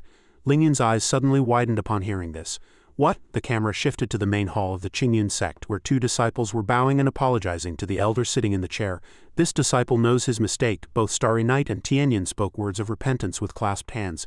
It's all this disciple's fault for not informing the sect before going into seclusion that his cultivation technique would induce a state of suspended animation, causing losses to the sect, and it's all this disciple's reckless actions that led to the death of an imperial family member in our sect, making the sect's just position unreasonable. At this moment, Qingshan had no trace of blame, only gently waving his hand. All right, it's good that you're fine." He suddenly used a voice transmission privately to her. Junior sister Lu asked Starry Night how he controlled the out-of-control sword art to hit Kang Lingyun at the end. Tianyan could only look at the two elders who had accepted favors from others and thus had to give them face, saying discontentedly, "Why don't you ask yourself?" Despite saying this, she still decided to step forward and looked at Starry Night. "Junior brother, how did you make Kang Lingyun's final strike hit the second prince?" However, he feigned ignorance, scratching his head and avoiding the question, making Tianyan want to curse. "I didn't do anything, it was just a coincidence." "Liar." Then Starry Night quietly said something else to her, making Tianyan's eyes widen. "Senior sister, I'll tell you privately when no one is around." Qingshan, after hearing their conversation, knew he wouldn't get any answers, so he laughed it off. Then it can be considered that the heavens blessed our Qingyun sect. From this incident we can see the true colors of Myriad Forms Gate, and there's no need to discuss the alliance anymore. He suddenly felt somewhat puzzled and asked, "Why did we form an alliance with Myriad Forms Gate before?" Diao Hai then explained, "After the demonic sword rebellion, our sect's high-level combat power was never replenished, leading to a loss of disciples. Moreover, our sect, originally ranked first among the 3 sects and 4 gates, possessed the most resources, making it difficult to defend the sect's foundation with insufficient high-level combat power at all levels. Myriad Forms Gate suffered minimal losses in the demonic sword rebellion, but its finances fell into dire straits, causing difficulties in its sect operations. Our alliance would be beneficial to both parties." After hearing these words, Starry Night immediately understood, meaning we lack people, and they lack money. Diao Hai also slowly replied, "That's one way to look at it." Suddenly he seriously proposed, "Then I would like to activate my senior brother's authority to directly recommend disciples to join the sect." Immediately, Tianyan suddenly turned to look at Starry Night, somewhat helpless. "Junior brother, I've already said that the core problem of the sect is the lack of high-level combat power." Qingshan, seeing the situation was not right, quickly waved his hand to smooth things over. It's all right, little friend Starry Night. Just bring the people over." Soon, Sighting appeared with an imposing demeanor, bowing and greeting. Sun Sighting, Hall Master of the Joyful Union Sect's Formation Hall, Early Nascent Soul Stage. "Greetings, Sect Master of Qingyun." Ziyuan also suddenly appeared. Although he looked old, he still bowed respectfully with clasped hands. Artifact Grandmaster Lin Ziyuan, Mid-Nascent Soul Stage. "Greetings, Sect Master of Qingyun." After the two introduced their names, Starry Night immediately proposed an arrangement. "Please trouble you to handle their procedures for joining the sect." This one sentence stunned the 3 people present, blowing their minds. Qingshan looked at the person before him, somewhat surprised, and asked in confusion, "Little friend, who are these 2 Taoists?" Starry Night quickly replied, "They are the disciples I recommended to join the sect." Upon hearing the title, "Joining the sect," he was stunned, thinking, "You can recommend people like this? Lin Ziyuan looks even older than me." Upon hearing his name mentioned, he spoke with hostility. Sect Master Qingshan, you've also fallen out with Myriad Forms Gate, so I presume you understand the principle that the enemy of my enemy is my friend. Starry Night immediately turned and reminded him. Stop putting on airs, your attitude for joining the sect should be more sincere. Ziyuan didn't dare to refute, so he just lowered his voice. My apologies, this old man sincerely wishes to join your esteemed sect. He continued to mention the other two. And those two fox friends of yours who once injured Elder Diao. Ziyuan respectfully replied, I offended Elder Diao greatly before. So this time this old man also came to apologize. Qingshan didn't want the atmosphere to be tense, so he said, Alright, it's fine as long as little friend Starry Night doesn't mind. No need for apologies, I'm not a stingy person. A total of 5 top-grade Earth-tier flying swords, 10 mid-grade Earth-tier flying swords, and 20 low-grade Earth-tier flying swords. Diao Hai had been listening intently, and quickly took the ring that was thrown over, saying decisively, I accept. Qingshan looked at the person before him with some distrust, scrutinizing him cautiously. I can understand Lin Ziyuan joining, but what about this Taoist from the Joyful Union sect? Citing coldly replied, I am merely following my master's orders. Starry Night quickly cleared his throat, stopping her from saying anything inappropriate. Then he explained on her behalf, This is the meaning of the Joyful Union sect master. To prove this, Starry Night showed everyone Luo Shengji's message. Qingshan, long time no see. I heard the Qingyun sect is about to be destroyed in your hands. As soon as she spoke, she uttered such impolite words, making Qingshan stiffen like glue. Luo Sheng smiled and added a few more sentences. Sun Sighting, the hall master of my sect, violated a very serious sect regulation, and was originally going to be executed, but after careful consideration, I decided to send her to your Qingyun sect. After all, considering your current predicament, her staying in your sect is no different from being dead. After the video ended, Starry Night turned off the screen. Qingshan felt some doubt in his heart, and asked, Little friend Starry Night, haven't you been in seclusion for the past year? How did you get in touch with Lin Ziyuan and this Taoist from the Joyful Union sect? He didn't waste time and immediately replied, This matter must be attributed to my cultivation technique that induces a state of suspended animation. Upon hearing this, he recognized it. Oh, it's that kind of cultivation technique? To help Qingshan understand the cultivation technique more clearly, Starry Night suggested, How about I demonstrate it to you, Sect Master? As soon as he finished speaking, his soul separated from his body, and he added, Using this cultivation technique can create countless soul avatars. One can cultivate outside the body, and the speed of absorbing spiritual energy will be faster. Suddenly, something obstructed the cultivation technique. Starry Night felt that familiar sensation, thinking this feeling, could it be? An inner demon appeared, entangling demonic energy around him. Starry Night couldn't control the power, so he had to return his soul to his body. Tianyan, seeing the situation was not good, stepped forward and asked, What's wrong, junior brother, are you all right? Starry Night rubbed his body and replied, I'm fine. Qingshan also noticed something was amiss and said, Little friend, what is this? His face showed a look of horror, obviously startled by this sudden change. What's going on? The sect master actually has an inner demon, and it looks exactly like Lu Lei. Qingshan asked worriedly, Little friend, did you see her? Starry Night sighed. I didn't see her before, but ever since she devoured my soul avatar I can see her now. The inner demon turned and threatened Qingshan. Qingshan, this disciple of yours dares to lie to you. If you don't teach him a lesson, you might become a soft persimmon in the future. Upon hearing these words, he impatiently said, Old woman, I'm not lying. The inner demon was shocked and incredulous. What, you can really see me and hear me speak? To prove it, Starry Night charged forward to attack. Not only that, I can also beat you up. While proving his words, he vented his anger. Damn it, you scared me just now, and you're still trying to sow discord between me and the sect master. Diao Hai looked at these strange actions and asked confusedly, Sect master, what is little friend Starry Night doing? Qingshan also replied helplessly, He's fighting my inner demon. Diao Hai was also surprised by this. Starry Night kept punching and kicking, and the inner demon still couldn't accept the fact. Why, how is this possible? I've never heard of a cultivator being able to touch an inner demon. What kind of monster are you? Regardless of the inner demon's rambling, Starry Night continued his physical attack without a word. The inner demon cried out, Qingshan, he's beating me to death, aren't you going to do anything? Only then did Qingshan step forward to stop him. Little friend, please wait. The inner demon, seeing its savior appear, immediately said happily, Qingshan, I knew you wouldn't bear to let me die again, right? Hearing this, he was somewhat puzzled. Die again? Isn't Lu Lei still alive? To avoid escalating the situation, Qingshan spoke up to help. Little friend, let her off for now. Starry Night disagreed. Sect master, but she's an inner demon. Qingshan interrupted. I know, give me one more night and tomorrow I'll trouble little friend to take action. He looked at the two people following him. Then will the sect master accept these two? Only then did he have an answer. He lacked people now. If the two Taoists are interested in joining our sect, they can serve as guest elders, and their treatment will definitely not be worse than other sects. Starry Night disagreed, immediately saying angrily, What are you talking about, sect master? These two are one of our sect's criminals, and the other is seeking refuge. We should be grateful to accept them. How can we give them benefits? Although he said this, Qingshan still felt he was right. Isn't this good? Starry Night glanced at Sighting and Ziyuan threateningly. What do the two seniors think? Ziyuan understood his meaning and affirmed, Sect Master Qingyun, you need not worry about us having ulterior motives. This old man and Taoist son swear that we will never plot anything disadvantageous to the Qingyun sect. Citing added from the side, I also have one thing to say. We both use the heart testing stone once every 6 months. Ziyuan agreed. We can go for inspection now. This old man knows where the heart testing stone is. She heard this and followed. I'll go too. Diao Hai had some concerns. Qingshan is not at ease about this matter, so I specially recommend it. Elder Diao, please go and take a look. She took the order and left. Then he turned to Starry Night and asked, Are these two people joining our sect wholeheartedly for money? Starry Night immediately denied. Ah no, to prove it, Starry Night enumerated his merits, exposing the crimes of the Wang family's ancestors and descendants, saving Wanner despite soul injuries, helping the sect defeat Lin Ziyuan in the artifact refining competition, helping the sect ally with Myriad Forms Gate, fulfilling the marriage contract, thwarting Lin Ziyuan's conspiracy to manipulate the sect and Myriad Forms Gate and rescuing Elder Diao, and helping her regain her youth, and now he has broken the deadlock between the sect and the Myriad Forms Gate Imperial family, can also remove my inner demon, and has recruited 2 nascent soul stage experts to help. Qingshan acknowledged these. You have sacrificed so much for the sect, yet I, this sect master, have nothing to repay you with. Starry Night immediately recalled Qingshan's words at the time that he did this to repay the sect's kindness, so that you would have no regrets when you left. Qingshan finally made a decision. Now that you have broken through to the Golden Core stage, I, this sect master, intend to convene an Elder Council meeting to appoint you as young sect master. Starry Night was too surprised to believe his ears, and Tianyun's expression was also slightly surprised. Not only that, all resources and authority within the sect will be open to you at that time. As long as you are still in Qingyun's sect, you are the successor to the sect master position.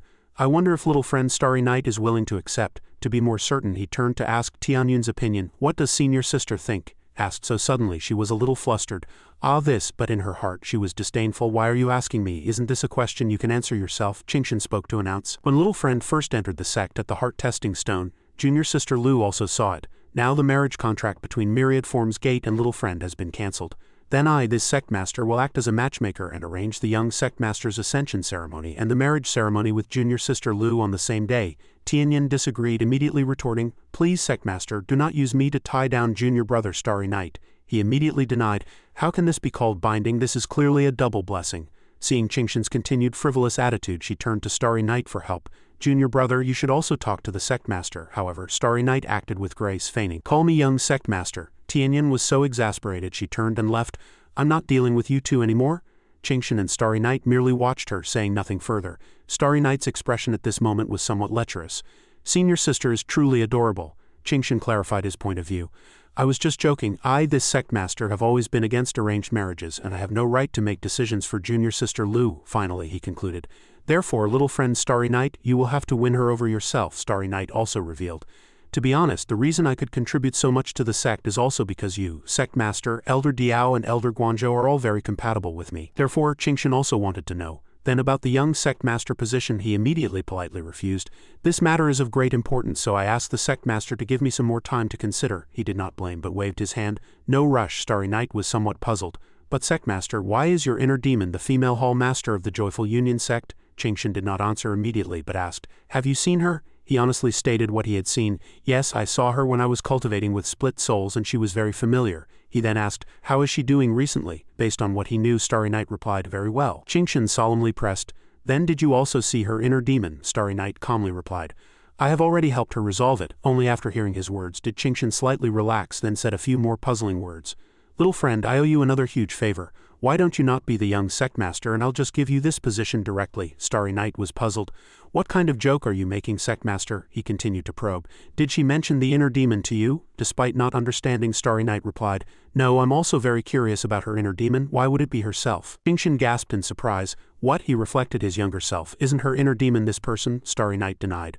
Ah no, it's just that your inner demon looks exactly like her. At this point he asked curiously, Then who is this handsome man? Qingshan stated. My younger self. Starry Night was surprised by this fact. Ha, as Starry Night was still surprised, Qingshan decided. I'll tell little friend a story. He began to recall the distant past.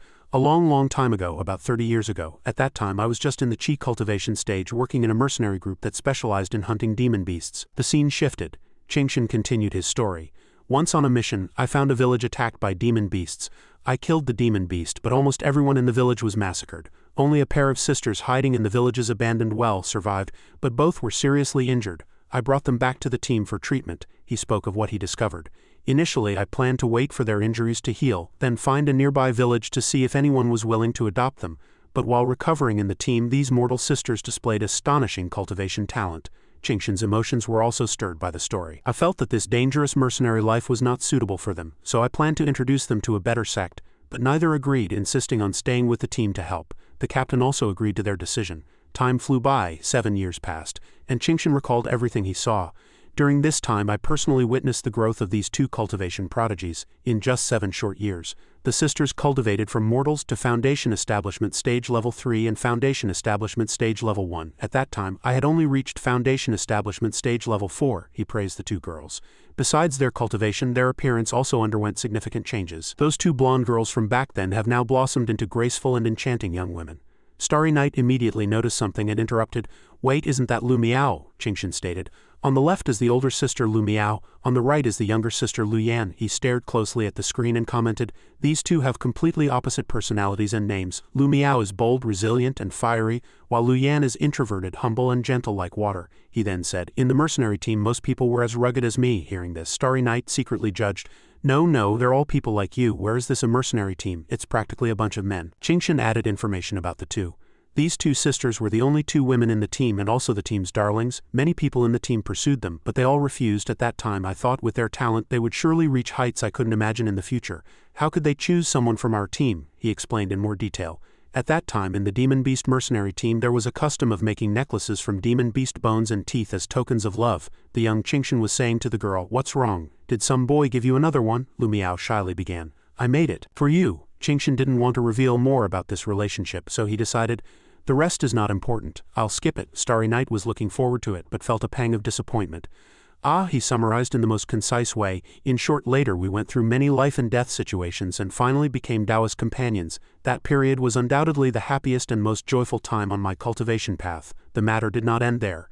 Qingshan stated, but good times don't last. Once I and members of the team were on a mission in a water area. That water area was originally the habitat of an early Foundation Establishment Stage Iron Scale Python, but unexpectedly a late Foundation Establishment Stage Black Water Flood Dragon appeared. We were no match at all. Only me and 2 other members of the 10-person team escaped and I was poisoned by the Flood Dragon. Flood dragons are fierce, and their venom is even more dangerous. If a poisoned person is not promptly healed through dual cultivation, they will suffer severe damage to their meridians or even explode and die. He recalled it with lingering fear. Fortunately, we were not far from the camp at the time, and Lu Miao was also there. Although we hadn't reached that point yet, we couldn't afford to think too much. The remaining 2 members immediately rushed me to the camp and I lost consciousness halfway. My divine sense vaguely felt the flood dragon venom slowly dissipating. I secretly thought, if I can survive this, I will cherish Xiao Miao twice as much and never let her down in this life. However, when I regained a trace of consciousness, the scene before me was like a bolt from the blue. It wasn't Lu Miao in front of me, but her younger sister Lu Yan, undressed. Hearing this, Starry Night hesitated. This, Qingshan still continued to tell. Then Lu Miao rushed back and witnessed all of this. Although the matter had passed, his eyes still carried sadness when mentioning the past. I wanted to explain, but she immediately left. Later I learned from the 2 members who brought me back to the camp that when they brought me back, but Lu Miao was not there. Voice transmissions were too expensive at that time, only the captain and leader had them. Everyone else relied on burning demon beast bodies to send signals, which probably wouldn't have been fast enough. The 2 who brought me back split up. One to send a signal to call Lu Miao back to the camp, the other to take me to Lu Yan. Her younger sister was in charge of logistics for the team at the time, to see if she had a faster way to contact her older sister. However, just as that member was explaining the situation, I suddenly lost control and frantically lunged at Lu Yan. Perhaps compared to Lu Yan, that member was more worried about me. So instead of stopping me, he tightly closed the door. By the time I regained consciousness, everything was irreversible. Qingshan's story gradually grew worse. From that day on, Lu Miao disappeared without a trace. And I also had no face to see Lu Yan, so I left the team alone and embarked on a journey to find Lu Miao. But when I found her, only a cold corpse remained. This segment instantly surprised Starry Night. Qingshan continued to recount the sad past. I found her in an area frequented by high-level demon beasts, her body already torn like this. Perhaps she wandered into a forbidden area during a mental breakdown and died in the mouth of a demon beast. He frowned deeply. Starry Night expressed sympathy, only able to comfort. Sectmaster, this was just an accident caused by a misunderstanding. It's not your fault. In reality, he was internally commenting. Although this is a bit unfair to the Sectmaster, this story is too melodramatic. Qingshan denied the comforting words. No, from the moment I regained consciousness and asked about the flood dragon venom, until Lu Miao opened the door, there was about a 15-minute interval. Starry Night couldn't help but feel confused. He sadly recalled the hidden truth of that year.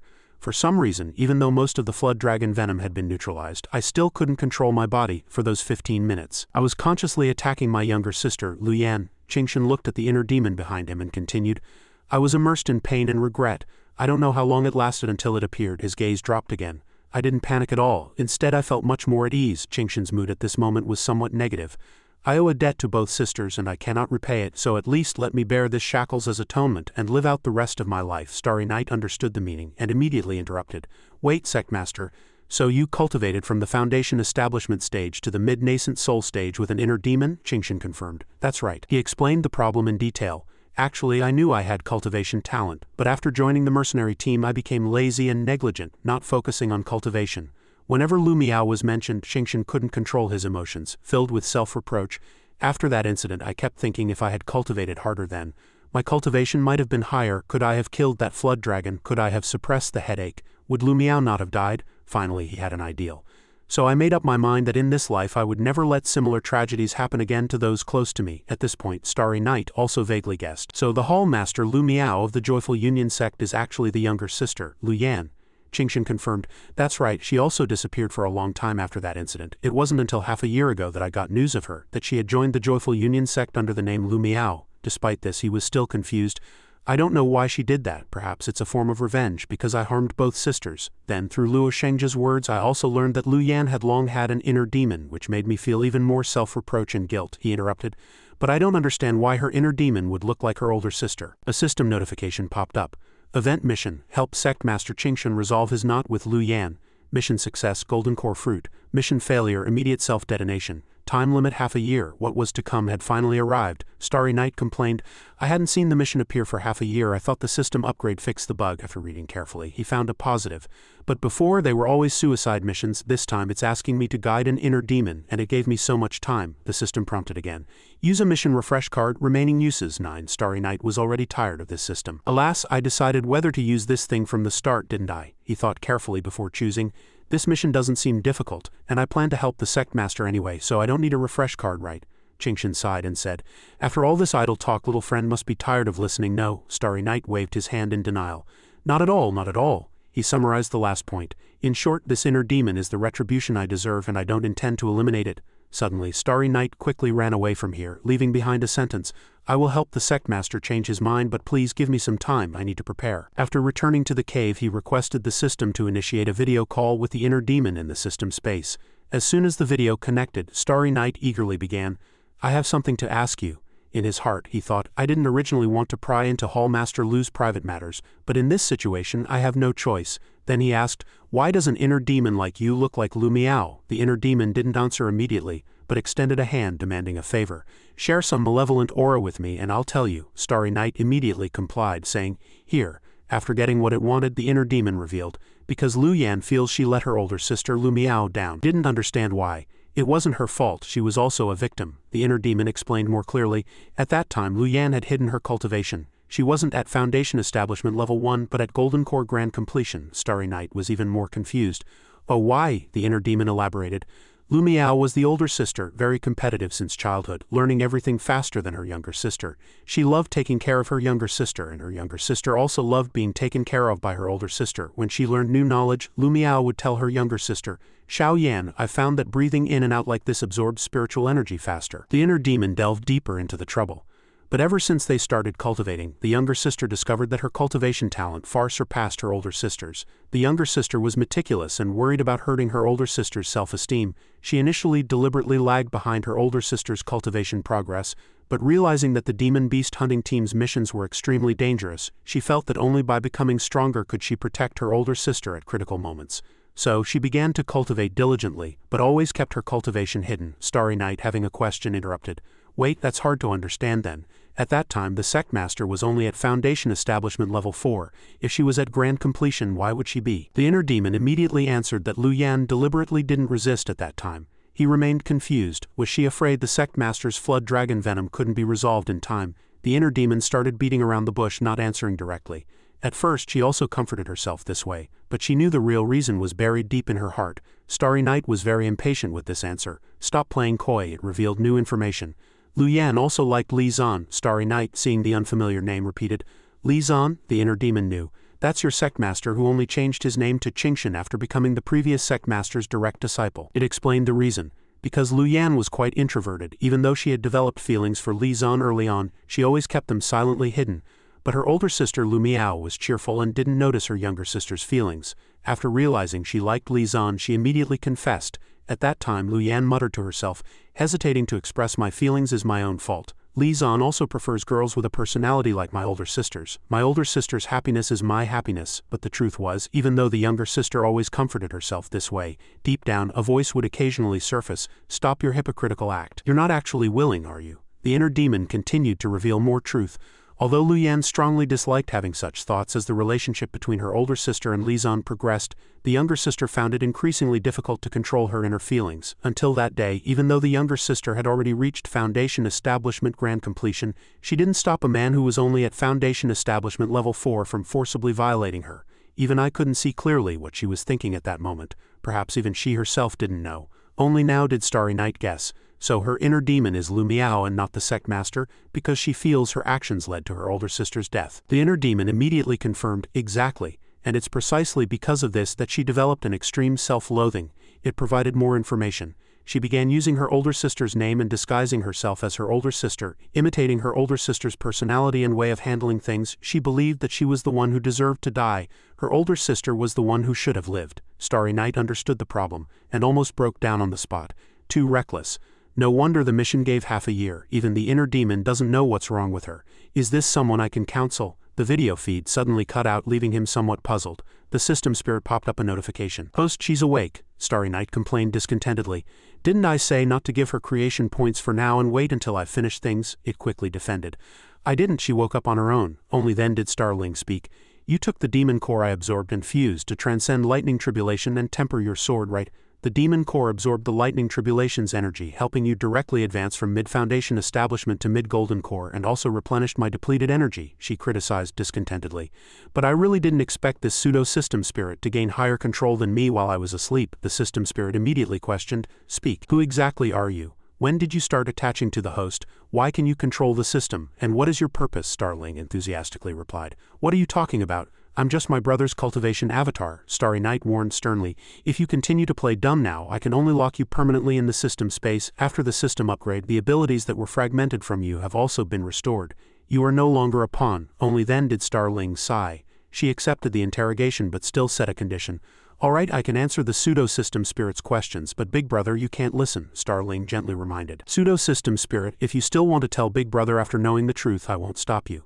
A voice came from outside the door. Junior brother, you're back. Tianyan, seeing him acting like an idiot, couldn't help but wonder, who are you talking to? Starry Night casually made an excuse, just talking to myself. She wanted to know, what did the sect master say? Did you agree to be the young sect master? Starry Night didn't answer immediately, but countered with a question. Will senior sister always stay in Qingyun sect? Her gaze fell, and she softly said, probably not. Hearing this, he immediately made a decision. Then I won't be the young sect master. Tianyan blurted out, confused. Starry Night roughly stated his plan. But I will help Qingyun sect return to being the head of the 3 sects and 4 gates and then take senior sister wherever you want to go. Tianyan's charming face looked particularly cute as she heard these words. Then she shyly complained, always bragging. Go do what you promised me in the main hall first, Starry Night said carelessly. Are you talking about our marriage? As soon as he finished speaking, Tianyan hastily retorted, who wants to marry you? Didn't you say you'd tell me privately how you made Shang Lingyun accidentally kill the second prince? Only now did Starry Night understand. Oh, it was about that. He wasted no time and continued. Senior sister, do you know I have a space that can store things without needing spiritual energy? Tianyan thought, right, but what does that have to do with this? Starry Night explained. This space is controlled by my divine soul, and like a storage ring, it cannot store living things. He suddenly stroked Tianyan's head. If I want to store something, it happens like this. Starry Night found it very amusing as he stroked her head. System prompt creation points 18. Tianyan shyly immediately slapped his hand away. What are you doing? He continued to analyze. At this point, I've sent senior sister into that space a total of 100 times, she blurted out in surprise. Starry Night revealed the truth. But each time, senior sister is immediately ejected so quickly that divine sense cannot detect it. Even if I deliberately close the space's exit, it's no use. But during the closing process, I discovered a new way to use it. He demonstrated his experiment. I tried to use a soul avatar to control that space, but unfortunately, as long as my main divine soul is conscious, the soul avatar cannot activate it, although it cannot be actively allocated. There's an interesting phenomenon, Starry Night revealed. For example, this strand of hair contains a trace of my soul avatar. He then threw the hair out and touched Tianyin to demonstrate the experiment. Now, if I send Senior Sister into the space again but at the same time deliberately close the main divine soul space exit, then Starry Night moved outside the door. He demonstrated, at this very moment the exit that Senior Sister is pushed out from will automatically appear where the soul avatar is. How miraculous, Starry Night further shared. Remember, that can lead to multiple uses. The simplest is the pseudo-teleportation that Senior Sister experienced. He offered other functions. Of course, I can still use pre-arranged exits to instantly transfer my attacks. Starry Night's eyes were full of cunning, always plotting. Similarly, it can also redirect enemy attacks. Tianyin thought back and felt something was off. No, at that time you were far from Shang Lingyun, and his attack trajectory was clearly visible with no signs of redirection or counterattack. To alleviate her worry, Starry Night explained, although I was far away, a strand of my hair containing my divine soul was still at his feet. Tianyin still didn't understand. But didn't you say a soul avatar can't control the mysterious space? Before she finished speaking, she suddenly realized, so that's it. Only now did Tianyin fully understand the reason. So that's why you used the divine spear art? Not only did it make Shang Lingyun's fully charged attack lose control, but it also caused your main soul to lose consciousness. That way, the soul avatar connected to the hair could control the space. In an instant, Shang Lingyun's attack would be stored in the mysterious space and then shot out at a speed undetectable by divine sense. At this point, by precisely adjusting the direction, it could create the illusion that Shang Lingyun accidentally killed the second prince. But there was a problem. Even if the mysterious space could be used to change the direction of attack, if the angle deviation was too large, there would still be errors. That would leave the opponent confused. Why did the attack veer that way? She finally concluded. So his position at that time was also arranged by you. 3 people basically needed to stand in a straight line. Tianyin's deduction made Starry Night exclaim in admiration. Still, Senior Sister, saving me a lot of explanation. I just need to list the conditions and Senior Sister can analyze everything herself. She remembered another thing.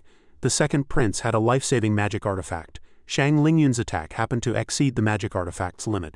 Don't tell me that was also a coincidence. Only now did Starry Night reveal. Oh, to make it look more like an accident, that was indeed part of the plan. He revealed a few more things. Actually, I can see through the means of any magic artifact anyone wears. For example, Starry Night could see that a mid-earth grade talisman could withstand 1 blow from a golden core grand completion cultivator. He revealed what happened next.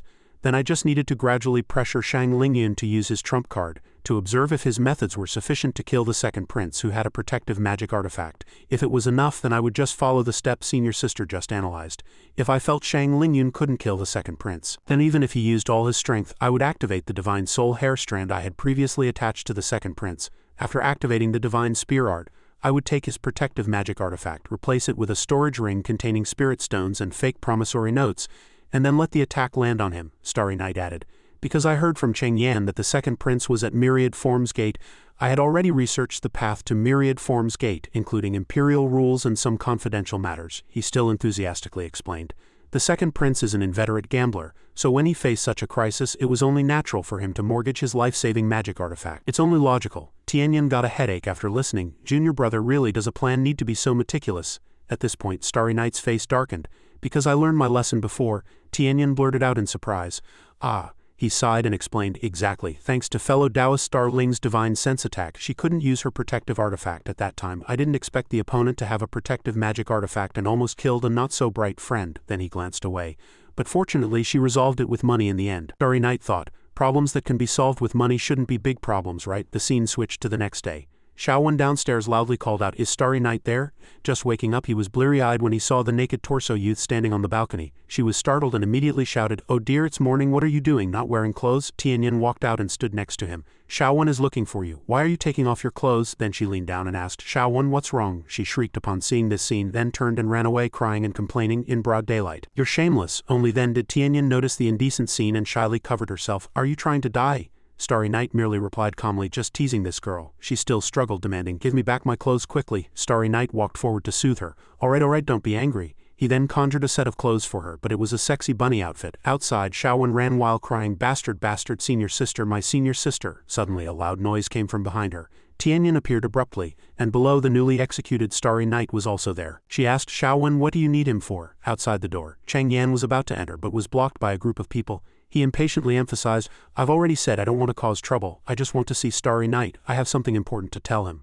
but they still resolutely chased him away. "Get lost, we don't welcome myriad forms gate people, don't force us to act." Starry Night spoke from behind him. "Cheng Yan, what are you doing here?" Seeing the person he was looking for, he showed delight and called out, "Starry Night." His disheveled appearance surprised Cheng Yan. "Oh dear. What happened to your face?" Night fell on Cheng Yang Peak. In the room, Starry Night and senior sister Tianyan were receiving a guest. He asked, "Young sect master Cheng, what do you need me for?" Cheng Yan directly handed Starry Night an item. "My sister asked me to give you this. She said nothing inside can be touched except for the divine artifact fragments." Holding the item, he stared at it, thinking, "Is this the previous host's storage ring?" The system answered Starry Night's confusion. "Exactly.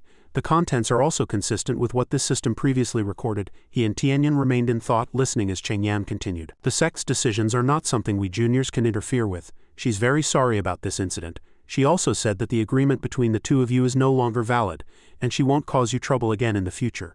He sat there with his head down, looking very sad. "Although I don't know what you agreed upon, I could feel that strong desire to die when she said those words," he said, thinking of Cheng Xin, who was pitifully sitting in the corner of the room. "She is currently under house arrest, and in a few days she will marry Shang Lingyun, after which she will be taken to the imperial capital." Cheng Yan added worriedly, "I think in her current state, she might not last until that day." He recalled the scene of him going to speak with Cheng Li, only hoping he would change his mind. "I went to beg father, saying that Shang Lingyun definitely had ill intentions, but my father was too obsessed, only thinking about the benefits of cooperating with the imperial family." Cheng Yan continued, "I even threatened to die, but it was no use. Even I was placed under house arrest. Fortunately, Elder Li helped and I managed to sneak out." After listening to his account of the events, Starry Night had a few questions. "So what, young sectmaster, if you couldn't do it, what can I do?" Faced with his questioning, Cheng Yan lowered his head. "I don't know, but besides you, I don't know who else to ask for help." Starry Night pondered for a moment, then coldly refused. "Saving her means Qingyun sect declaring war on myriad forms gate and the imperial family. I cannot do that." Cheng Yan remained seated, silently taking out a brocade pouch. Seeing that item, Starry Night looked somewhat curious. "This is Cheng Xin's strategy, the second brocade pouch. If the emotional card doesn't work, then in a place where Lu Tianyan is present." At this moment, Starry Night's face was a little pale. "What is this thing?" He feigned ignorance. "I don't know, my sister gave it to me." Cheng Yan opened the brocade pouch. It was indeed a recording stone. The light it emitted looked somewhat mysterious. Everyone was observing intently, and in that mysterious light an image of Starry Night gesticulating wildly appeared. "Cheng Xin, you can't watch this any longer." He flew into a rage and immediately kicked the illusion, shattering it. Tianyan looked at him in confusion. "Who is Cheng Xin?" Starry Night explained. "She's a wicked woman. I was just scolding her." She asked again, "Then why did you shatter it?" He chuckled slyly and vaguely replied, "Because the scolding was too dirty." Cheng Yan said nothing, silently taking out another brocade pouch. Starry Night lost his composure and shouted, "There's more? A third brocade pouch? The second was just revenge on a heartless ex-fiancé. The third is the main point." He looked at the brocade pouch, thinking, "That vicious woman, what new trick is she up to?" Cheng Yan directly opened the third brocade pouch. It was still a recording stone. Starry Night, fiery-tempered, was about to kick the recording stone again, but Cheng Yan stopped him. He paused because Lingyun's mocking smile appeared in the illusion. "What if that brat Starry Night takes Lu Tianyan away?" In the illusion he swaggered as he said to Cheng Li, "3 days from now it will still be the day of my grand wedding with your daughter. The world won't know he saved his senior sister." The image then clearly showed Lingyun's cunning and treacherous expression. "But they'll definitely know that Qingyun sect's intersect senior disciple is a failure, helpless even when his wife is stolen." Angrily standing up for Starry Night, Tianyan drew her sword and sliced the recording stone in half, which surprised and confused both Starry Night and Cheng Yan. Amidst Cheng Yan's pain from Tianyan's sword strike, she gently comforted Starry Night. "Junior brother, don't mind those wild dogs," but he replied without a hint of fear. "No, senior sister, whenever a wild dog barks at me I kick it away." Worried that something might happen to Starry Night, Tianyan said, "But this is Cheng Xin's provocation." Starry Night calmly explained, "This has nothing to do with that woman. I didn't kill Shang Lingyun at Myriad Forms Gate before to ensure senior sister's safe departure. If not for the things he did to me, I would have killed him 1,000,000 times over right there." His face at this moment was equally sinister. "This time I'll take the opportunity of his grand wedding to settle everything at once." Tianyan said softly, "You truly are the epitome of your senior sister," she analyzed. "Don't get agitated. Shang Lingyun's wedding isn't being held in the Imperial City but at Myriad Forms Gate. This must have been something Cheng Li fought for. All the prominent figures of Kanglan Kingdom will surely be present for this grand wedding and they'll definitely take it very seriously. If you disrupt it publicly, that would undoubtedly be declaring war on Myriad Forms Gate and the Imperial family." Starry Night comforted her. "Don't worry, senior sister, I won't do something like other protagonists and crash the wedding. And that woman isn't worth me fighting for." Hearing him speak of his own sister like that, Cheng Yan gently reminded, Hey, he's clearly saying this out of respect for Qingyun sect's senior disciple." But Starry Night slyly said, "I just want to give Shang Lingyun a very unforgettable wedding experience." In a remote place, Shang Yun was focused on studying the ancient king's art. So that's how it is, that old man dared to deceive this prince. He frowned tensely upon learning that cultivating the ancient king's art would generate a natal GU in his body. Once 9,981 people cultivated the ancient king's art with him, the altar ritual would commence. It clearly depicted a person radiating dazzling light amidst a crowd, explicitly explaining, as long as the cultivator dies, the altar is considered successful. That person's natal GU will be evenly distributed among the surviving natal Gus. Shang Yun extended his hand to check again, as he read that until only one natal GU remained, its body would turn yellow, becoming the GU king. He looked at the natal GU in his hand, greatly perplexed. But didn't my natal GU turn yellow over a year ago? Shadow Slave revealed to Shang Yun. Elder Du has indeed been dead for over a year, but Qingyun's sect has kept this news hidden, so he deduced. That's why this old man was distributing incomplete copies of the ancient king's art everywhere, hoping everyone would cultivate it, sacrificing us to become his GU king. If you later devour Cheng Xin and enter the third stage, you'll have a chance to return to the spirit transformation stage. Discovering the conspiracy, Shang Yun frowned unhappily, thinking, this prince almost fell for it. What was that about needing our imperial family's dragon's vein to help me enhance my strength? This prince already felt something was off. Shadow Slave then said, the dragon's vein is real, and the cultivation method also states that if the final step can be arrayed at the center of the dragon's vein, the success rate will increase threefold, he added. But because of his accidental premature death, it ended up benefiting you instead. Lingyun laughed triumphantly, his face turning dark and sinister. In his youth, that brat Starry Night dared to insult this prince so much. When the time comes, I will make the entire Qingyun sect pay for him. Then he turned to Shadow Slave and asked, how did you obtain this complete ancient king's art? He answered without hesitation. Of course, by using Qingyun sect's moles, but it cost a considerable price to get it out. Lingyun couldn't help but wonder, asking directly, that old man is also dead, so why are you still helping me? Shadow Slave replied truthfully, as you know, I have a slave GU on me. Elder Du is dead, and now only by successfully cultivating the ancient king's art can I be freed, he laughed arrogantly. A small matter, suddenly Lingyun remembered, but there's one more thing. Has Cheng Xin not finished cultivating her technique yet? Shadow Slave replied dejectedly.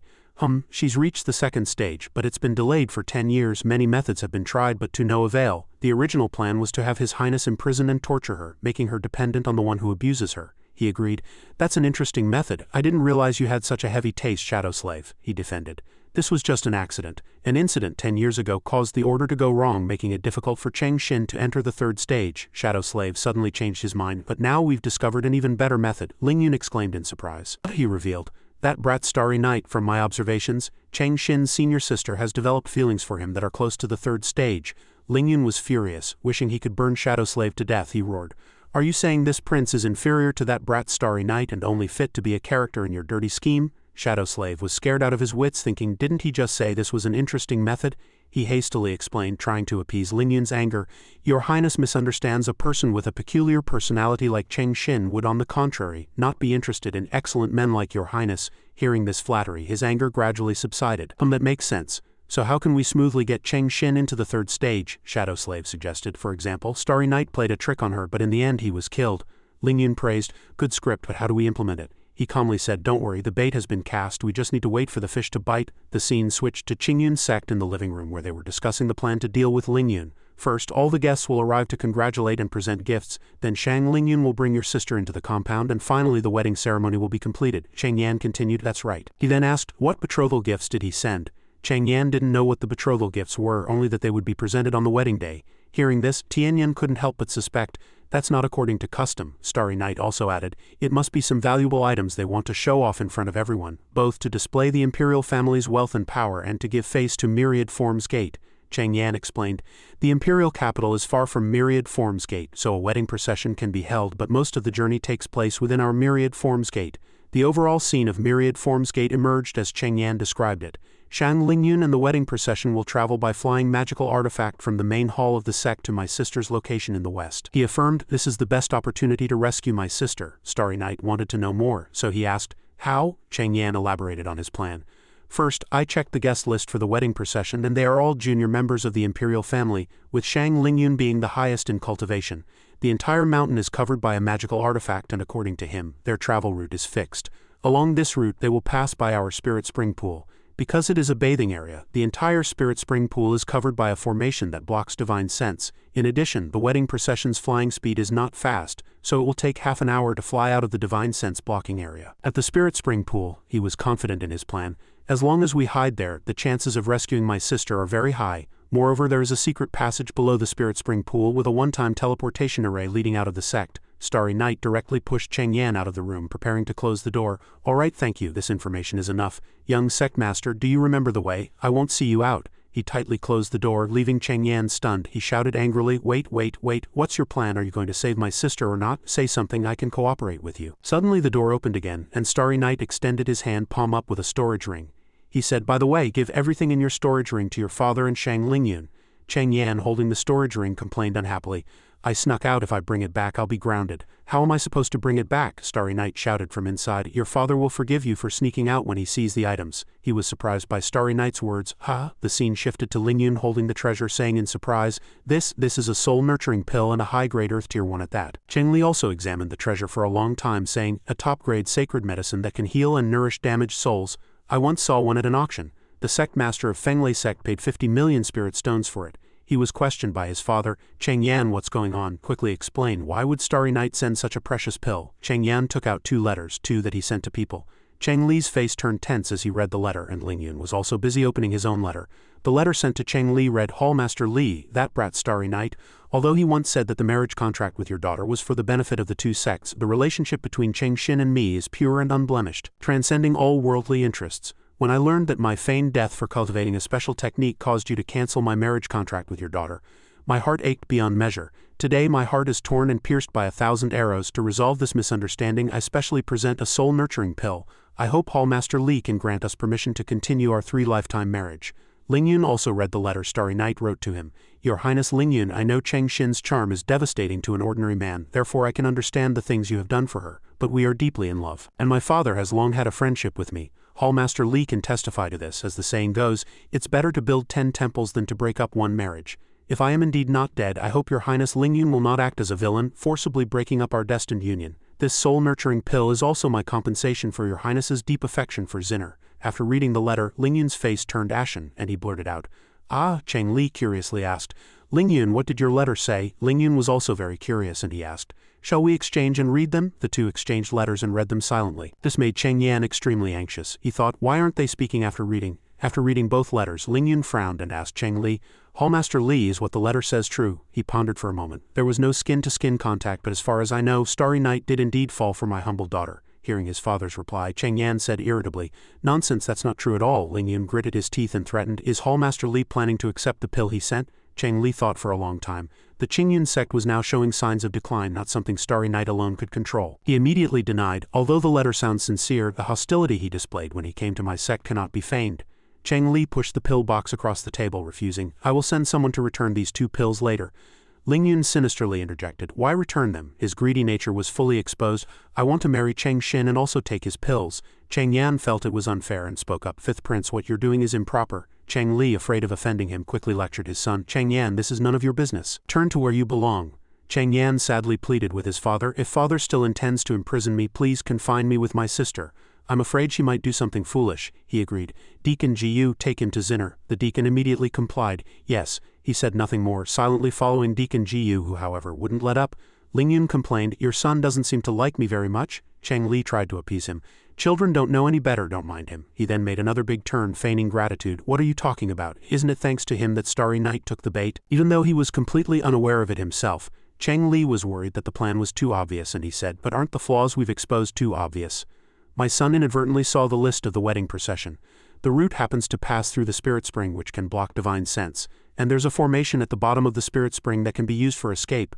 Lingyun knew Cheng Li's worries, but he had a new idea, and calmly said, He'll definitely be suspicious, but those 2 generous gifts will actually encourage him. Cheng Li asked in confusion, What do you mean? Lingyun turned the tables and framed Starry Night, instigating Cheng Li, If you pretend to agree to his request, invite him to the wedding venue to discuss, and then in front of him and all the guests stack the 2 boxes of treasures together. Lingyun continued, Let it be known that these are the betrothal gifts he exchanged for his beloved with 2 soul-nurturing pills, and which this prince is presenting to Hallmaster Cheng Li.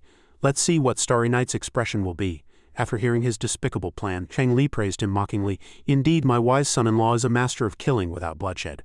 Lingyun revealed a cunning smile, then said, Rage will consume reason. By then he definitely won't miss the opportunity to both teach this prince a lesson and snatch Cheng Xin. The scene shifted to Jiangying Peak. In the bathroom, Starry Night, stripped naked and soaked in the warm water, muttering to himself, It's been a long time since I had a bath. Now that I've reached the golden core stage, even without a magic robe to cover it, I can control the rage transformed from the necklace. he suddenly stopped enjoying it and sat up asking, "System, how did your discussion go? Did you find out her origins?" The system appeared and replied, "Yes, we know. She said the entire system is actually a magical artifact and it's an artifact beyond heaven grade." He seemed somewhat surprised, blurted out, "What?" The system continued to transmit information, but the name of the artifact cannot be spoken, because some terrifying existences are searching for her. It's fine for a system spirit like me to know, but if the host knows the name, they will be entangled in karma and be discovered by those beings. Starry Night pondered.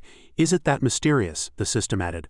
"Of course, these are all just her side of the story, and I cannot verify its truthfulness." He was a bit anxious. "Then what exactly is she?" The system began to recount everything it knew. "She says she is the original spirit of this artifact and only fell into a deep sleep due to excessive energy consumption, only recently waking up.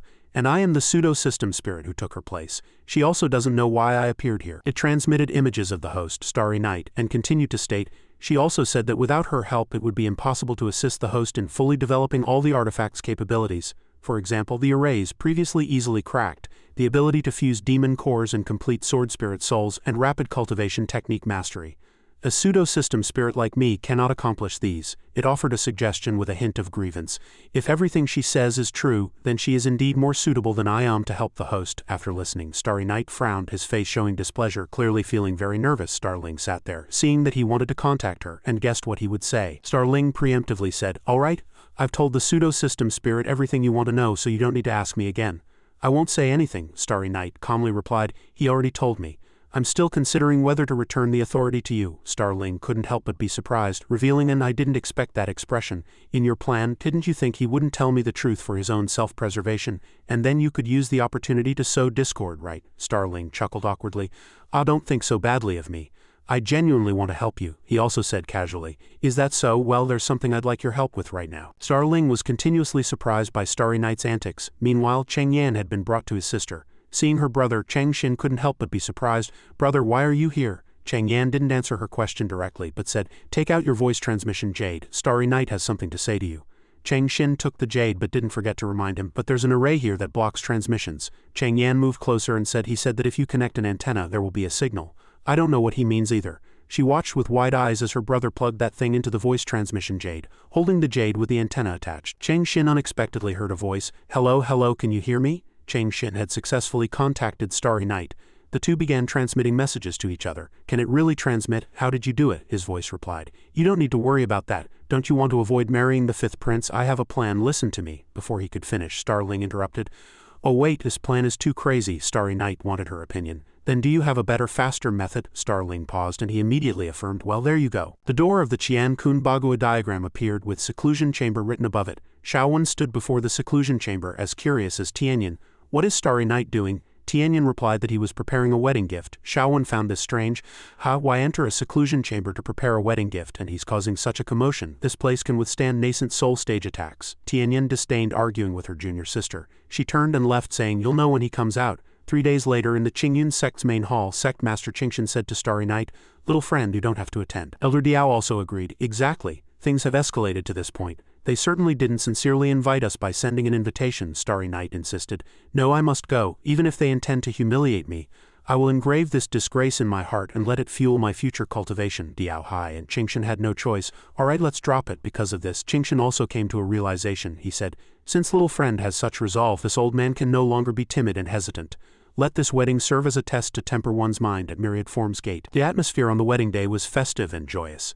Qingxin, Starry Night, and Tianyan arrived together to attend the wedding. Looking down from above, Starry Night exclaimed, "What a lively scene!" Outside, guests filled the entrance, and inside, the announcer's voice could be heard proclaiming the names of guests from various sects and assigning seats. Sect Master Fu Mengyan of Xiaoling sect came to congratulate, taking a first-class seat in the side hall. People took their seats in order and gifts were continuously presented.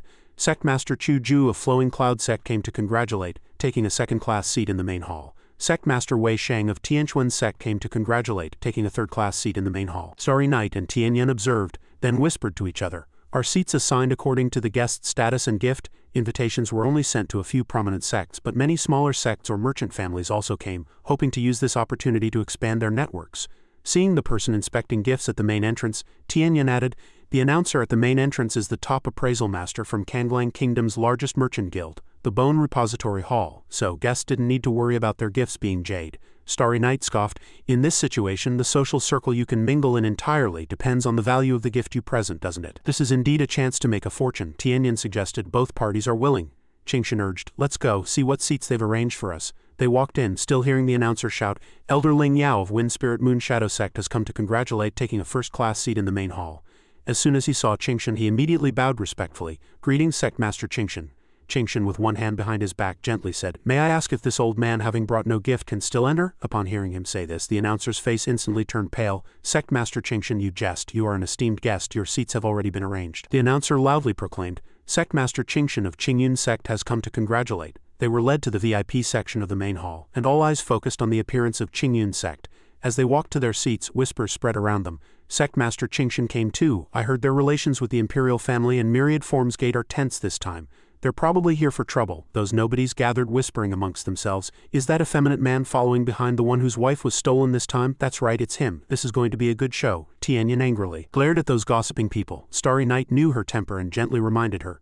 Senior sister, don't mind them. Anyway, I'm here to train my resilience. Hearing this, her anger subsided.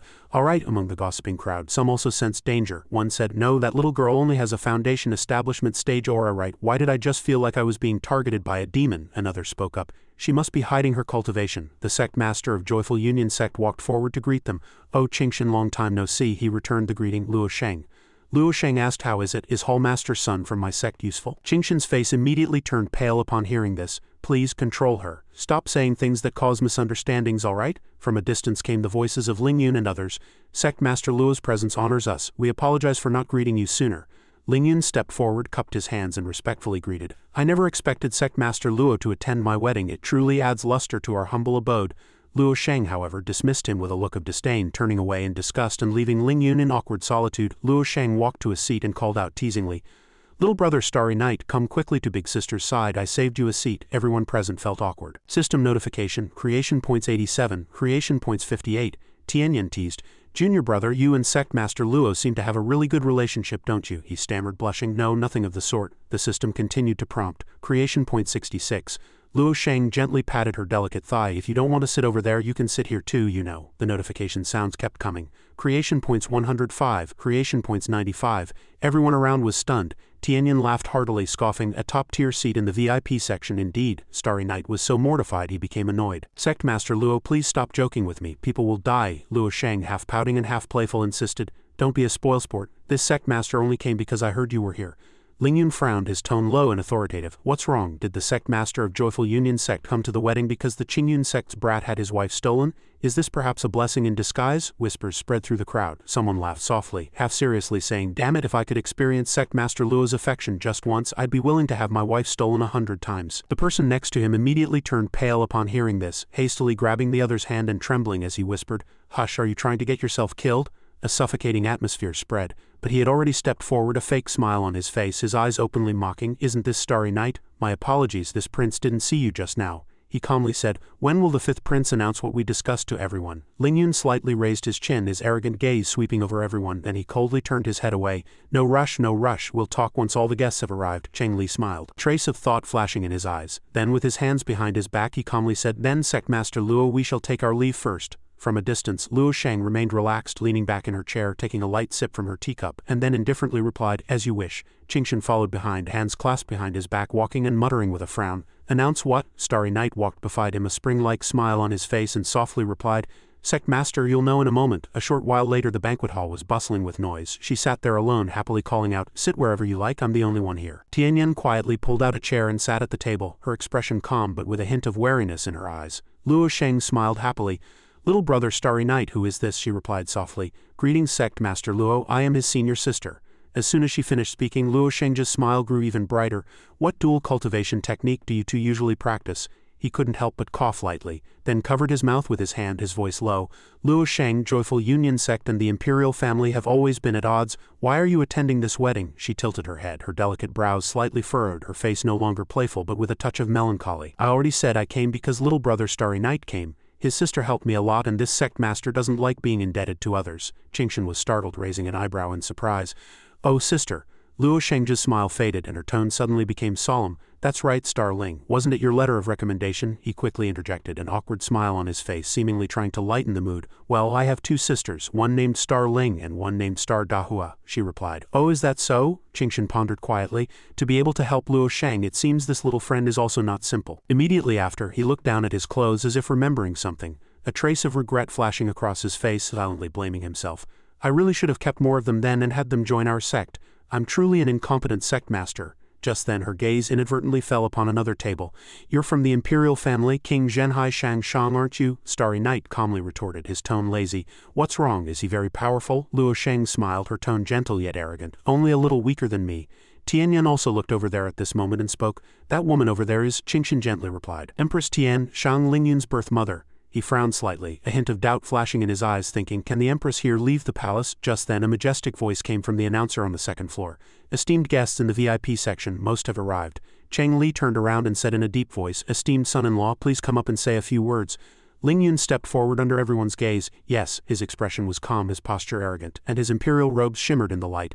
Thank you, seniors and fellow Taoists, for attending the wedding of this humble one and Gate Master Li's beloved daughter, Cheng Xin. I hope our alliance through marriage can help the imperial family and myriad forms Gate reach greater heights. No sooner had he finished speaking than a figure suddenly emerged from the side of the main hall. Imperial brother, how can you represent the imperial family? Shan Yu walked over, her gaze sweeping over everyone, a cold mocking smile playing on her lips. Father King's life hangs by a thread, yet you're rushing to enlist outside help to expand your own power? Starry Night's face changed drastically, thinking, Shan Yu. Ling Yun blinked, suppressing his panic, and turned around, a smile plastered on his face. Shan Yu, where have you been this past year? Imperial brother was truly worried about you. She lightly stroked her long hair, her eyes as cold as a frosty night. Her tone was full of arrogance. Where I go is my freedom. Even Father King can't control me. Shang Yuchai walked up to him and coldly asked, where's second brother? He owes me 1,000,000 spirit stones and I heard he came here to deal with a romantic dispute. Ling Yun frowned slightly, still trying to maintain his composure. He left a few days ago, I don't know where he is now. Her lips curled into a cold sneer and she took another step forward, her tone low and full of mockery. This time, with the two of you cooperating, you must have cheated Qingyun's sect quite a bit, didn't you? He frowned, his face pale, and said anxiously, Imperial sister, today is my wedding day. Can we discuss these matters another day? Shan Yu crossed her arms, her gaze sweeping indifferently. All right, if you pay back the 1,000,000 spirit stones second brother owes me, I won't bother you today. Ling Yun chuckled dryly. I didn't bring that much, she said coldly and unceremoniously. Aren't there wedding gifts today? He gritted his teeth. Ling Yun tried to remain calm, raising his hands as if to appease everyone, his tone gentle yet forced. My apologies, everyone. My sister and I need to settle some matters, so we must excuse ourselves for a moment. Just as he turned, Shang Yu slightly tilted her head, casting a flirtatious glance from above. Immediately, a commotion broke out below. Is Princess Highness looking at me? Nonsense, she's clearly looking at me. A strange voice sounded in Starry Night's mind, making him freeze. Creation points 88. Tianyan sat beside him, her lips slightly curled, turning her head to tease.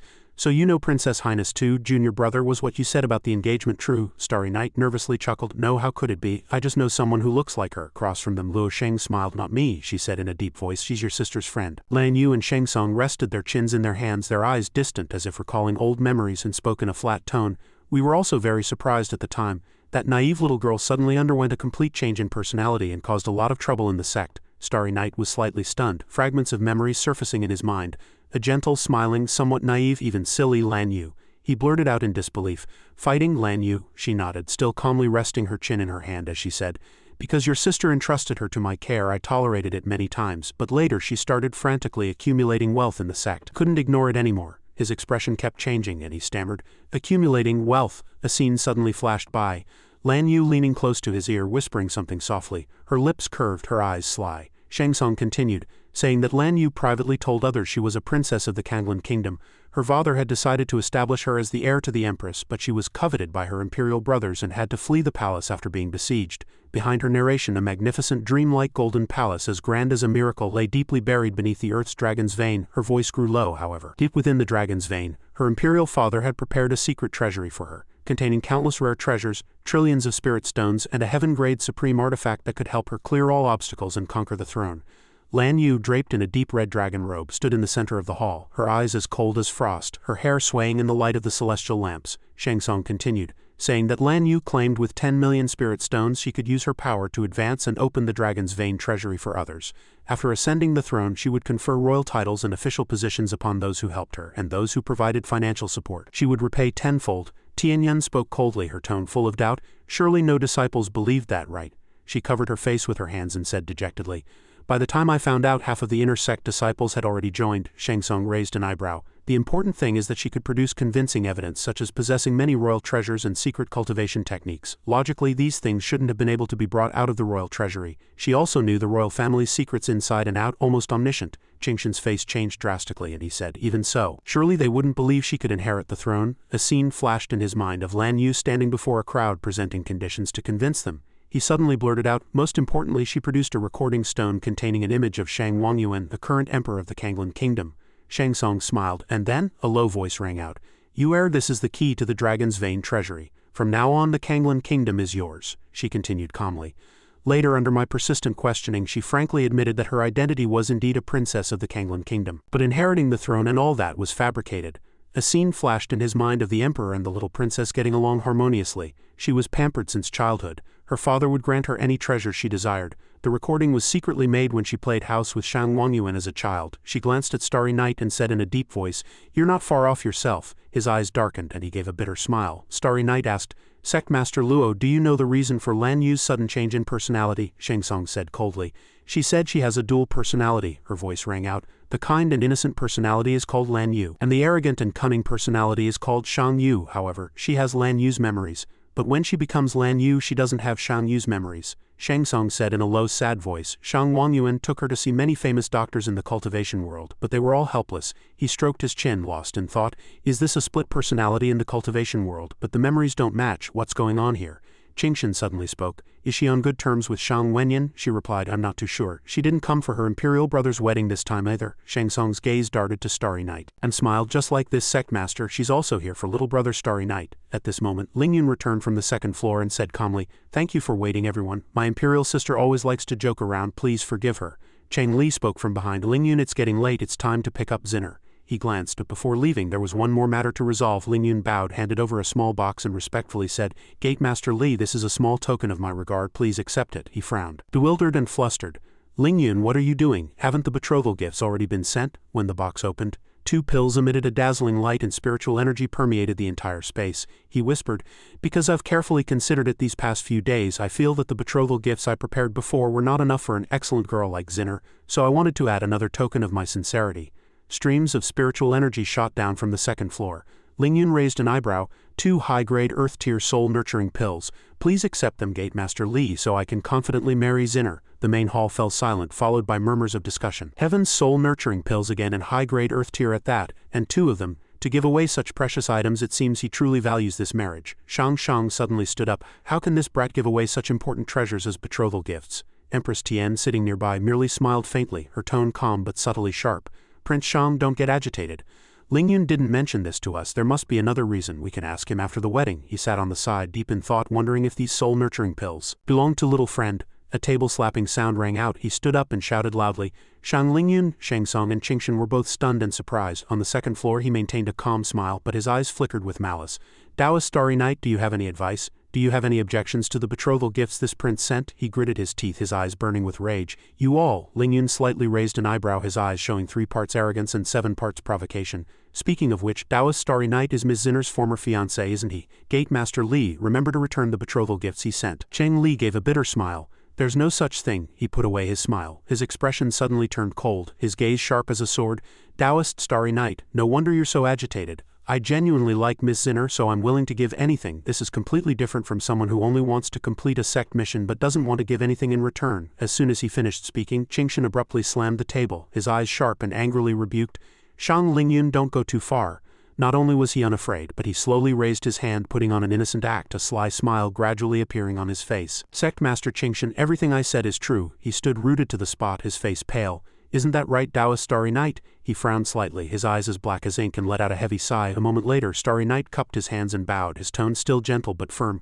"Sect Master, this disciple wishes to step out for a moment." He was slightly surprised, his eyebrow twitching. "Ah," Qingshan said in a deep voice, "little friend, wait." But before he could say another word, a soft hand gently tugged at his sleeve. Tianyan, with a rare serious expression, spoke softly, and said firmly, "Sect Master, please let junior brother be alone for a moment." A low voice rang out, "Junior brother, you really need to explain this to me." Beside them, Shang Tsung hung her head, looking disappointed and dejected. She had initially held expectations for him, but it seemed his strategic skills were still inferior to his sister's. Meanwhile, Lingyun scanned the surroundings, his eyes sharp as knives, his smile cunning and triumphant. It's great that Qingshan didn't follow, it saves a lot of trouble. Saying this, he cupped his hands and bowed to Cheng Li, respectfully saying, Gatemaster Li, I'll go make some preparations. And I'll go pick up Miss Zinner. He nodded, his eyes gloomy. Go. The palace floated in the air, layers of spiritual energy forming shimmering halos around it. Beneath the clouds, murmurs of commotion could be heard. Heavens, is the entire palace a flying artifact? The imperial family has invested a lot. Inside the bedchamber, Lingyun, dressed in a red gold-embroidered wedding robe, whispered, How are things? The deacon whispered, but his tone was clear.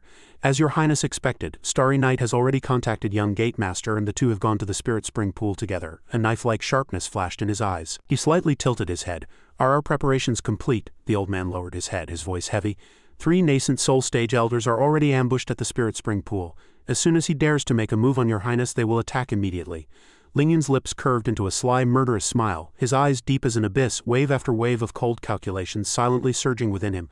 What a pity! If it weren't for the need to let Qingshan enter the 3rd stage, I truly wouldn't bear to kill you. Otherwise you would only be able to watch this prince advance to the spirit transformation stage, slaughter your sect and toy with your loved ones. The scene switched to Myriad Forms Gate. Spirit Spring Pool. Cheng Yan, draped in a black cloak, said angrily, You really are something. I told you I could sneak you into the sect, so why did you insist on coming in as a guest? Starry Night, being mocked in front of everyone, stood beside him, his eyes cold as a 1,000-year-old ice lake, his back straight.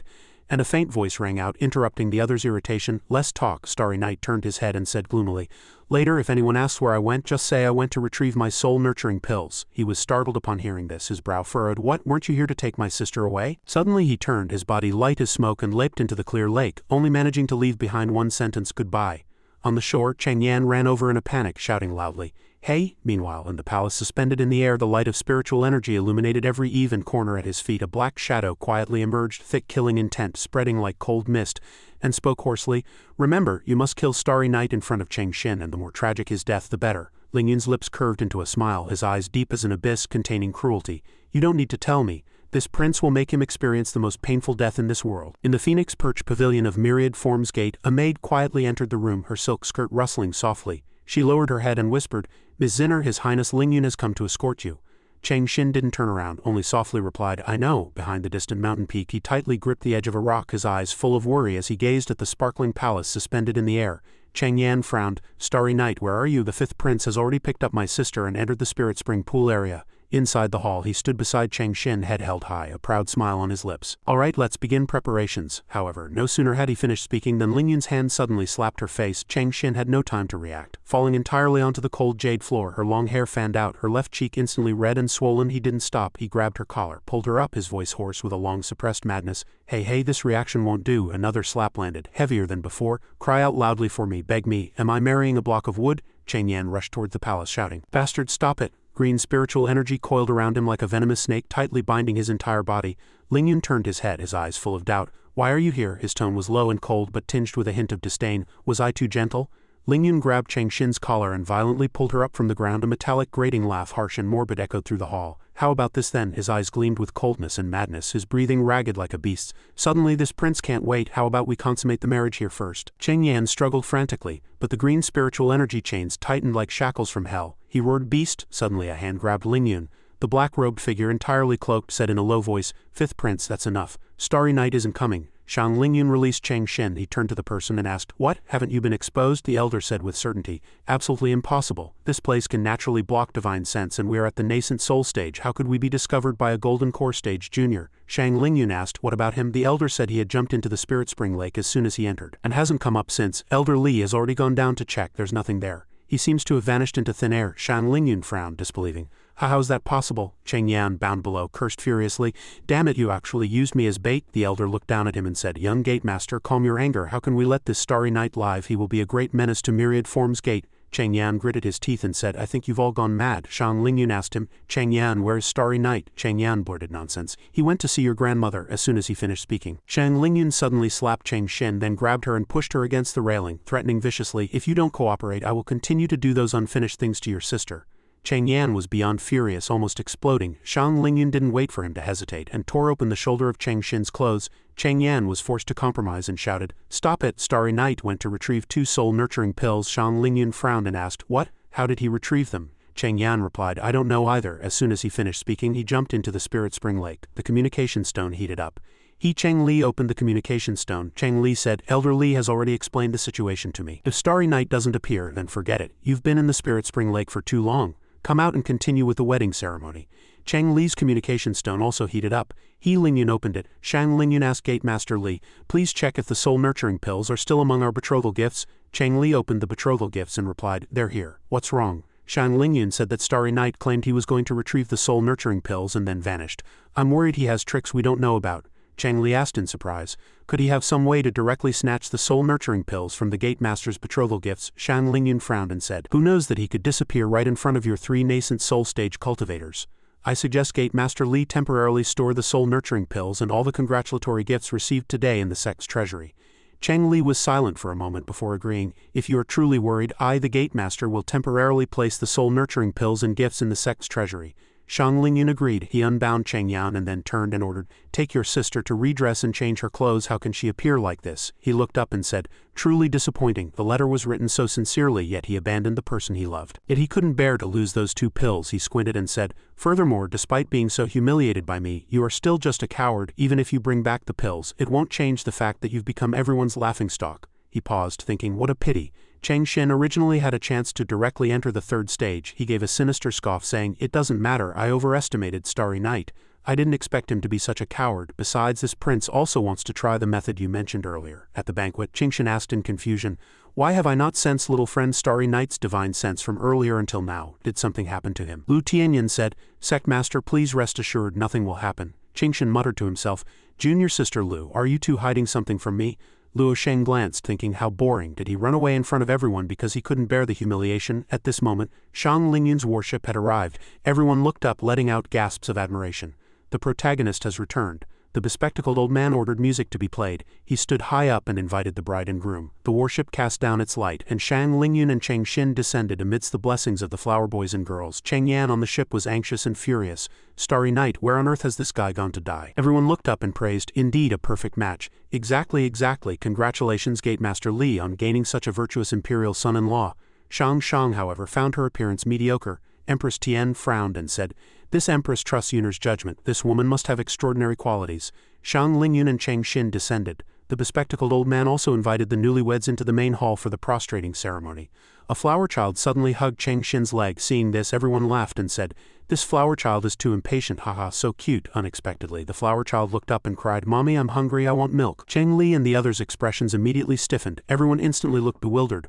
What? That child called Gate Master Li's daughter Mommy? Shang Lingyun also hastily explained, please excuse us, this child is still young and a bit nervous. He bent down and said to the flower child, be good, go find your birth mother. But the flower child hugged Cheng Xin's leg tightly and said with certainty, she is my birth mother. Mommy, milk, I want milk. Shang Lingyun's face turned ashen with anger, but he still forced a smile and called out, Zinner, why don't you say a few words to this little girl? Cheng Xin looked at the flower child and agreed, all right. She bent down and said, be good. Mommy was forced to stop producing milk by that man, so she can't feed you anymore. The guests, upon hearing this, became as rigid as if glued down. Ah, Mommy, stop, what? The flower child cried and hit Shang Lingyun. Woo, bad guy, why did you make Mommy have no milk? Give Mommy's milk back. Shang Lingyun grabbed the flower child's head, turned to Cheng Xin and gritted his teeth.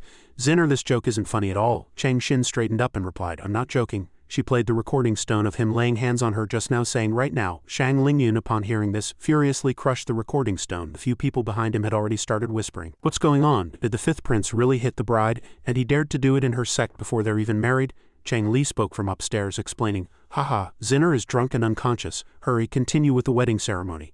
Cheng Yan angrily shouted, Father, do you see her being bullied like this by that guy, yet you pretend not to see? Is the sect's interest more important than your daughter's happiness in your eyes? Cheng Li turned and angrily waved his hand. Rebellious son, this is not your place to speak. He struck out with a palm and Cheng Yan rolled a few times and fell to the ground. At this moment, Starry Night just walked in, asking as he walked, did drinking spiritual wine make your mind unclear? Cheng Li stiffly looked down. Starry Night looked at them and said, I think it's you who are unclear perhaps. The flower child ran over, happily calling out, Daddy. Starry Night also happily called out, good daughter.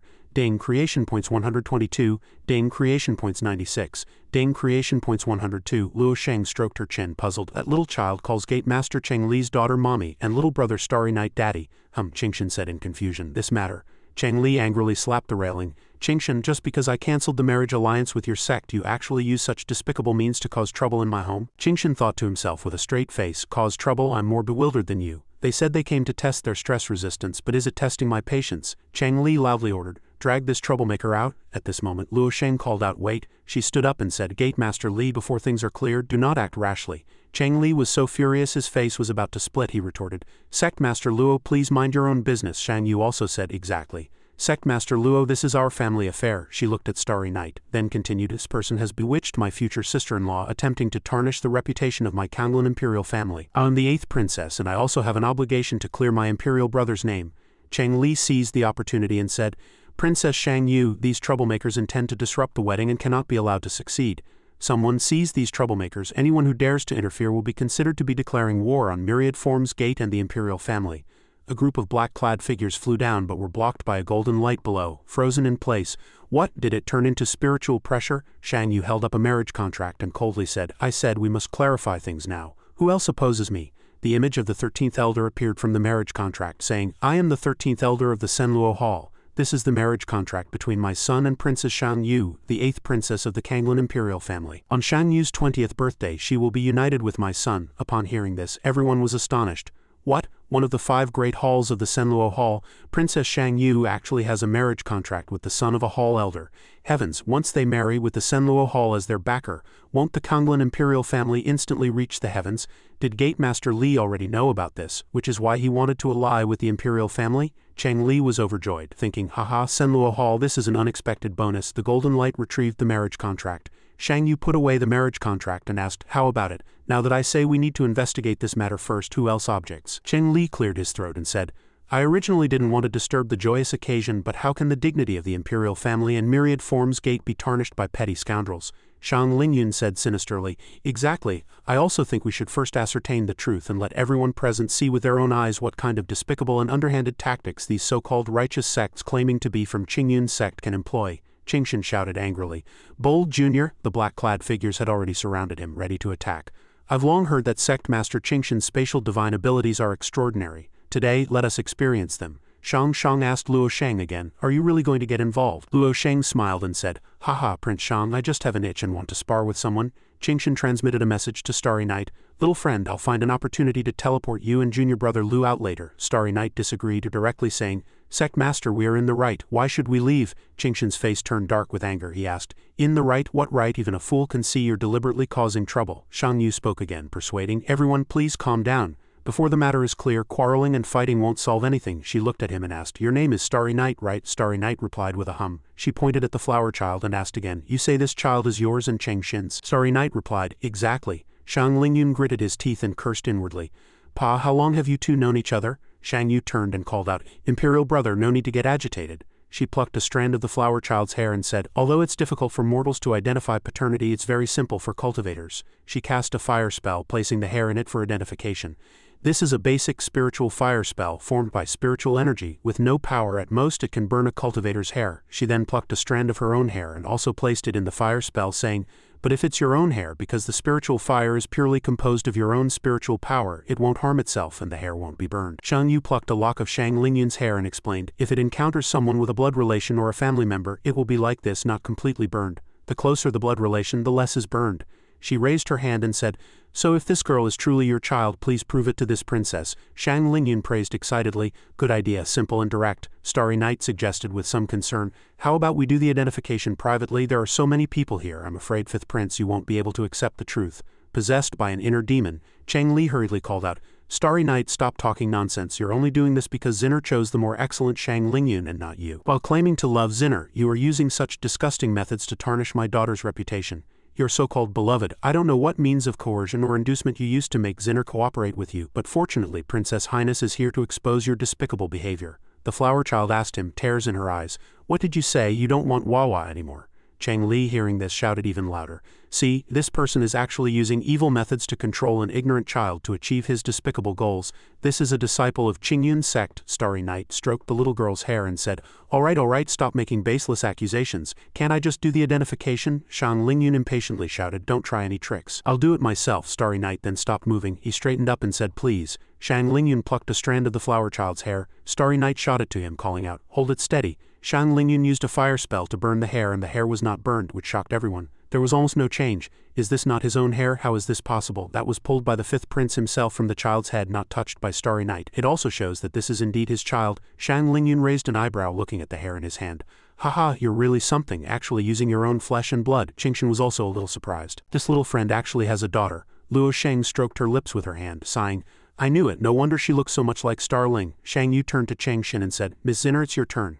Chang Xin hummed and cast a fire spell and handed it to Shang Lingyun, but this time the hair burned away. Chang Li immediately became agitated. The matter is already clear, quickly seized the troublemakers. Starry Night no longer held back, shouting loudly, Plan C. Chang Xin cast spiritual energy towards Starling. She raised her hands and called out, Go my hair. Starling's hair flew towards everyone, one strand for each person. Luo Sheng looked at the hair thinking, oh my, so much left. She's definitely her biological child. That's strange then. Why was only the hair in the groom's hand burned? Starry Night also echoed. Exactly, what's going on? It can't be that His Highness shattered it with internal energy, can it?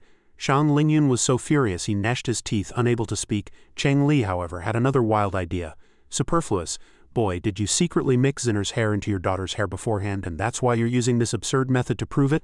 Luo Sheng couldn't help but stand up to refute. Gate Master Li, it was the fifth prince himself who plucked the hair to prove it. According to your statement, wouldn't Starry Night be afraid that he would pluck Chang Xin's hair? Chang Li lowered his head, coming up with another sophistical reason. As long as the daughter's hair is tightly glued to the scalp, it can ensure that all the external hair is her own.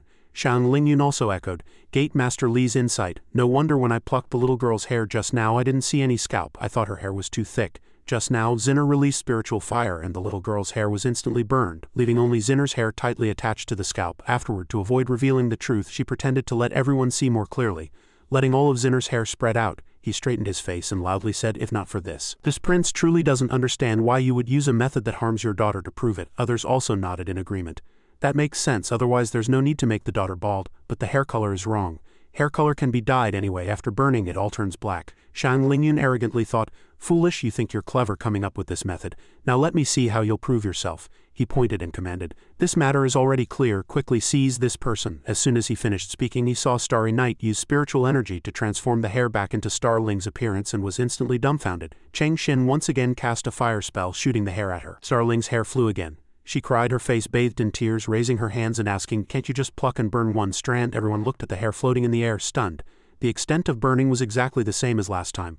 So it wasn't fear of the daughter going bald, but rather having enough vitality to make the hair regrow. Where did he get so much vitality? One person raised a hand, took a strand of hair and began to believe. Newly grown hair cannot be faked. Oh my god, does that mean this child is Chang Xin's and Starry Night's child? Starry Night arrogantly called out. Gate Master Li, come refute me. Tell me what trick I'm playing this time. Creation points 288. Chang Li angrily slammed the table. Starry Night laughed. Haha, Shang Lingyun, your trick of using the pills I sent as betrothal gifts to humiliate me is too weak. Let me teach you what true humiliation is. He took out a recording stone and played his image. Oh fellow Taoist Starry Night, no wonder you're so agitated. I genuinely like Miss Zinner, so I'm willing to give anything. This is completely different from someone who only wants to complete a sect mission but doesn't want to give anything in return, Starry Night said. Your Royal Highness, I agree with your words. We are indeed different. You are willing to give everything so you can marry Zinner. He held Starling as if to show off and continued. And I don't want to give anything, so I can only have a child with Zinner first. Creation points 156. Shang Lingyun was so furious he vomited a mouthful of blood, then collapsed. Unable to bear it, Empress Tian frantically ran over, calling out, Lingyun? She helped him up, emphasizing, Gate Master Li, this Empress needs an explanation. Chang Li jumped to the ground, swearing, this Gate Master swears he knows nothing about this matter. Starling, however, called out, Grandpa, Wawa misses you so much, it's been so long since we played horsey. Chang Li angrily cursed, shut up, Empress Tian guaranteed with murderous intent. If anything happens to my son, your imperial family and myriad forms gate will fight us to the end. She carried Shang Lingyun away, also glancing at Starry Night. You're Starry Night, right? This Empress remembers you. Starry Night calmly replied, it's a great honor. She carried Shang Lingyun away. Cheng Yan couldn't help but think with surprise, amazing, amazing. He drove away the fifth prince without even having to crash the wedding.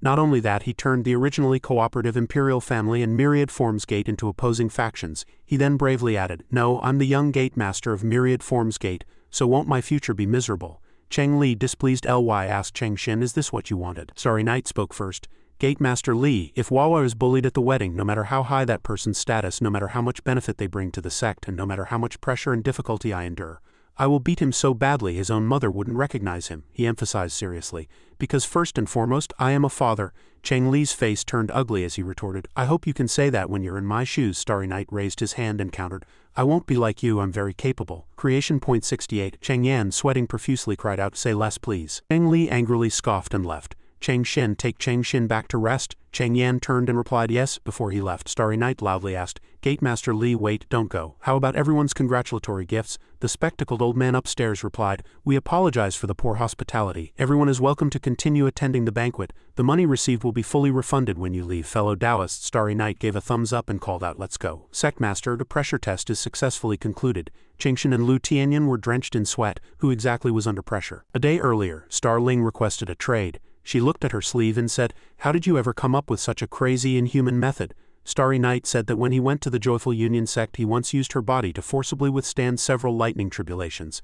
The blood fiend Yin evil bead not only failed to repair the body but was also burned to charcoal, yet it was reborn as an embryo-like entity. Starling raised her hand and continued. Then the embryo began to develop rapidly. Although it will eventually return to its original form, it may become very strange during the process. Starry Night pointed and said this time it also self-destructed 15 times before encountering a relatively balanced form. Starling said, then as long as it's swapped with the main body in time, the blood fiend Yin evil bead will transfer and this body of mine will also stop developing. Starry Night replied, exactly. Starling raised an eyebrow curiously. You want me to impersonate you and Chang Xin's child? Aren't you afraid of being exposed and humiliated on the spot? Starling smiled and said it won't be exposed. He put down 2 large buckets and said, these are Chang Xin's blood and hair. Starling asked in surprise. So much? Starry Night honestly said, I was afraid it wouldn't be enough. So I used life force to create some more. Starling asked, then what are you planning to do? Starry Night smiled wickedly, leaning over and asking, isn't your ability to make the system synthesis function generate non-artifact materials? Can you then synthesize yourself with these things? Starling slumped and said, Sigh, I feel so sad, like I'm no longer pure. Starry Night raised his hand and said, just take it out after the wedding is over. Starling asked gloomily, how are you going to explain to Senior Sister and the Sect Master about you and Chang Xin having a child? Starry Night calmly replied, I'll tell them the truth. On Qingyun's sect's side, Qingxin, sweating profusely, asked, this child is your sister? Star Dahua and Starry Night replied, exactly. Starling bowed respectfully, greetings, Sect Master, I awakened during my brother's seclusion. Qingxin stroked his beard and sighed, no wonder, because it's a soul refiner's body it can easily refine the body into a childlike form and can also integrate Chang Xin's blood and other materials into the body as refining materials, thus passing the spiritual fire test. He turned to ask junior sister Lu, do you know about these things too? Lu Tianyan hummed in response. Qingxin said melancholically, then why did you keep it from this sect master? Diao Hai frankly retorted, if we told you the truth the sect master would definitely say it's an evil art and wouldn't agree. She said with a smile. But fortunately the plan was successfully executed, and it's all thanks to this little friend. This time the marriage alliance between Myriad Forms Gate and the Imperial family has been broken. Qingxin said, not only that, if Chang Li cannot clearly explain the child's matter to the Imperial family, it might even turn the two sides against each other. However, this time we have also offended the Imperial family, and this little friend has also shown this old man what it means to kill with the heart. Shang Lingyun's insulting words towards the little friend actually turned into knives that slowly tortured him to death. And in front of all the powerful and influential people in Kanglan Kingdom, he was torn to shreds by the little friend. Starry Night said, his face pale. He brought it upon himself. Who told him to dare bully my senior sister? Diao Hai said with some concern. However, the matter of Chang Xin and the little friend having a child cannot be easily believed. They must also have a way to make Chang Xin, who is still in Myriad Forms Gate, tell the truth. Once the misunderstanding is resolved, they will attack our sect even more fiercely. Starry Night smiled very calmly because it was all part of the plan. It's fine, their misunderstanding will not only remain unresolved but will also grow. She let out a surprised ha, not understanding what he meant. On Myriad Forms Gate's deliberation hall side, Shang Shang's face was ashen, and he said unhappily, Gate Master Li, this grand wedding has exhausted Lingyun both physically and mentally, and the Imperial family's reputation has been severely damaged. We need an explanation. Chang Li raised his hand and said forthrightly, both of you please follow me to the sect's mineral vault. Although all this is a Qingyun sect conspiracy, the matter of His Highness Lingyun did indeed happen in our sect. Is there anything in the treasury that can help Lingyun heal? Both of you can freely take the 2 soul-nurturing pills Lingyun gave me.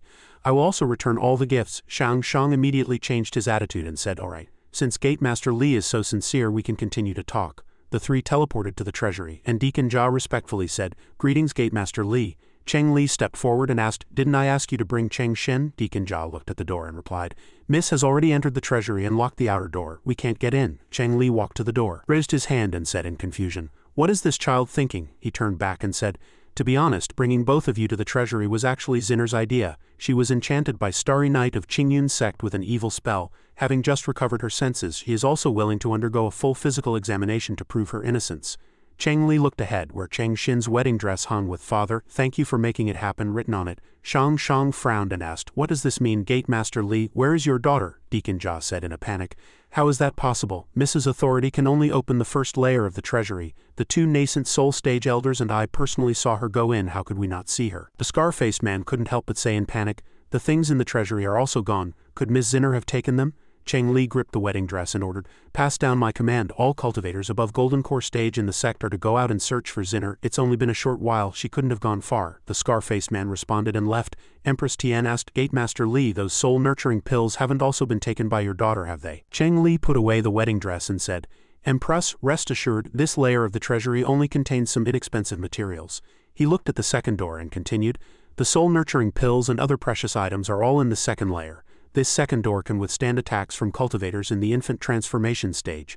Cheng Li formed a hand seal and spoke to the treasury token. It can only be opened by a cultivator at the nascent soul stage holding the treasury token, although one can usually enter the treasury through the one-way teleportation array on the door. If one wants to take out items, all nascent soul stage elders in the sect will sense it when the treasury door is opened. Empress Tian asked, is it to prevent anyone from arbitrarily using treasury materials? Cheng Li replied while opening the door, exactly. Cheng Li turned back to reassure, Zinner should be found soon. Both of you please come in with me first to choose materials that can treat Ling Yun's injuries. The second door opened. Empress Tian asked in confusion, isn't this exactly the same as the first layer? Are there other mechanisms? She looked at Cheng Li and called out, Gatemaster Li. Suddenly Cheng Li collapsed, startling her. Gatemaster Li over on Starry Night's side. Starling looked at the pill and sighed. No wonder you wanted soul-nurturing pills, because this type of pill naturally contains rich soul power. Even if you fuse soul power with hair and integrate it into the pill, it's hard to detect any anomaly without destroying the pill's structure. She propped her chin and asked Starry Night about his plan. Did you calculate that they would take your soul-nurturing pills for themselves and then you would leave a message about wanting to retrieve the pills and then mysteriously disappear, creating an otherworldly image of yourself to make them wary? When Cheng Xin sends you a signal, you would then impersonate Cheng Li's voice message to the 5th prince, luring him to ask about the soul-nurturing pills, thus successfully establishing a dialogue. Elder Li has already explained the situation to me. If Starry Night doesn't appear, so be it. Gatemaster Li, check if the soul-nurturing pills are still in the storage ring. Starling closed the box, raised an eyebrow, and continued, then process and modify the dialogue between the two. Gatemaster Li can just place the soul-nurturing pills in the treasury, because they did indeed use voice transmission jades. So even if the two meet later, it will be difficult to find any problems. Finally, when Cheng Xin gives the signal, just use teleportation to take her away from Myriad Forms Gate, and empty the treasury along the way. Their sect is truly disgusting, the 5th prince, alienating the imperial family and Myriad Forms Gate, luring away the Gatemaster's daughter and emptying their entire treasury. You're really something. Starry Night pouted and said, stop talking, get straight to the point, don't say all this useless stuff. Starling said directly, I want a share of the treasures. Starry Night also said bluntly. No, he seriously called out, system, is the system out? Roughly how much are these things worth? Although there's a financial crisis, after all it's a sect with 1,000 years of heritage, having something is better than nothing, right? All sorts of rare treasures, high-grade artifacts, countless valuable pills plus spirit stones piled up like mountains. If converted entirely into spirit stones, it would be at least in the hundreds of billions. If converted into personal assets, host, you could probably rank in the top 10 in Kanglan Kingdom. Starry Night suddenly stopped. Lu Tianyan looked at him in confusion. Starry Night turned and called out, Senior sister, I've saved enough for the betrothal gift. She let out a surprised, ha, over on Qingyun's sect side in the formation hall. Starry Night and Lu Tianyan returned. Sun sighting, were there any problems? She turned and said, everything is normal. She lowered her head and said, I have already arranged for Miss Cheng to change clothes and wait in the room for Master Lin. Karma points 82. Detected excessively high karma points today. Suspected of farming points, subsequent karma points will be halved. Starry Night roared, don't do anything extra. Also, how many times have I told you not to call me master? Sun sighting calmly replied yes. Starry Night entered the room and saw Cheng Xin dressed provocatively, quickly closing the door. What are you wearing? Cheng Xin said. Senior Red Hair told me to wear it. Starry Night was so furious he grabbed Sun Sighting's braid and yelled, change her into ordinary clothes. She lowered her head and replied yes. A moment later Sun Sighting asked, how about this one? Starry Night stood at the door and said, alright, you can go now. Before Sun Sighting left, he also carefully instructed, Cheng Xin's presence here must be kept strictly confidential and you should set up more hidden formations. Sun Sighting assented. Cheng Xin sat by the bed and asked, Sect Master Cheng Xin let you out so quickly? Starry Night strode over and said, Luo Sheng came and wants to talk to him. Cheng Xin looked at him and asked, that senior at the door doesn't seem to be from Qingyun sect, right? Starry Night hummed and said, she used to be from the Joyful Union sect. Cheng Xin looked at him with dangerous eyes and said directly, we're in seclusion for a year and can already make a nascent soul stage cultivator from the Joyful Union sect listen to you. Yes, truly terrifying. Lu Tianyan warned seriously, so I advise you not to have any other ideas. Cheng Xin pointed at her in a daze and asked Starry Night, you've caught that nascent soul but haven't caught this one yet. Lu Tianyan didn't say much. She had already grabbed her hair and said with a cold smile to Starry Night, "Junior brother, you go outside, I'm going to celebrate the wedding night." The voice transmission jade lit up.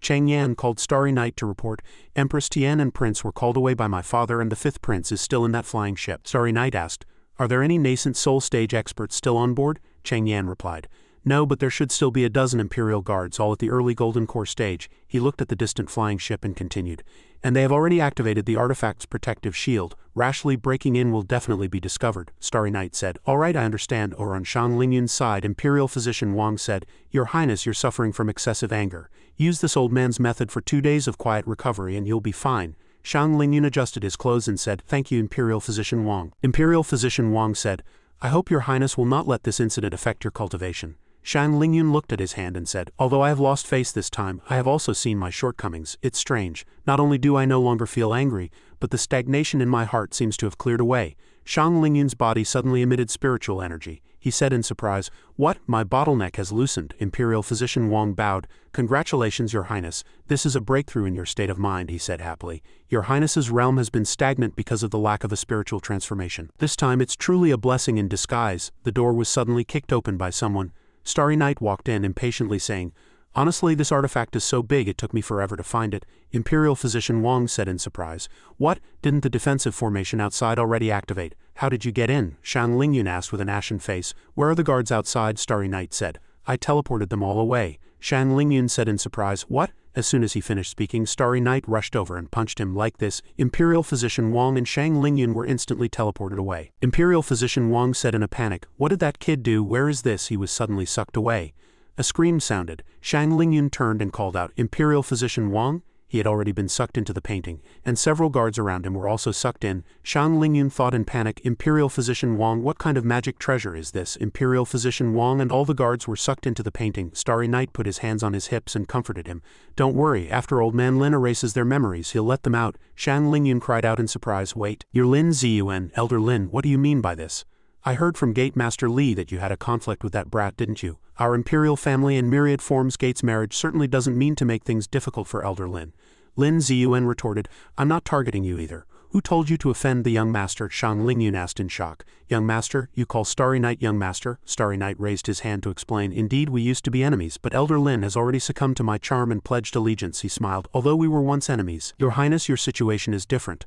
Old Man Lin only targeted me and I'm a generous person so I can give him a chance, but you laid hands on my senior sister." His face suddenly darkened and he said, "So allowing you to live until now is already my benevolence." Lin Ziyuan broke out in a cold sweat, thinking fortunately that senior sister didn't follow him to the Joyful Union sect back then. Starry Night rubbed his hands and said cheerfully, "But you don't need to worry, I'll fight you one-on-one. Old Man Lin is just here to help me deal with those irrelevant people." Shang Lingyun narrowed his eyes and said, "Stop being so theatrical. Do you expect this prince to believe that?" Lin Ziyuan raised his hand and swore, "I hereby swear that I will not interfere in the life and death duel between little friends Starry Night and Shang Lingyun.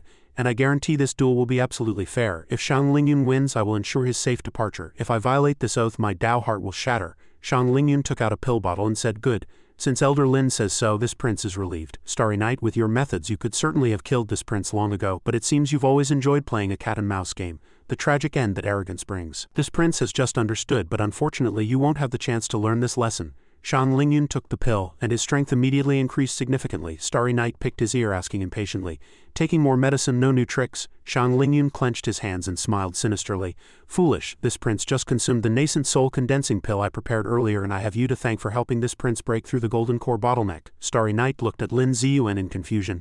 "Nascent soul condensing pill, what's that?" Lin Ziyuan explained, "It's a pill used when the golden core grand completion bottleneck loosens. After consumption, it rapidly drains the surrounding spiritual energy, entering the nascent soul condensation stage. In this stage, a golden core cultivator is invincible because other than the pill taker, anyone below the nascent soul stage cannot mobilize spiritual energy under these circumstances. In other words, all spells and techniques are ineffective." Starry Night looked at the spiritual fire in his hand and said, "Indeed, even the spiritual fire spell is almost unusable." Lin Ziyuan's face fell, thinking, "Damn it. After that brat's artifact underwent tribulation, it can no longer summon heavenly lightning. If he can't use spiritual energy, how can he win?" he thought sadly. "It seems I can only use the slave imprint to force myself to act. Violating a heavenly oath, my Dao heart shattered. Is this to be my end? I haven't even finished refining that heaven-grade artifact. What a bitter regret." Starry Night, with a blank expression, asked, "Why are you putting on a dying act? People will think I'm abusing an elder." he secretly called out, "System, synthesize all the materials from Myriad Forms Gate's treasury that can improve artifact quality for me." The system replied, "Okay, tallying artifact refining materials that meet the requirements, tally complete. Dead Silence Profound Iron 134.2 Gen, Starforged Steel 5.8 Gen, Ancient Arrow Bamboo 22 stocks. 5 Spirit Jade 75.5 Gen, 10,000 Year Cold Iron 402 grams, Space Sand 50 grams. A total of 522 types of supreme grade materials, with a total weight of 8.5 tons. Dane commencing batch refining." A surge of power erupted within Starry Night. Shang Lingyun shielded himself with both hands, exclaiming in surprise, "How is this possible? I've drained all the surrounding spiritual energy, yet how can such a powerful pressure still be generated?" Lin Ziyuan was equally surprised, thinking, this is clearly the fluctuation of successful artifact refining, and it's several times stronger than when I refine Earth-grade artifacts. He's not refining an artifact. Starry Night's power became terrifyingly immense in the blink of an eye. Shang Lingyun was completely suppressed by the pressure, asking in horror, "This is the fluctuation of dark clouds gathering and lightning striking in the sky." Lin Ziyuan recognized this as heavenly Dao pressure again. Shang Lingyun asked blankly, "Again?" Lin Ziyuan looked at Starry Night suspiciously. "Does he possess a supreme treasure beyond heaven grade?" Starry Night frowned uncomfortably. "No way. How did it attract heavenly tribulation again? Can I block it?" Starling tilted her head and said, "How to block it? You can't enter the system space either. This time you can only endure it directly," Starry Night said helplessly. "All right, I'll play along. Dane trade successful. Dane trade successful. Can completely conceal appearance and aura and possesses a voice-changing function specially tailored for thunderstorms and lightning. Can avoid the embarrassment of being unclothed during tribulation.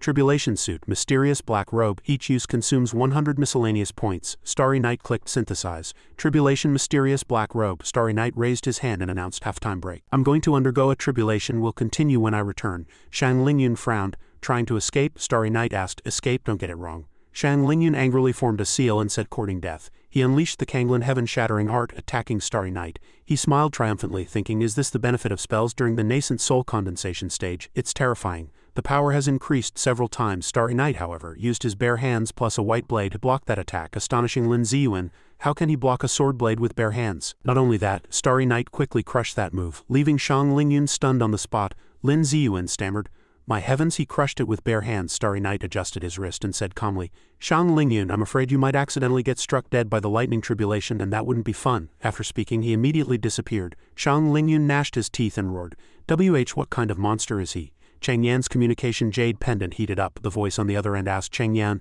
"This is a great opportunity for the young gate master to show off his prowess, want to?" The sky suddenly became covered with dark clouds and everyone scrambled to look. What's going on? Many dark clouds were rapidly gathering. The red-haired girl cried out, "Hey look, there's a black-robed person on the flying palace." The flying ship inside the palace shook violently. Shang looked up and recognized, is this heavenly Dao pressure? Empress Tian rushed outside to check, instructing, "You stay inside and watch Gate Master Li, we'll go out and see." Imperial Physician Wang assented. The two protected themselves with magic treasures and looked into the distance. Shang thought in surprise, what? Who is that black-robed person? Is the heavenly Dao pressure directed at him? Could it be a spirit transformation stage expert undergoing the immortal ascension tribulation? A powerful heavenly tribulation descended, splitting the flying ship in half. Empress Tian shouted loudly, "No, Yuner is still inside." Starry Night was struck by a heavenly tribulation but was completely unharmed. He muttered to himself blankly, I actually blocked the lightning tribulation. It's not as strong as last time. Its power is indeed much weaker than the heavenly tribulation when the demon core was integrated. But the host was able to block it also because his body was enhanced. Plus he possesses a heaven-grade sword-type spirit root. To put it plainly, this lightning tribulation is the one that appeared when the host's heaven-grade great treasure sword was born. Empress Tian below angrily shouted to Starry Night, "Senior, don't you feel that there are still many cultivators in that flying palace? We have no grievances with you. Why do you arbitrarily harm the innocent?" Shang anxiously shouted from behind Empress. "Calm down." Starry Night calmly gave a justifiable reason. "A flying artifact made so gaudily exaggerated and hanging so high in the air, I despise people who like to show off like that." "What?" Empress Tian burst into tears, her mind in a daze simply because of such an absurd reason he dared to lay hands on Yuner. A group of people appeared before her. The fat man leading them advised, "Empress, this person has a strange temper, do not provoke him further. If anything untoward happens to him, who will avenge His Highness Lingyun?" Vice Gate Master Bai Hao of Myriad Forms Gate clasped his hands respectfully and said, "Senior's lesson is well taken. This junior will certainly remember it and act humbly from now on." He and several others clasped their hands and continued, "It's just that this place is originally a vital area of our sect. There are still many disciples and juniors within the sect, young and reckless. If they accidentally disturb Senior's tribulation, the sin would be great, Starry Night said seriously. Enough with the nonsense. All of you, stand in one spot and let me strike you once with lightning. Consider it atonement. Everyone was stunned upon hearing this. Ha, Senior, this matter. Starry Night's eyes glowed with a detection function, and he said, dragging your feet. He activated his spiritual energy and soared into the sky. That towering palace was indeed too ostentatious.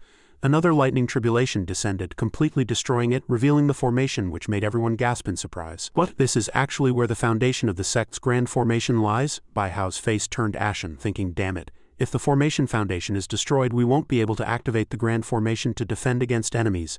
But the formation foundation has always been moving, making it undetectable by divine sense. How did he know its exact location? Starry Night, however, was unwilling to stop. He continued to activate his spiritual energy and flew to a place he found displeasing. Too many people over there, I don't like crowded places, several elders in the sect said in a panic. Not good, that's full of guests attending our sect's banquet. The sect's disciples scattered and fled. Run, the lightning tribulation is coming. The third lightning tribulation descended, exceptionally powerful and fierce. Starry Night's body also emitted wisps of black smoke, and he threatened, don't run. If you run again, I'll kill you. The sect's disciples collapsed to the ground in despair. Starry Night hugged his bloodied and battered arm, thinking, this cloak is really good for looking cool.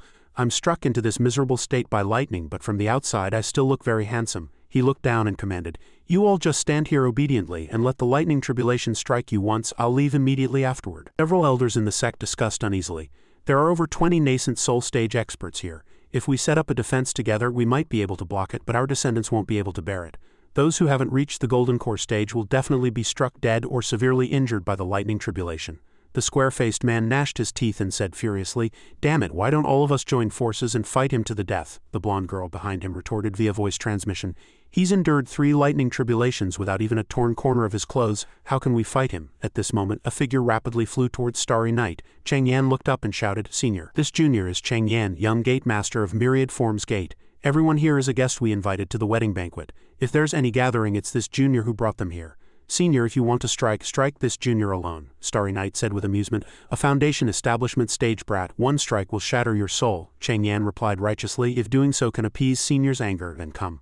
Everyone below was deeply moved by this scene. I never expected the young gate master of Myriad Forms Gate to be so responsible and brave. My heavens, he's so cool. Cheng Yan's lips curled up, thinking, awesome, is this what it feels like to be a hero? No, I can't keep a straight face, Starry Night said contentedly. Since you're so brave, I'll only strike you. Cheng Yan, upon hearing this, watched the light before him dumbfounded. The lightning tribulation descended with Starry Night's words. Cheng Yan was scared to death, hurriedly shielded himself with both hands, thinking angrily, this is completely different from what was promised. Starry Night, you bastard. As the lightning tribulation approached, Starry Night waved his hand, causing the tribulation to backfire and divert in another direction. Din Creation Points 2130. All who witnessed it couldn't believe their eyes. What? A few seconds later, they were also affected by the residual power of the lightning tribulation, letting out screams. Cheng Yan narrowed his eyes and asked, where's the lightning tribulation? What happened? The square-faced man, still shaken, said, my heavens, he can actually change the direction of the lightning tribulation. That's something locked by the heavenly Tao. What kind of monster is this person? Starry Night made an excuse. I've changed my mind. You resemble my deceased grandnephew. From now on, you'll be my god-grandson. Cheng Yan hawed, his face blank. The red-haired girl pointed upwards and cried out, Daddy. Daddy, look. The father looked up, following his daughter's finger, and asked in horror, what's going on? How did the lightning tribulation turn dark red? A powerful pressure suddenly appeared, paralyzing everyone. Has the heavenly Tao pressure become so terrifying? What exactly happened? The system popped up a notification complaining, I already told the host not to use the system space to transfer lightning tribulations. Violating heavenly Tao laws causes the tribulation's power to increase several-fold. Starry Night cursed in surprise. Holy cow, no wonder so many creation points were added. Several cultivators stumbled, falling unconscious before the lightning tribulation. Everyone all right? No one died, right? The power of the lightning tribulation wasn't as strong as I imagined. It doesn't seem to be a spirit transformation stage tribulation. No sooner had he finished speaking than Starry Night appeared before them with powerful spiritual energy. He tilted his head, raised his hand, and said, apologies, the previous lightning tribulation didn't meet the fans' expectations. Now I'll compensate you with another strike. Shang and Empress Tian screamed in horror. No, don't. This time the dark red lightning tribulation descended again with fierce intensity, as if to destroy the entire place. Starry Night also fell into the cave next to Lin Ziyuan. He hurried forward and said, why is this the same as the time at the Joyful Union sect? Starry Night lay on the ground like a dried corpse, thinking, damn it, if divine sense can't catch it, I can't use spatial transfer. The red lightning tribulation is too fast. The system issued a warning, if you transfer it one more time, the tribulation's power will increase several-fold and the host will certainly die. At this moment a sword intent flashed past Lin Ziyuan's eyes. He turned to look at Shang Lingyun, roaring angrily, Little beast, what are you doing? Shang Lingyun said leisurely.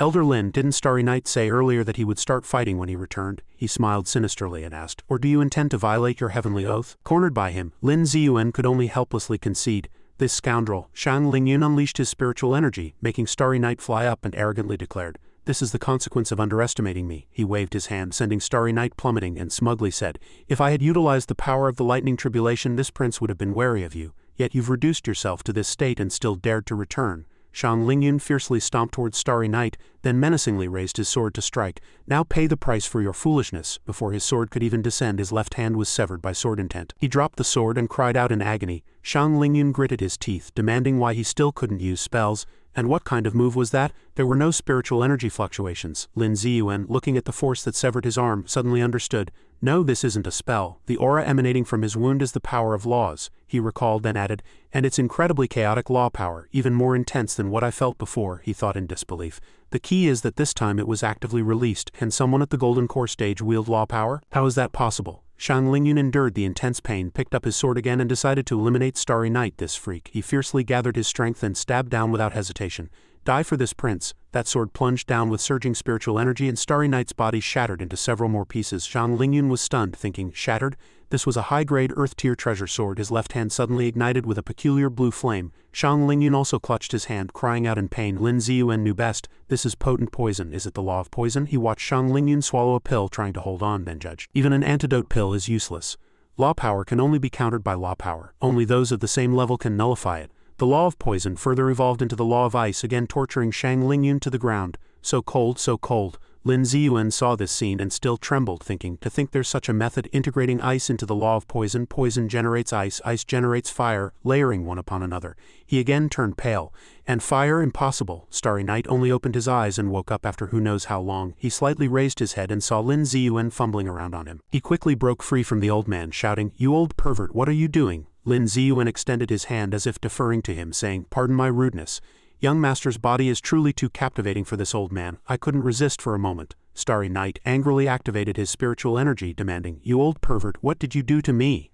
Lin Ziyuan lowered his head and honestly said, no, young master, it's the aura of a heaven-grade artifact emanating from your body. This old man merely wished to study it. He extended a trembling hand and pleaded, just a little bit more. This old man feels on the verge of comprehending something. Just let this old man touch you again, Starry Night coldly shouted. Get lost. He touched his hand, asking in confusion, what happened? How did my body recover? Lin Ziyuan replied, you've been unconscious for a quarter of an hour. Starry Night frowned, even more confused. Strange, I didn't feel I was that severely injured to be unconscious for so long. Where's Shang Lingyun? Lin Ziyuan countered. Young master, don't you remember anything? Starry Night stroked his chin, recalling, I remember being ambushed by Shang Lingyun, then I got very angry and wanted to teach him a lesson, and after that I don't remember anything. He turned to a large tree and continued to ask, where did this big tree come from? Lin Ziyuan, without changing his expression, said, This is Shang Lingyun. Starry Night asked in surprise. What? Lin Ziyuan explained, it was young master who used law power to transform him like this. He has already breathed his last and died. Starry Night's face turned dark, unable to hide his surprise. Law power? I'm only at the Golden Core stage. How could I use law power? Lin Ziyuan was even more puzzled, thinking, you ask me. Who am I supposed to ask? Starry Night said somewhat impatiently. I originally wanted to settle the score for senior sister with him. To think he died so quickly, it was too easy for him. Lin Ziyuan wiped his sweat and said, nor did he die so easily. Poison, ice, fire, death, life. Various law powers ran wild on him for a quarter of an hour, torturing him until he breathed his last. The more Starry Night listened, the stranger it seemed.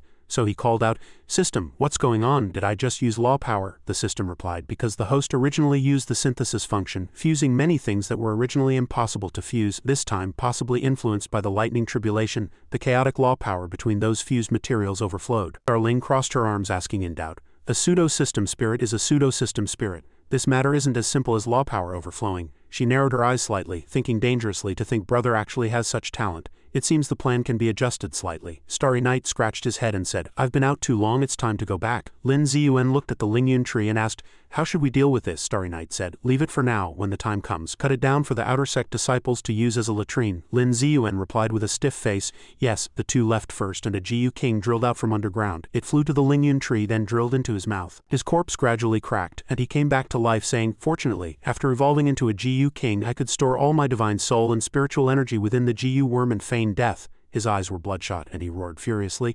To think he reduced me to this state, Starry Night, just you wait. Our imperial family will flatten the Qingyun sect. He looked at Shadow Slave, asking unhappily, Shadow Slave, were you just watching the show? Did you notify those coming to save me? Shadow Slave leaned out and replied meaningfully, Your Highness, you've already done enough. The rest is up to me. Shan Lingyun asked in confusion. What? Shadow Slave smiled strangely and said, This opportunity to step from behind the scenes to the forefront, I have waited for a very long time. Shadow Slave finished speaking and then drilled into Shang Lingyun's mouth. Moments later, Shang Lingyun's corpse was occupied by Shadow Slave, and the GU worm crawled out again, then drilled into the ground. The next morning, the GU worm also crawled out from that cave, and a certain fellow had already caught it. Deacon Jia looked at the GU worm and said, Don't worry, Your Highness Lingyun, I will handle the rest for you. Starry Night walked into the room. Senior sister. I'm back. Lu Tianyan stood up and walked forward, asking, Where did you go? You didn't even say hello and didn't reply to my voice transmissions. Starry Night smiled and said, Sorry, I went out to take care of some things. Lin Ziyuan walked in afterward. Chang Xin's face darkened as soon as she saw him.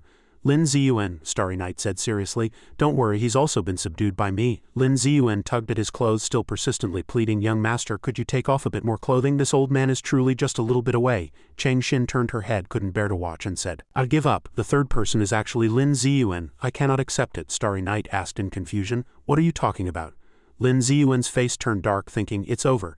Young master went to great lengths to help Chang Xin, and it seems their relationship is also unusual. He even dared to offend the imperial family for senior sister. If Chang Xin says a few more words in young master's ear, this old man's life might not be safe anymore. He walked opposite Chang Xin, having made up his mind. No, the opportunity to comprehend heaven grade is right before me. Even if I sacrifice this old face, this old man must fight to survive. Lin Ziyuan suddenly knelt down. He lowered his head and said, Please forgive me, Miss Chang Xin. This old man truly had his mind clouded by a devil, which led him to do things worse than a beast. What he said implicitly referred to the plot to assassinate Gatemaster, GU of Myriad Forms Gate. Chang Xin, however, misunderstood something and said to Lu Tianyan, See, this is the consequence of your inaction. Junior brother was harmed so terribly. Starry Night was startled by her, saying, What the hell is this? After a long time, Lu Tianyan covered her mouth, asking in surprise, You mean you are now equivalent to a heaven-grade artifact? And you also underwent tribulation just now? Chang Xin pointed at him, still perplexed. So Lin Ziyuan is simply coveting your heaven-grade body? Starry Night pulled a long face and shouted, Shut your mouth. Lin Ziyuan said apologetically, Miss Chang Xin, do you truly not blame this old man for plotting against Gatemaster GU? Chang Xin said reasonably, I once heard Deacon GU say that grandfather actually opposed my parents being together. If he were still alive, I probably wouldn't have been born into this world. Lin Ziyuan lowered his head and said, That's true. Chang Xin's voice suddenly turned cold, and her tone deepened, saying, Therefore I only wish to tear you into 1,000 pieces to sat my hatred. Lin Ziyuan, sweating cold, looked at her in surprise. Chang Xin's emotions suddenly became abnormal, saying, Why did you make me be born into this world? Why? She clutched her head, crying out in pain. Stop talking, I'm not running from responsibility, I'm not enough. Lu Tianyan asked Chang Xin blankly, What's wrong with you? Calm down. Lin Ziyuan asked in confusion, Who is she talking to? Starry Night frowned, thinking, could he have taken out some treasure, then separated his soul and only then learned everything? Lin Ziyuan bowed, trying to help him up, and asked, Young master, are you? Starry Night propped himself up with his hand and said, Indeed, 2 inner demons are constantly arguing. How much can I eat? Who told you to be so slow? Starry Night asked Chang Xin. So you have inner demons too, and 2 of them. He swiftly grabbed the 2 inner demons, asking nonchalantly, Do you need me to help you get rid of them? Chang Xin stammered in surprise. What? How is that possible? You can actually directly touch inner demons? Starry Night raised an eyebrow and said, Oh, then added with interest, How rare to see so many expressions on your face. Hearing this, Chang Xin immediately turned to Lu Tianyan to complain. Senior sister, if you don't discipline this man strictly, he'll definitely have a huge harem in the future. Lu Tianyan gave Starry Night a sidelong glance, saying, I noticed that long ago. Starry Night said huffily, What nonsense are you talking about? Chang Xin replied seriously, If the problem isn't solved fundamentally, inner demons will constantly proliferate, so I plan to use my own method. Starry Night looked at the 2 inner demons and suddenly remembered, Oh right, the people you said you wanted to resurrect before, were they these 2? Chang Xin lowered her head, sadly replying, Exactly. The 2 most important people to me, yet they died because of me. Lu Tianyan glanced at her and said, You should explain the specific method clearly. I don't believe that evil cultivator will sincerely help you.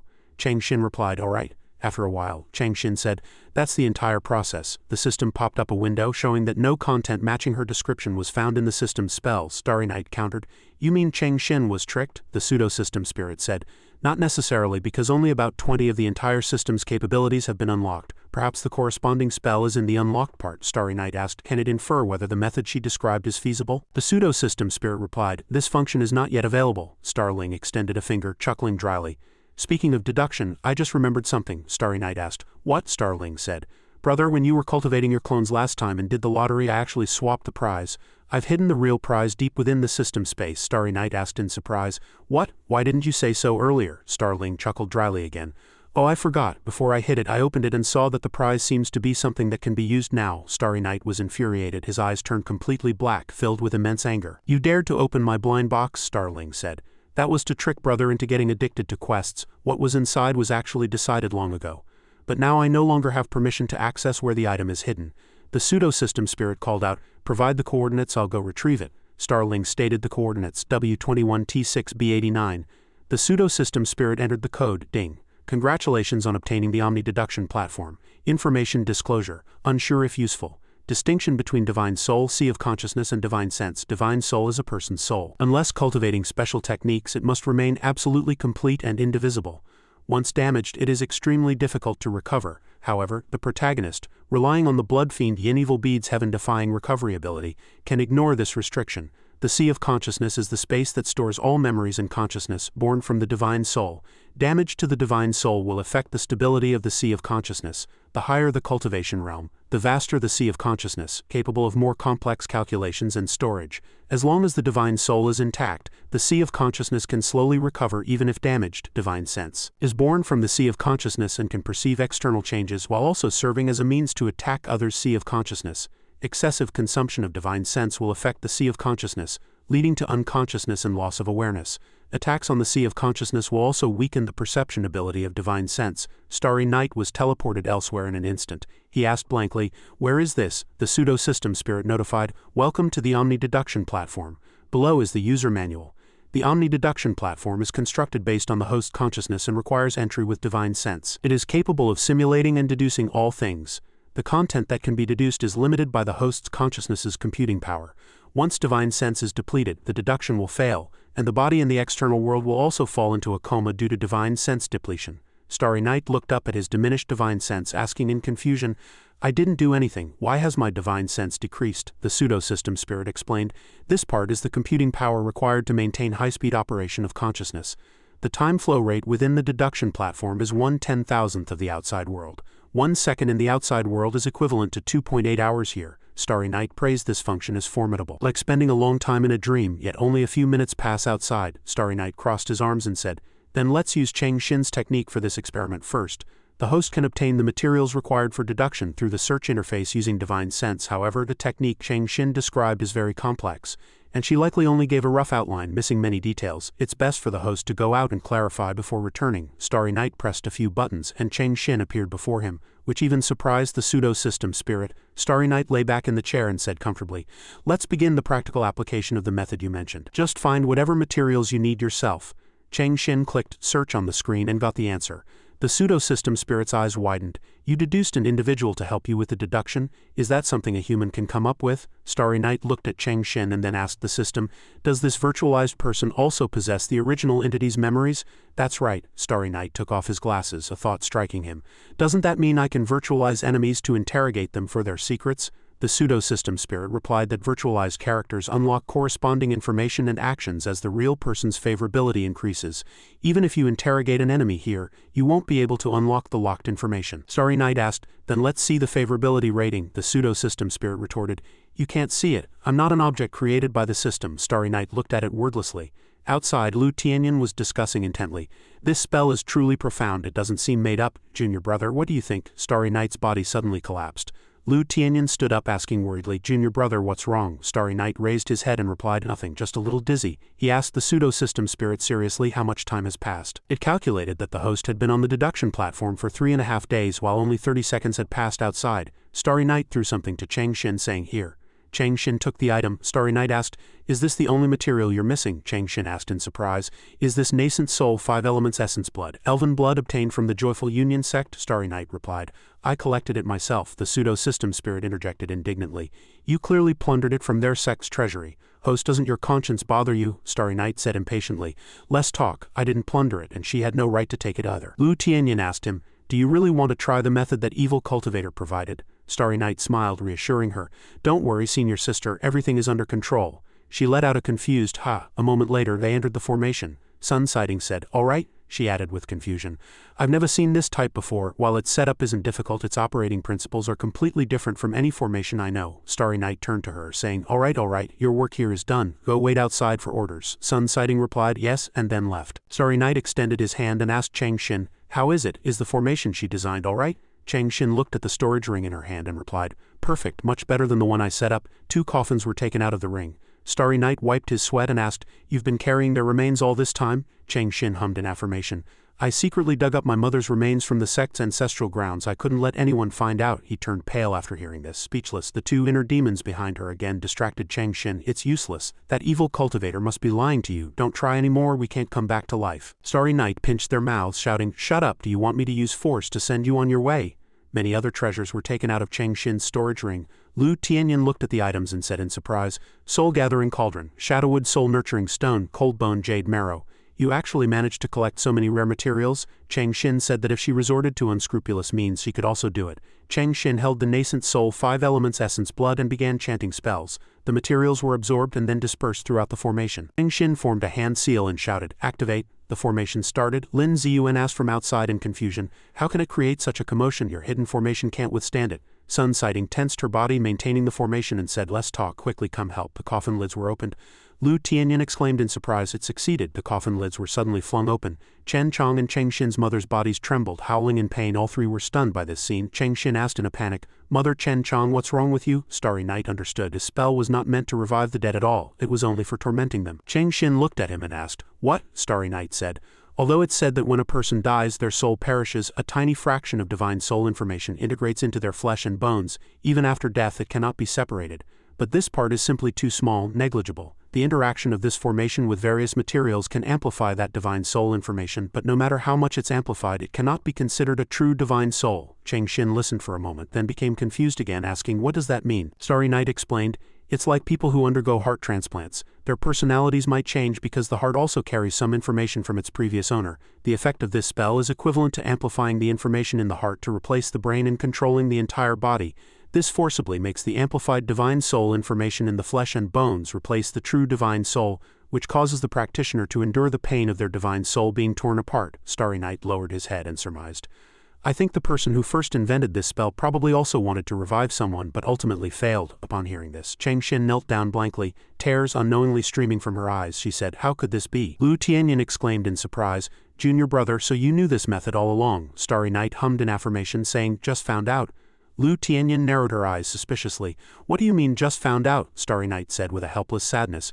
Although I knew if I didn't let her try it once herself, she definitely wouldn't give up. Chang Xin's 2 inner demons burst into laughter, saying excitedly, this is great, negative emotions are pouring in, her sea of consciousness is about to collapse. Starry Night walked into the formation. The 2 bodies had already fallen. Chang Xin was stunned, looking at him. Starry Night said, destroy that guiding channel. The divine soul information will still be amplified, but it won't be forcibly integrated into the body, so there will be no more pain, he explained with a smile. The person who invented this spell failed because they chose the wrong direction. As I said, no matter how much the information in the heart is amplified, it still only belongs to the heart and cannot be used if installed in the brain. He muttered to himself, then what if we change the approach? Instead of letting the heart replace the brain, what if the information in the heart surpasses the brain? Chang Xin asked blankly, the heart surpasses the brain. Starry Night raised his hand and said, exactly, if a heart transplant slightly changes one's personality, then what if I infinitely weaken the brain's control mechanisms for personality and emotions, while simultaneously infinitely amplifying the old owner's personality information carried in the heart? Then wouldn't that person ultimately become someone completely dominated by their heart? Lu Tianyan spoke up, junior brother, your theory is very bold and makes a lot of sense. But now Chang Xin's 2 departed friends, they have no divine souls, only divine soul information remaining in their flesh and bones. That means they only have heart information, not a brain. Starry Night said calmly, then why not give them a brain? He looked at the divine soul in his hand and explained, I will divide my divine soul into 2 parts, clear all memories, personality, and all information related to myself, retaining only basic functions, and then merge them with the 2 of them. Lu Tianyan frowned and asked, how can they merge? A divine soul can only resonate with its own body. Even forced possession will incur heavenly punishment. Only 1 in 10,000 can survive, let alone them being dead. Starry Night turned to her, reminding her, senior sister, I'm also dead. He struck 2 divine souls into the sea of consciousness of the 2 bodies. Your death doesn't really count. Your refined body after modification is no different from a magic artifact. Since my divine soul can resonate with a magic artifact, there's no reason it can't resonate with them. After a while the two bodies remained motionless. Lu Tianyan wiped her sweat and said, "No reaction, did it fail?" Starry Night looked at her and explained, "That's because the divine soul information in the flesh and bones hasn't been amplified enough. I originally planned to switch to 5 elements nascent soul transformation essence blood, but my divine sense wasn't enough to purchase it." Lu Tianyan looked blank, thinking, what does divine sense wasn't enough to purchase mean? Starry Night looked at the spiritual energy in his hand and said, "After that I also tried many methods but none were satisfactory. Finally, with a desperate times call for desperate measures attitude, I used my own essence blood." Starry Night cut his finger and dripped his blood into the formation. The surrounding formation activated again. Cheng Xin raised her hand to block, asking, "What is this?" Sun Sighting asked in a panic. "Why are the spiritual energy fluctuations even stronger? I can't hold on much longer." Lin Ziyuan took out a pill and swallowed it without hesitation, trying to hold on. Sun Sighting recognized it with shock as a spirit burst pill. "What benefits did young master give you to make you fight so desperately?" Lin Ziyuan unleashed his power, supporting the formation, and said, "Young master is the entire meaning of this old man's remaining life." Sun Sighting was completely bewildered. 11 years ago, Cheng Xin came to Chen Chong and asked, "What's wrong, Xiaocheng? Why the long face?" Chen Chong, daughter of Chen Rongshu, sect master of Qingzu sect, said sadly, "I'm afraid our sect is about to disband." Cheng Xin looked at her and asked, "Is it because of your father being scammed before?" Chen Chong replied dejectedly, "That's right, that damned swindler impersonated someone from the Kanglan imperial family, tricked our sect out of our spirit stones, and father even incurred many debts." Cheng Xin took something out of her clothes, saying, "I have this, maybe it can help you." A topographical map appeared. Chen Chong asked in confusion, "This is a map." Cheng Xin said, "I found it in a corner of my grandfather's room, it might be a treasure map." Just then Deacon Jia walked over, calling out from not far away, "Miss, the gate master told you to return." Cheng Xin tucked the map into Chen Chang's hand and before leaving whispered, "Keep it with you for now, we'll go look for the treasure together later." After some time they went to search for the treasure, but something unexpected happened. Cheng Xin said with tears streaming down her face, Why did this happen?" Chen Chong lay in her arms, spitting out another mouthful of blood, which made Cheng Xin say even more frantically, "Hold on, I've already called our sect members for rescue." Chen Chong said vaguely, "Don't mind me, run, father is controlled by that sword, I can't stop him." Cheng Xin choked out, "I'm sorry." Chen Chong closed her eyes. Cheng Xin asked blankly, Why are you saying sorry? I should be the one saying sorry if I hadn't given you that map." Cheng Xin's mother and others arrived, starting to fight against the rampant entities. "Fellow Taoists, please follow me to slay this demon." She turned her head and shouted, "Zinner?" Cheng Xin called out with a smile. "Mother?" Suddenly her mother was struck and killed by that entity. Cheng Xin froze amidst the shouts of "Kill, kill, kill." "What is this? Retreat, everyone retreat." Cheng Xin didn't know who rescued her from the ruins of Qingzu sect. She only knew that she had caused the death of her mother, her good friend, and countless innocent lives. Later people referred to this incident as the demonic sword rebellion. Only 13 years old, Cheng Xin couldn't bear this deep-seated guilt and remorse. She wanted to escape through death, but she was always discovered and rescued in time. Afterward, under her father's strict supervision, she couldn't even manage to die. All she could do was gradually seal off her emotions, feeling nothing, and the pain lessened with it. Cheng Xin couldn't remember how many years she lived like a walking corpse, nor when her inner demons appeared. She only remembered gradually becoming cold and unfamiliar in the eyes of her beloved father and the elders. Guangzhou. Cheng Xin was terrified that they would find out the demonic sword rebellion was caused by her. When she learned from her brother that the reason for her father's and everyone's coldness was her lack of progress, she smiled. How long had it been since she last smiled? Why did she smile? Perhaps it was precisely because her heart, already at rock bottom, had now sunk even deeper. It was so deep, so dark, that she finally noticed what had been shining beside her all along. The moonlight she had ignored. Cheng Yan took out a pill, saying with a body full of injuries, "This meridian-opening pill was something I obtained at the sect's grand assembly, but I can't use it with my strength. Take it and eat it just like candy." Cheng Xin suddenly leaned on his shoulder. Cheng Yan said in a panic, "What's wrong? What's suddenly wrong? Are you feeling unwell? I'll go call someone from the medicinal hall."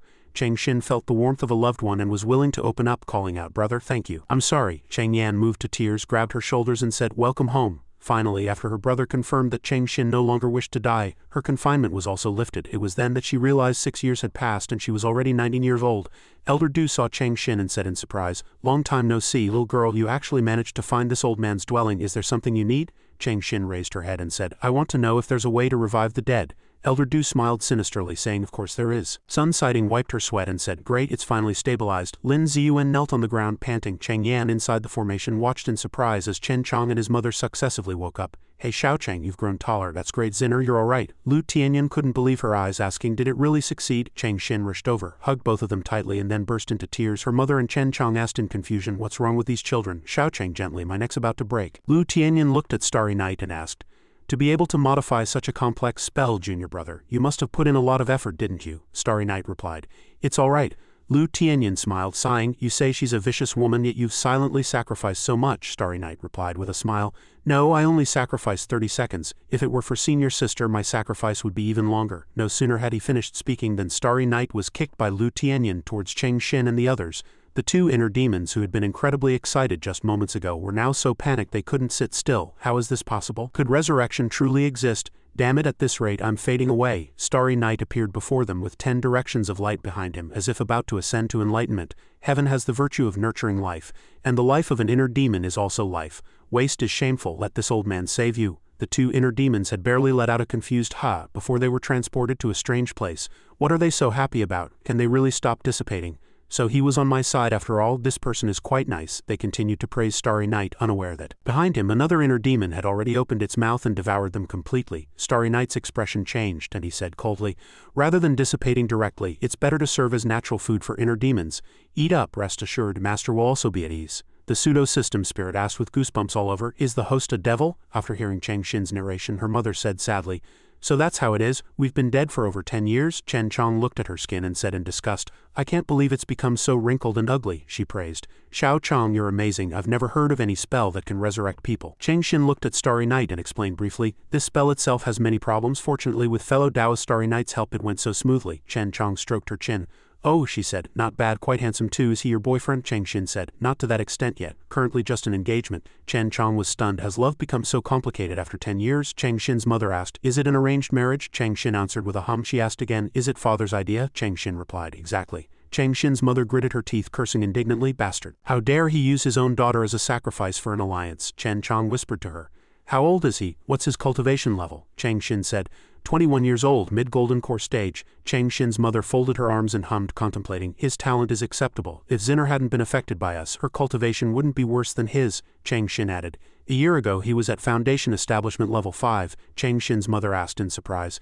A year, isn't that a bit too rushed? Aren't you afraid of damaging his foundation? She grabbed Cheng Xin's shoulders and exhorted. Zinner, remember, cultivation is secondary, character is paramount. Cheng Xin said, he made a mid-nascent soul stage artifact refining master and a mid-nascent soul stage formation master willingly serve as his subordinates. Upon hearing this, Cheng Xin's mother immediately waved her hand and exclaimed, my esteemed son-in-law, why are you standing so far away? Come over and chat. Starry Night pondered for a moment and asked, then the cause of the demonic sword rebellion was because you gave the map to Chen Chong? Chen Chong lowered her brows and said, you can't blame Xiao Chong. It was all because I took it to show off to father that this incident occurred. Cheng Xin comforted her, it's not your fault. Who knew such a thing would happen? Starry Night wrapped his arm around her waist and praised, you're truly amazing, even senior sister guessed everything.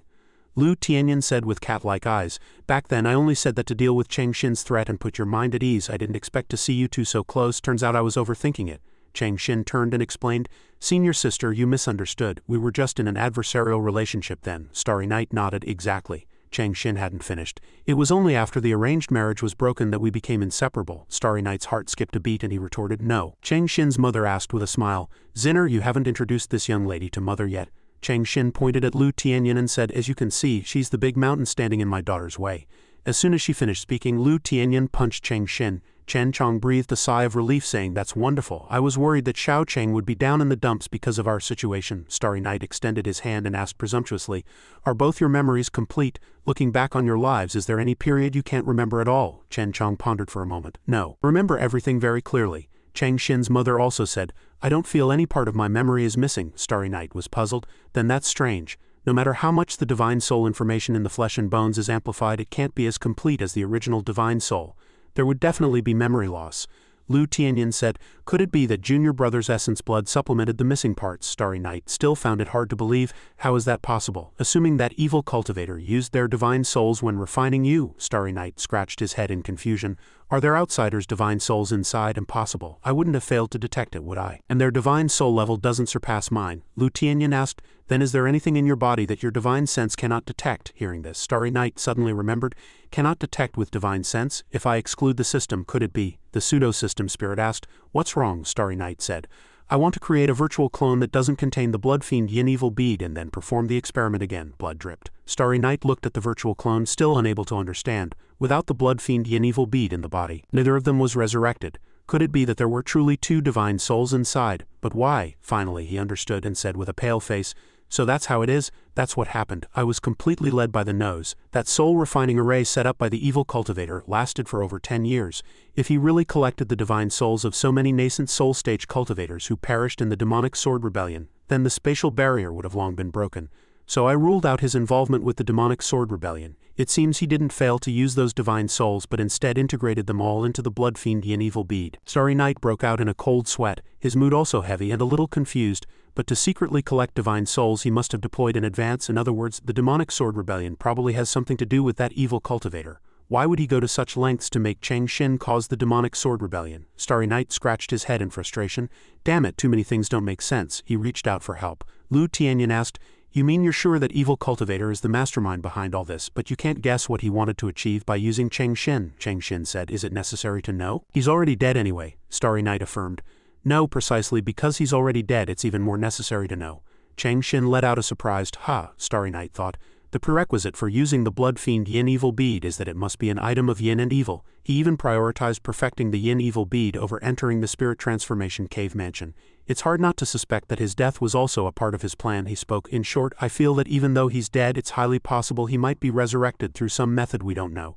And Chang Xin is one of the key conditions for that." Chang Xin pointed and said, "That's just the psychological trauma he left you with," Starry Night said. "It's not?" Lu Tianyan said, "Isn't that evil cultivator's ring with you? Are there any clues inside?" Starry Night extended his hand and said, "Senior sister, please take a look for me. I can't see anything special." "Chang Xin, you look too." Chang Xin's mother looked at the items before her, still finding them strange. "All these are heterodox things, never seen before. Each one looks suspicious." Chen Chong said, "I can't see any clues at all." Lu Tianyan picked up a scroll and said, "This one." Chang Xin recognized it at a glance. "Isn't this a fragmented copy of the ancient king's art? The one Elder Du gave to Wang Deng?"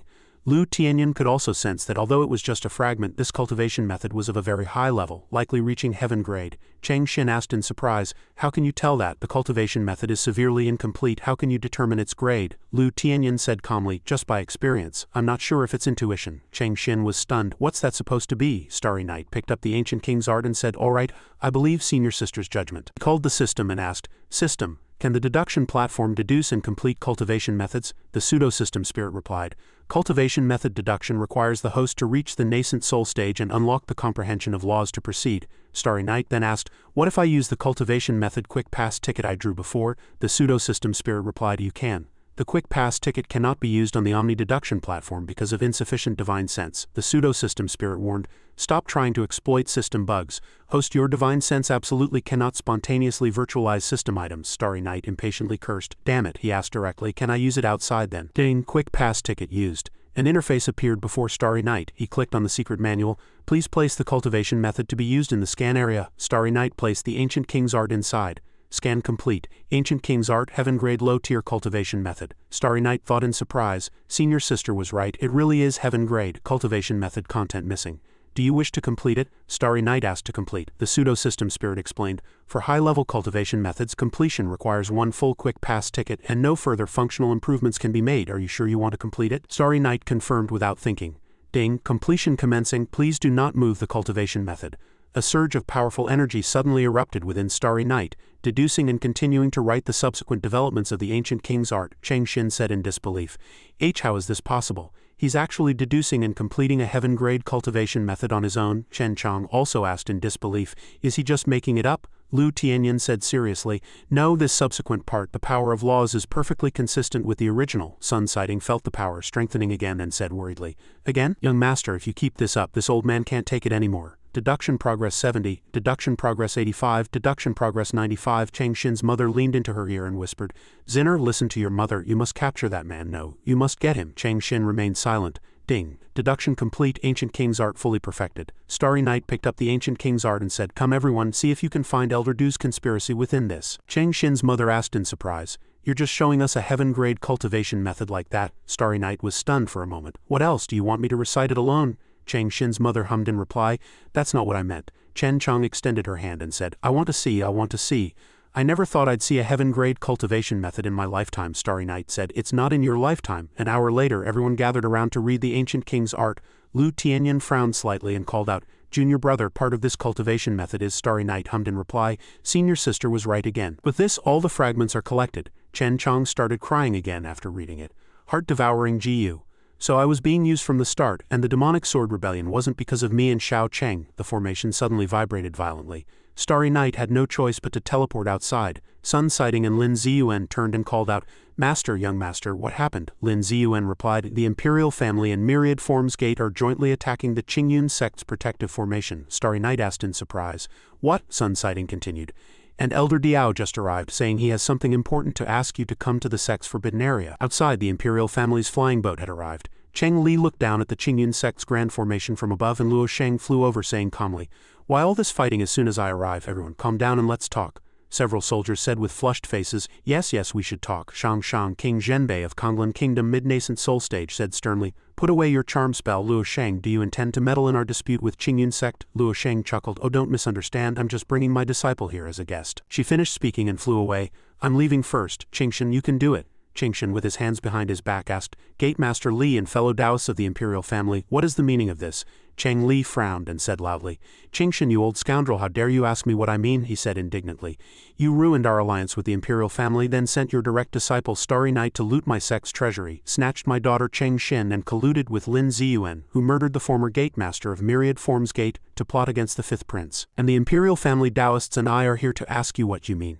Qingshan's face turned ashen, and he roared, "Cheng Li, don't make baseless accusations without evidence." Shang Lingyun asked coldly, "Does Sect Master Qingshan want evidence?" He said, chin raised. "This prince is the evidence," he recounted with lingering fear. "That little bastard Starry Night used a very strange teleportation cultivation method to get me from the flying boat to a cave. The theft of Myriad Forms Gate's treasures and Zinner's disappearance must all be related to this technique. After that, he also colluded with Lin Ziyuan, and this prince almost died there. Fortunately, I feigned death to escape. This prince swears that if there is a single false word in what I just said, may my divine soul be utterly destroyed." Cheng Li gritted his teeth and threatened, "Qingshan, you old scoundrel, what else do you have to say today if you don't hand over Starry Night and the treasures from the sect treasury, plus half of your sect's resources as compensation? The Imperial family Taoists and I will flatten Qingyun sect." Shang Shang took out the Annihilation Cannon and said, "First, break this turtle shell." The Annihilation Cannon activated, and the cultivators and disciples within the sect were all panic-stricken. "It's over, it's the Annihilation Cannon specially used by the Imperial family against large formations.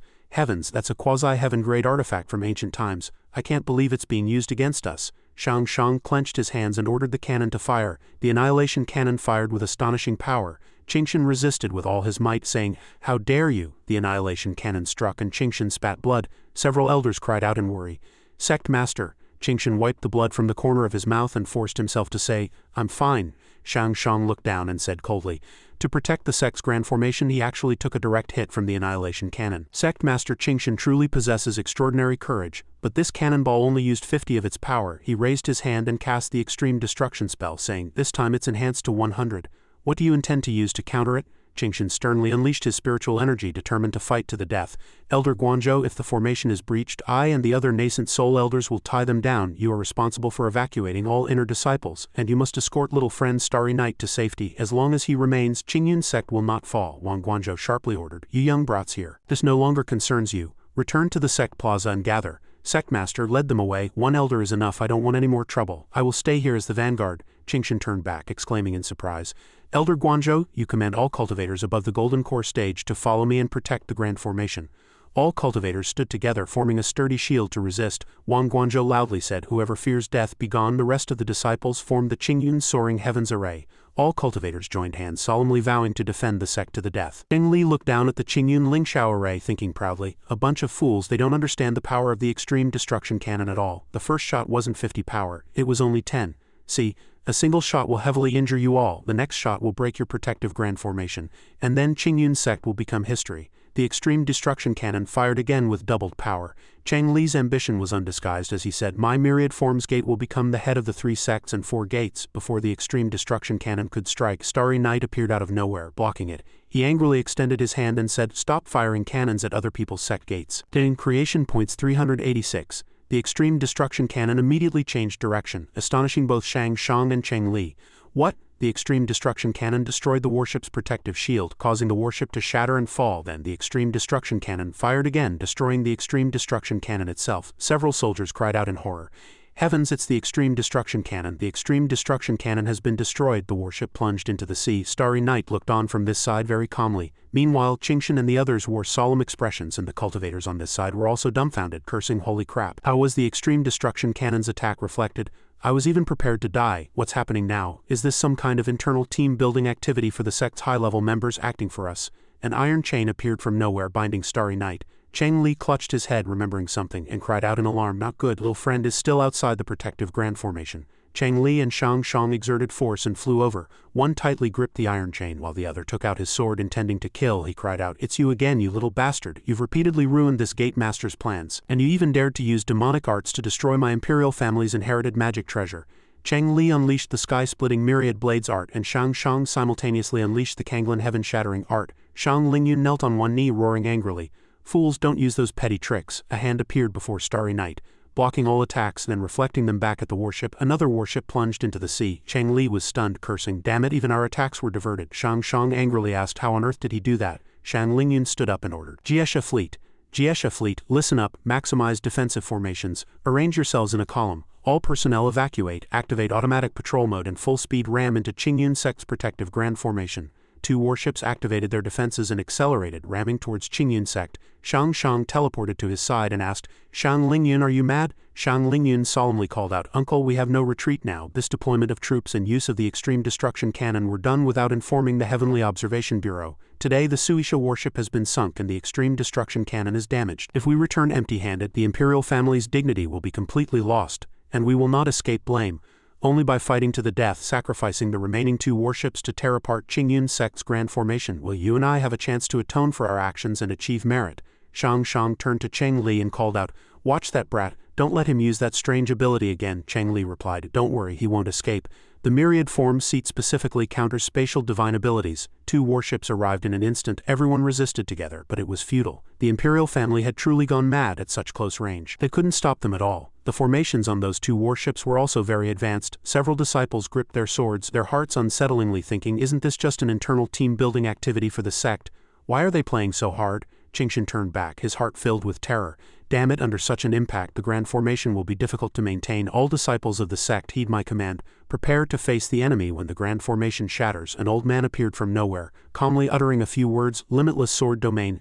An extremely terrifying force repelled the two warships and the two grand formations shattered instantly. Grand Elder Qing Wuji, early nascent soul stage of Qingyun Sect, said without changing his expression, "Junior of the Myriad Forms Gate Imperial Family, how dare you act wildly in this old man's territory?" Qingshan turned sideways, stunned, and called out, Grand Elder." Qing Wuji joined his hands, unleashing some spiritual energy from a gourd, saying, "Since you've come, don't leave." As soon as he finished speaking, Shang Shang and Shang Lingyun were repelled and Cheng Li was also severely wounded. Starry Night looked at him, thinking in surprise. "The sword chi burst is so terrifying, severely wounding Cheng Li, yet it has no effect on me," the system explained. "This is a domain skill, only usable by nascent soul cultivators. It allows them to change the laws of heaven and earth within a certain range to better align with their insights." Shang Shang and Cheng Li were injured by the sword chi, barely resisting. Damn it, how can he still activate domain skills? Didn't you say the Qingyun ancestor was already infected by demonic energy, his life force depleted, and could only maintain his life in the ancestral land through formations? Qing Wuji appeared before them in a blink, and without a word he severed Shang Shang's sword. A strange object flew out from within him. Still moved by that sword chi, it was killed. The old man turned around and said, "Release them." Cheng Li's hands trembled as he cupped them, saying, "Yes, Senior Wuji, please forgive me." Qing Wuji's face darkened as he asked, "Where did you get information about this old man?" Cheng Li replied, reporting to Senior Wuji, "It was Deacon Jia of your sect. I had a spy planted in your sect." Qing Wuji oed and asked, "Which spy?" Cheng Li replied, "As Junior is not clear, to maintain secrecy all communication was handled directly by Deacon Jia and the spy themselves." Qing Wuji asked, "Where is that deacon?" Cheng Li sweated and stammered, He's missing." Qing Wuji wasted no words, directly unleashing a sword chi that severed Cheng Li's arm. "Are you mocking this old man?" Cheng Li endured the pain and said, "Senior Wuji, please calm your anger. I truly cannot contact that person." Qing Wuji glared angrily, saying, "This old man's condition is known only to this old man and has never been told to anyone in the sect. So is your spy an ant inside this old man's body?" Cheng Li said in surprise, This is impossible." Shang Lingyun looked at them and said, "Could it be that someone in your sect has a higher cultivation than Senior Wuji, causing you to be unable to detect the spy?" Cheng Li looked at him and called out, "Fifth Prince." Qing Wuji's eyes widened, thinking in surprise, a junior of the imperial family at early nascent soul stage can actually withstand the sword chi attack within this old man's domain. He asked, "Junior, what nonsense are you spouting?" Shang Lingyun unleashed a certain move, saying, "I originally didn't intend to use this move because the cost is a bit high. east, south, west, north appeared in the air, merging into one, emitting a barrier-like power. The blood chi of several fallen people surged, converging into a thick and powerful blood chi. Starry Night thought solemnly. Was the blood of the myriad forms gate and imperial family members who were killed all absorbed by that formation? Shang Lingyun made a hand seal and chanted a spell. Waves surged and power was fierce. Qing Wuji formed a hand seal, thinking with a solemn expression, the sword chi cannot penetrate and the formation forms its own space. Shang Lingyun's chanting sound reached Qingyun's sect seal room 53. In the coffin a hand reached out, piercing through the sturdy wooden board. An evil force flashed past behind Qing Wuji. He turned back, still not understanding what was happening. When Starry Night recognized the direction of the Grand Elder's formation masters, he turned around but was already trapped by the circle formed by that tall soldier. Along with Grand Senior Sister Cheng Xin, he and the two of them were pulled away, making him wonder, wasn't this corpse refinement nascent soul stage already destroyed by me? How can it still move? The system explained, host, what you destroyed at the time was its self-acting body. Now it is completely under the control of others. The mysterious person infiltrated the formation, then also pulled Shang Lingyun out. He used telepathy to say to Starry Night, you and Lu Tianyan are in a symbiotic energy barrier. He said seriously, if the number of people inside the barrier changes, sides will simultaneously explode. So you'd better not try that strange teleportation spell. Qing Wuji formed a hand seal and chanted, stop them. Stop them, immediately appeared and without a word drew his sword, slashing at Shang Lingyun, Starry Night and the others. Before the mysterious person was struck by stop them, he slid past and destroyed the Dao shadow, causing Qing Wuji to almost vomit blood, and Shang Lingyun's side also suffered backlash, vomiting blood. Qingshan exerted force and flew over, calling out, Grand Elder. Qing Wuji said, I'm fine. He solemnly called out, send the fastest person in the sect to pursue. He has a way to control a mid-nascent soul stage refined corpse, yet he left in a hurry. It must be because the side effects are significant and he can't maintain it for too long. Qingshan replied, yes. He turned around and asked Cheng Li, your daughter was taken by him, but you were left behind. Why do you think that is? Cheng Li lowered his head and replied, this junior does not know. Qing Wuji swept past Cheng Li, simultaneously sending a sword intent through his body, and said, because you are nothing. Cheng Li was injured and vomited blood again, unable to stand, and collapsed. Qing Wuji exerted force and flew into the barrier, saying, throw him into the dungeon. If anything happens to little friend Starry Night, I will make him experience the most painful death in the world. He used telepathy to say to Qingshan, this old man cannot leave the ancestral land for too long. If there is any news of little friend Starry Night, tell me immediately. Qingshan looked at him and replied, yes. On this side the mysterious person was still rapidly flying with 4 people. Starry Night inside was also constantly calculating how to ensure Lu Tianyun's safety. He used the soul-devouring wave art, actively causing himself to lose consciousness. First he had to send Senior Sister away. Anyway, the barrier had already exploded. I won't die. She also had 2 divine souls and Cheng Xin beside her. Starry Night thought in surprise. That divine soul hair was Shang Lingyun asked from behind. You're surprised, aren't you? It seems I guessed right, he said. From the moment you snatched me from the ship I had already noticed your strange teleportation spell isn't infinite. You can't go anywhere you want, otherwise you would have appeared before me long ago instead of laboriously searching around, but you were able to sneak into the more heavily guarded myriad forms gate treasury, so I guessed. Most likely because you had already left positioning markers on Cheng Xin and the 2 soul nurturing pills you gave me. I used the refined corpse's divine sense to investigate whether you and these 2 women had the same thing. I didn't expect you to be able to separate your divine soul and attach it to a strand of hair. Shang Lingyun looked at him and judged. It seems the soul-nurturing pills also used a similar method. Anyway, that kind of pill itself has strong divine soul fluctuations, and if you mix in a tiny, extremely faint trace of divine soul, no one would be able to detect it. Starry Night solemnly asked directly, who exactly are you? I've already confirmed that your body is still tightly attached to the tree roots. You are not Shang Lingyun at all. The mysterious person landed in a cave. He pressed a secret chamber and a teleportation array appeared not far away. This was the only long-distance teleportation array. Everyone was teleported to other places. Lu Tianyan and Cheng Xin also gradually woke up. Starry Night hastily asked, Senior Sister, Cheng Xin, are you awake? The 2 of them asked confusedly in return. Junior brother, what happened? Where are we? The system prompted. The spiritual energy of the dragon's vein is so rich, this is most likely an imperial tomb or similar place. Starry Night had puzzled. Shang Lingyun coughed a few times. It turned out that the one impersonating Shang Lingyun was Deacon Jia. Controlling this refined corpse was indeed too difficult. Even Wang Gu's illusion couldn't be maintained. Cheng Xin cried out in surprise, Deacon Jiyu, what's going on? Did my father make you do all this? Deacon Jia said he didn't know anything about it, but now that things had come to this, it was all her father's doing. He reverted to his original form and continued. And it was precisely his foolish actions that caused Miss Cheng Xin's inner demon program to go wrong, forcing me to meticulously arrange all this. Cheng Xin, sweating, asked, what did you say? What does inner demon program mean? Deacon Jia asked Miss Cheng Xin. Don't you find it strange? The Qingzu sect where the demonic sword rebellion occurred is clearly the closest sect to our myriad forms gate, yet why did our sect have the fewest casualties? Because your father already knew the horror of the demonic sword, so he deliberately sent a group of disciples with different ideals to their deaths. She reached out and asked, could the map in my hand be father's? Deacon Jia denied. No, that was my arrangement.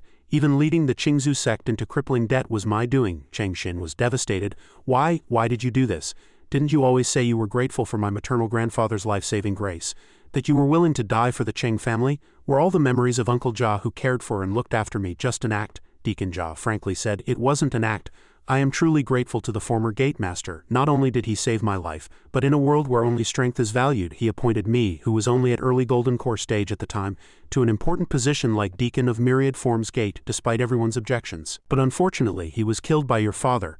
Cheng Xin was struck by this like a bolt from the blue. She asked furiously, what on earth are you talking about? My maternal grandfather was killed by Lin Ziyuan, and he himself admitted it. Deacon Jia explained that the old gate master cultivated a special longevity technique, and Lin Ziyuan only eliminated the fake nascent soul cultivated by this technique.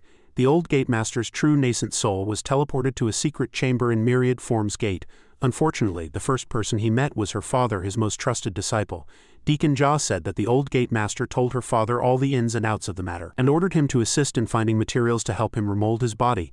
But he didn't expect that the person he trusted most would deliver a fatal blow when he was at his weakest. Cheng Xin couldn't believe her ears, saying, you're lying, why would my father do such a thing?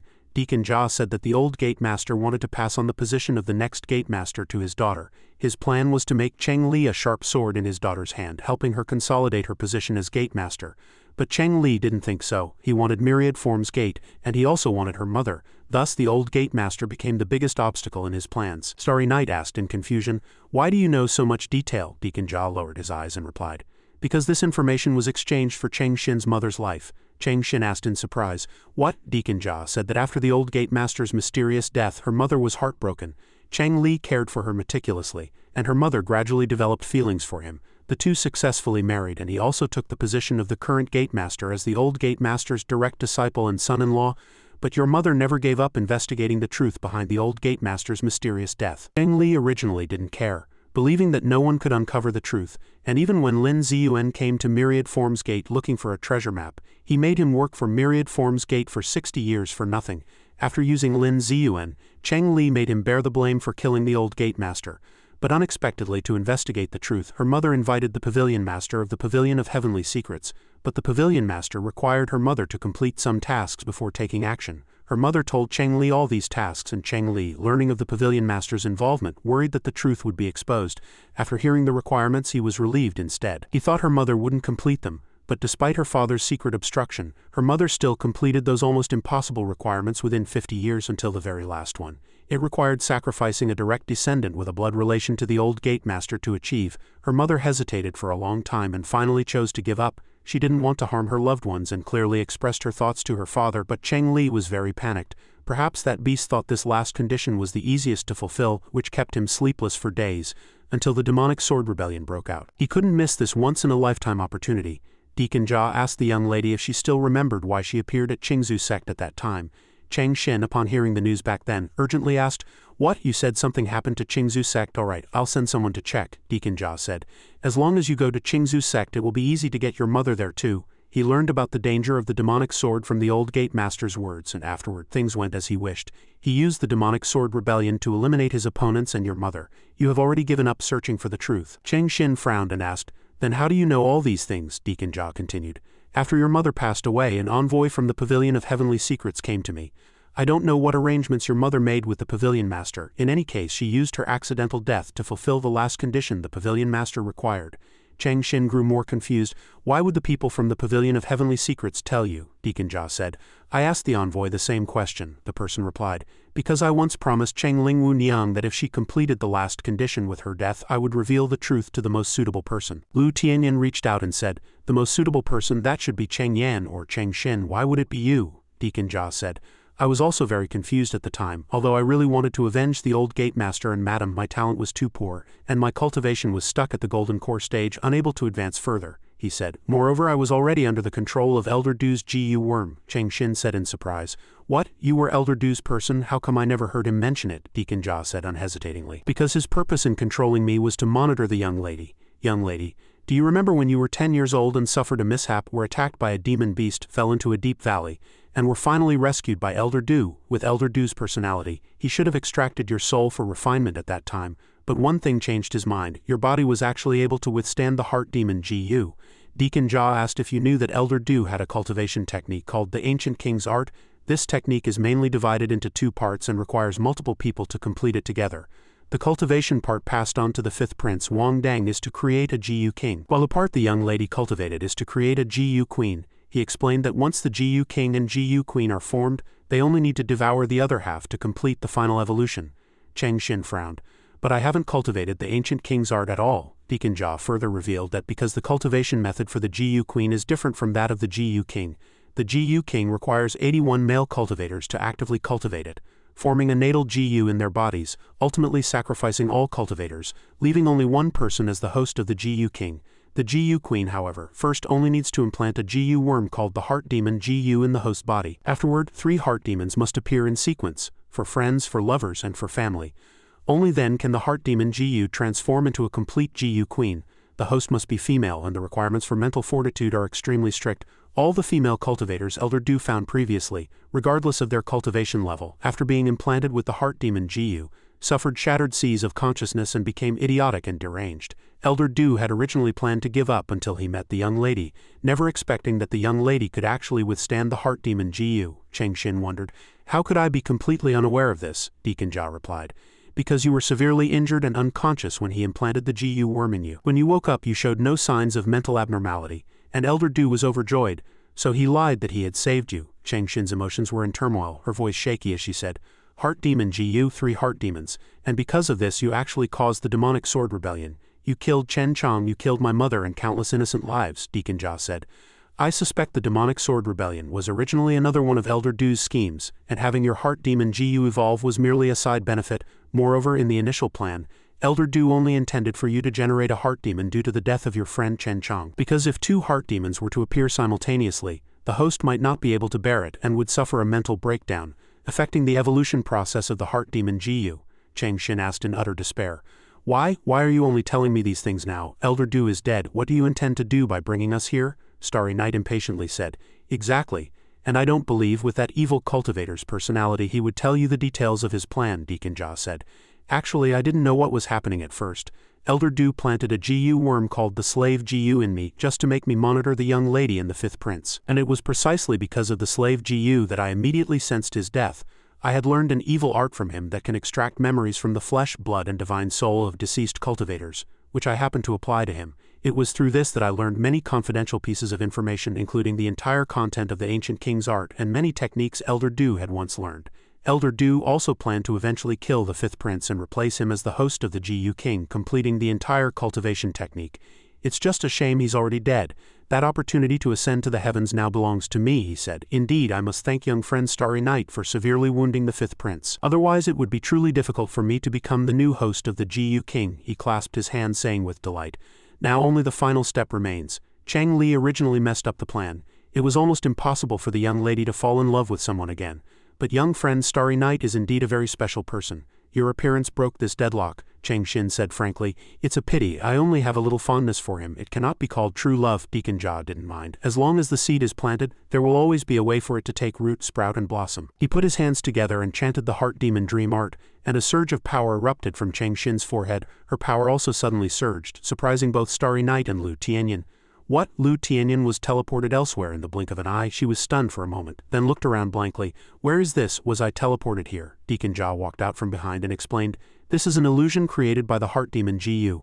Now only our divine senses are left here. Lu Tianyan asked warily, Where are junior brother Starry Night and Cheng Xin? Deacon Jia let her observe them through a projection screen, saying, Their divine senses are in another illusion, where the heart demon GU will create various experiences to warm up their feelings.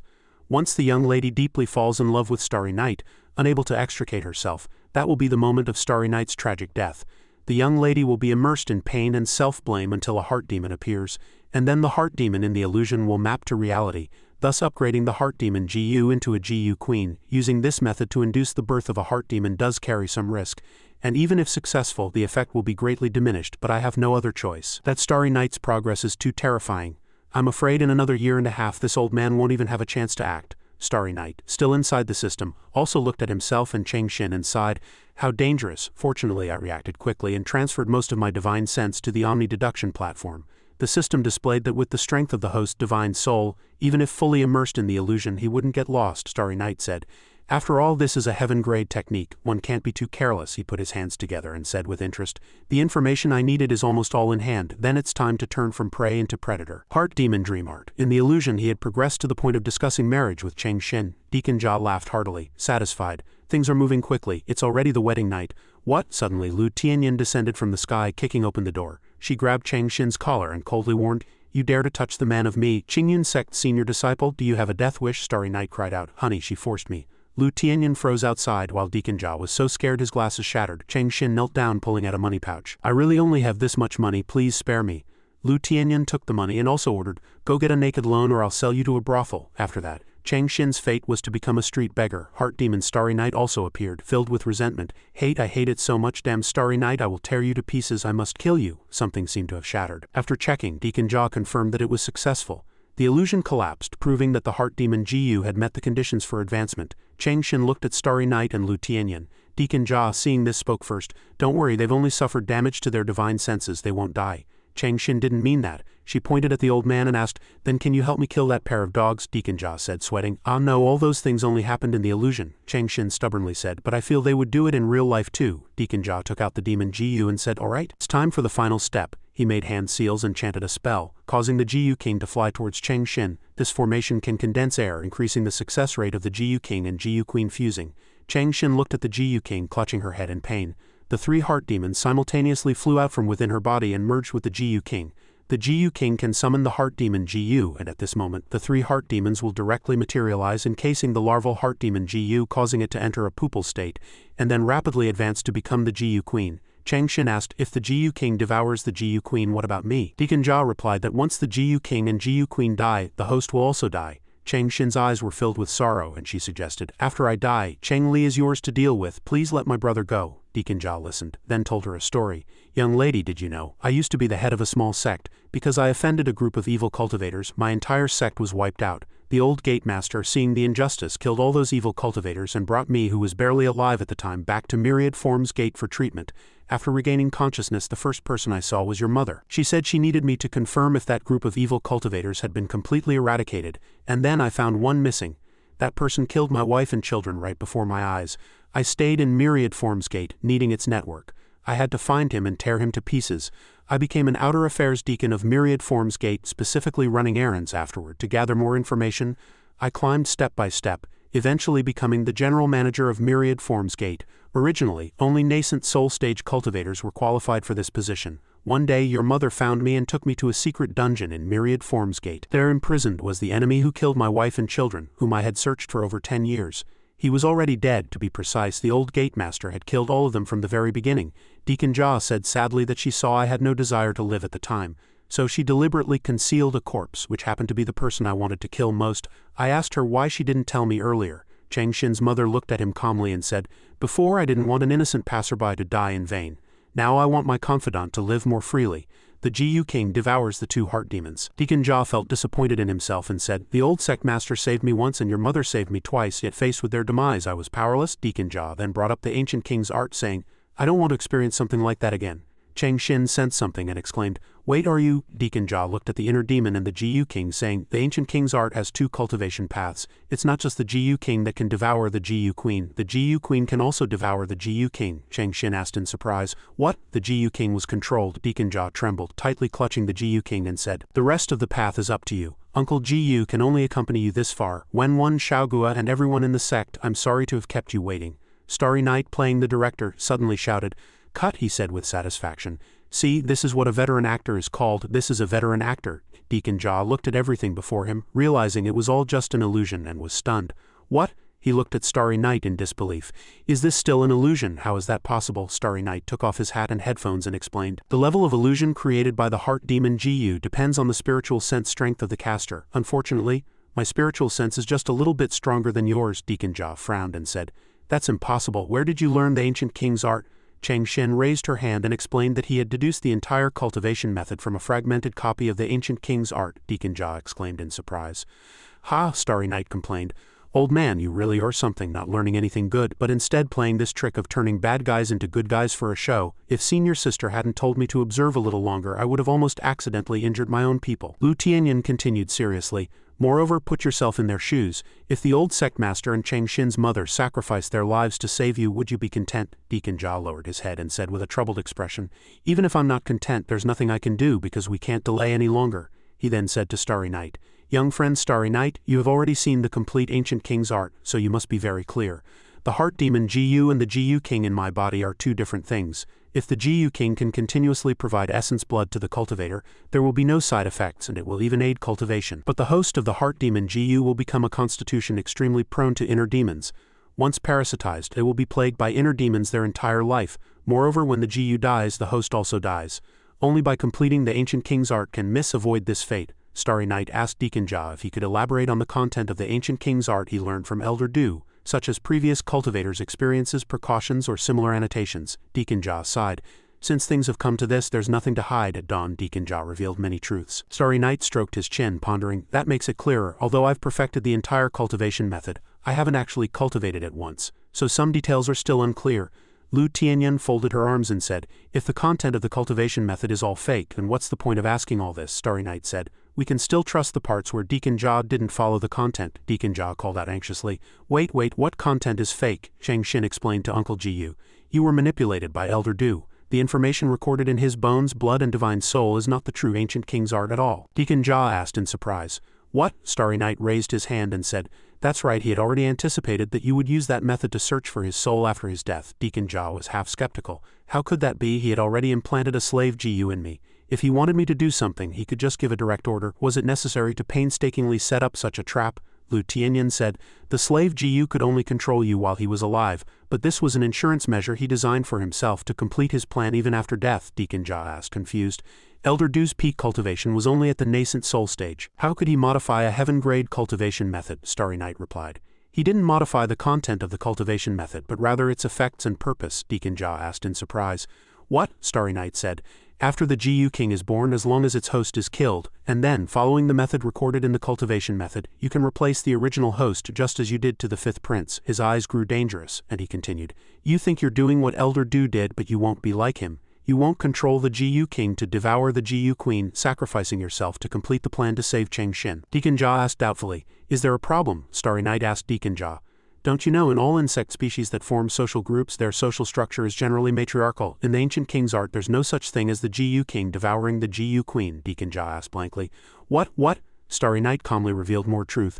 After the GU queen hatches, the GU king will completely break free from the host control and willingly sacrifice itself to the GU queen. This is the true content recorded in the ancient king's art. The core of the ancient king's art has always been the GU queen, not the GU king. Deacon Jia raised his hand to refute. That's unreasonable. Then why would Elder Du painstakingly plan for so many years? What benefit could he gain from it? Starry Night took out the ancient king's art and called out, Please see, this is the real ancient king's art. After reading it, Deacon Jia's body trembled involuntarily, and he said, This is impossible. I've completely become his chess piece, yet I was still moving myself. If young friend Starry Night hadn't intervened, I would have died like this. What a huge joke.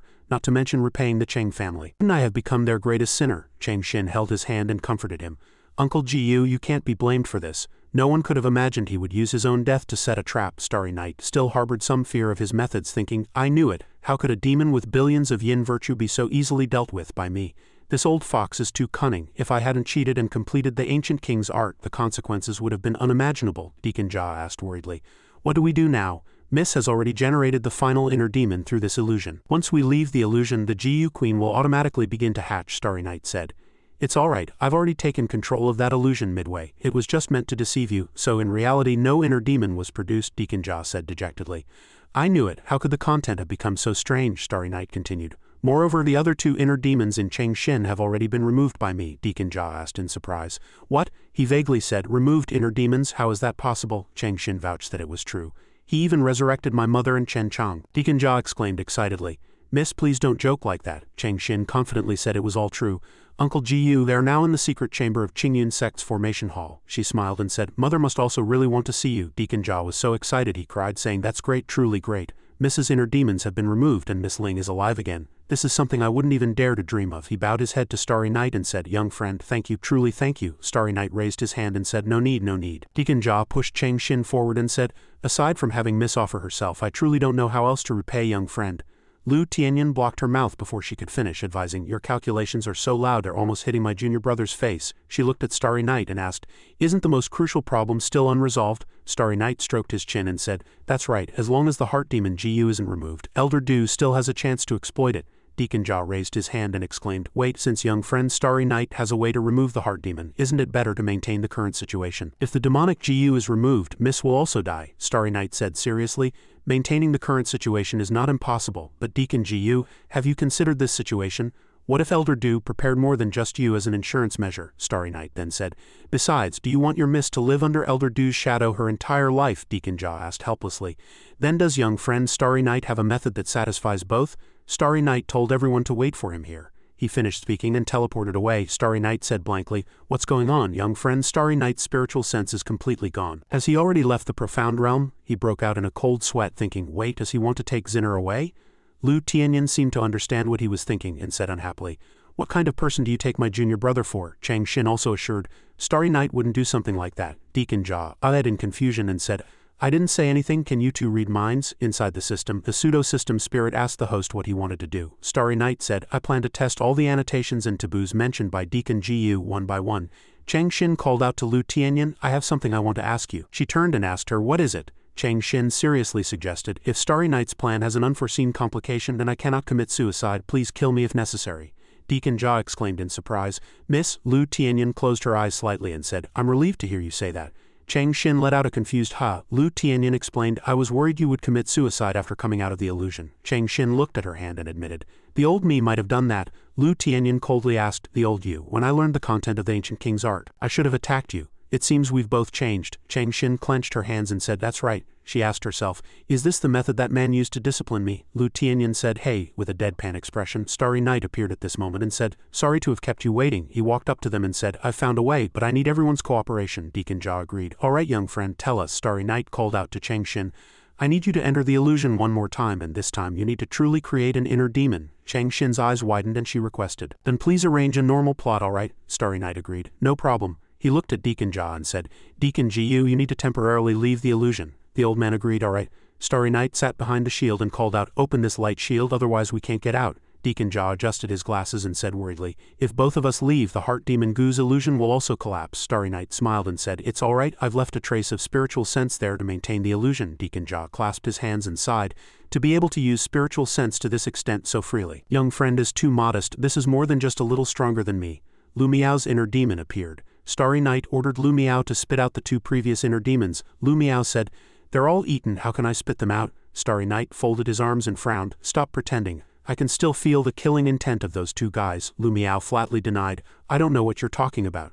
Starry Night said no more, reaching directly into Lu Miao's mouth and pulling out the two inner demons. He looked at them and asked himself, They should still be usable, right? Thankfully they weren't completely digested, otherwise it would have been trouble. Deacon Ja saw nothing and asked confusedly, Young friend, what are you doing? Who are you talking to? Starry Night smiled and replied, Nothing, nothing. Next it's Deacon Gu's turn. It might be a little painful, please bear with it. Deacon Ja called out blankly, Wait, young friend, what are you planning to do? Meanwhile in the illusion, Lu Tianyan frowned and asked, Isn't that the illusion where Chang Xin generated her inner demon? Why is it all us? Starry Night, eating popcorn, replied, No. Starry Night looked at Chang Xin, removed Lu Tianyan's face and asked helplessly, Why do you always use senior sister's face? Chang Xin said frankly, Since we're going for excitement, we might as well go all the way. Starry Night's body outside suddenly experienced a severe headache.